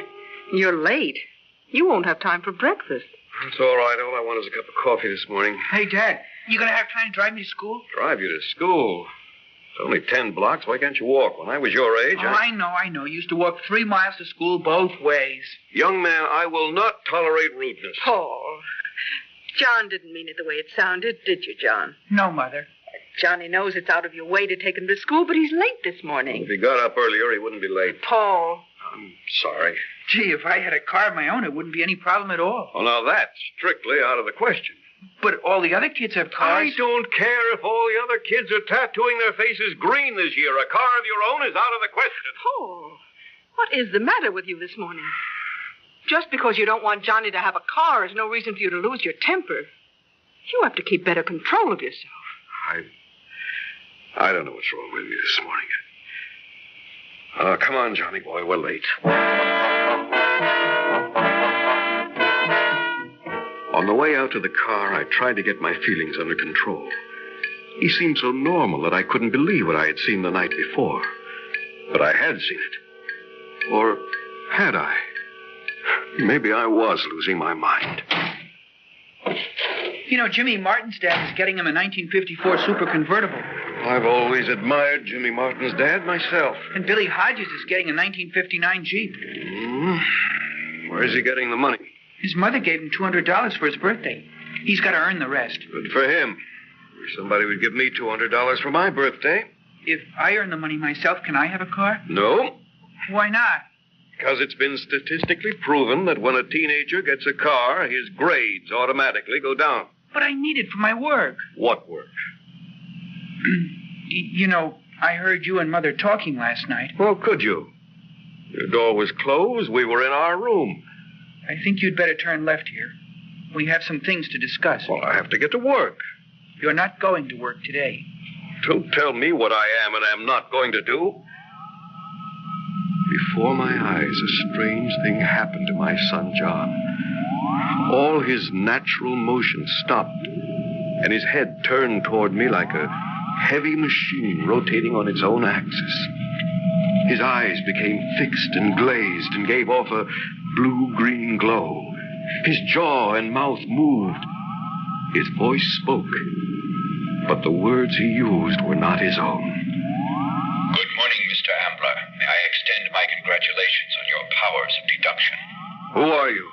Explix Ion, Officer Commanding Space Outpost X1 at your service, sir. Please keep your eyes on your driving.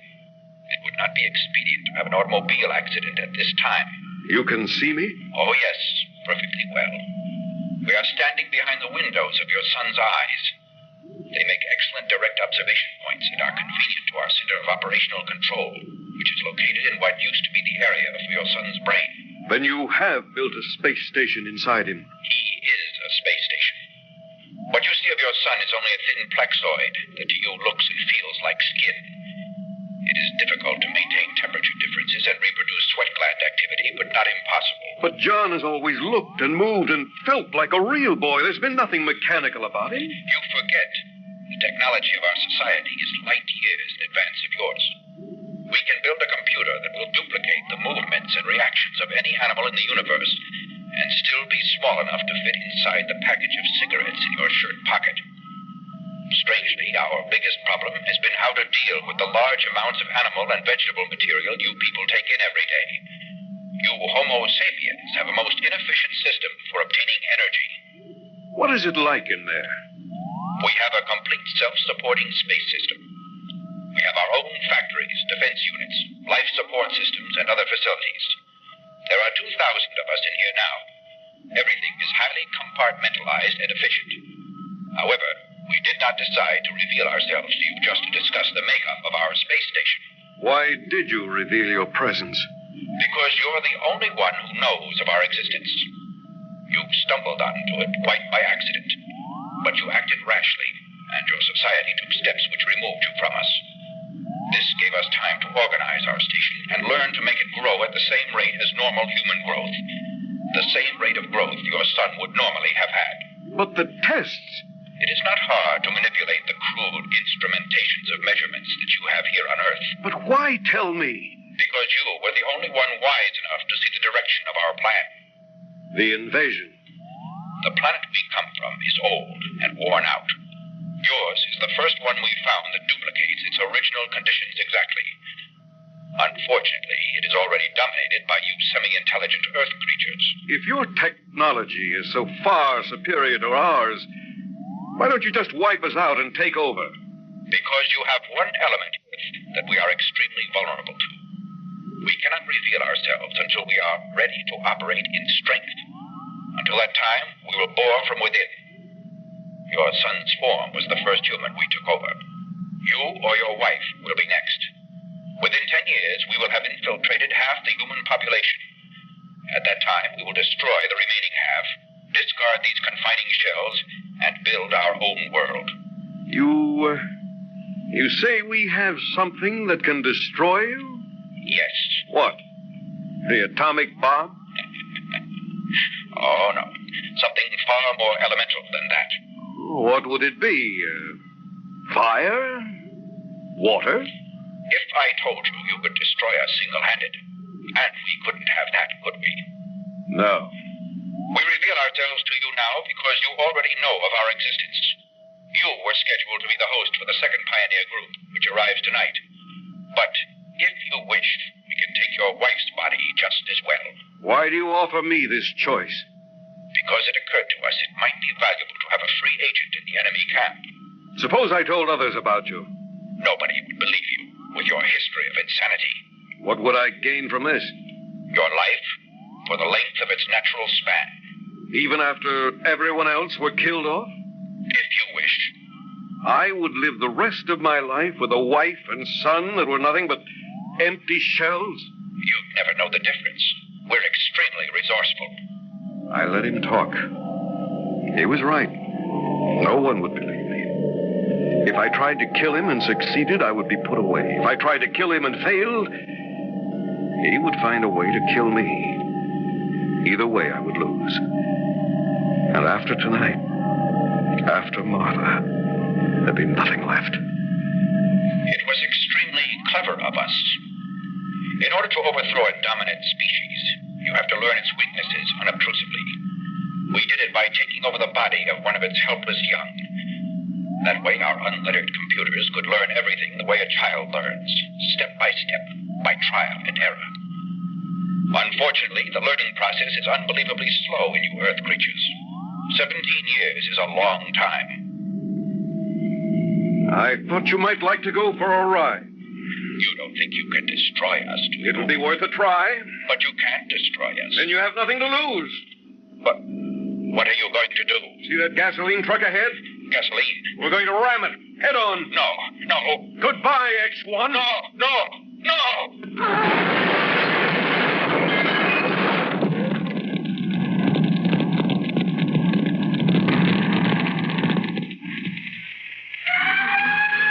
Try to get control of yourself, Mrs. Ambler. We'll be there in a few minutes. Consider yourself lucky to have one of them survive that crash. Yes, but is he all right? He isn't burned or anything. Not a scratch on him. It's miraculous. He must have been thrown clear of the car, away from the fire. But will I be able to talk to him? Oh, I don't know if he's conscious. The doctor says he's suffering from shock. Here we are. All right. Let her through. Please. Oh, darling. Oh, my darling. Are you all right? It's all right. I'm here. I'll take care of you. Can you hear me? Can you answer me? Hi, Mom. What's new?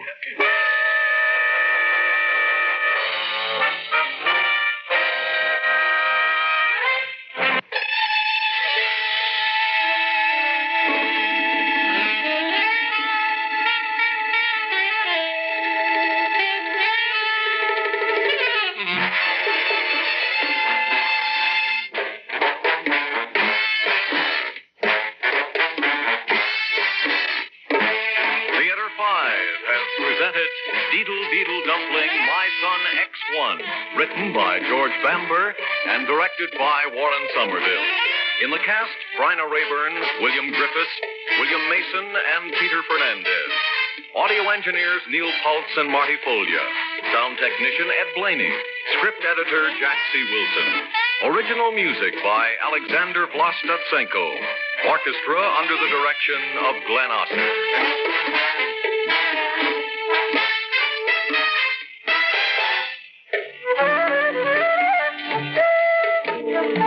Executive producer for Theater 5, Edward A. Byron. We invite your comments. Write to Theater 5, New York 23, New York.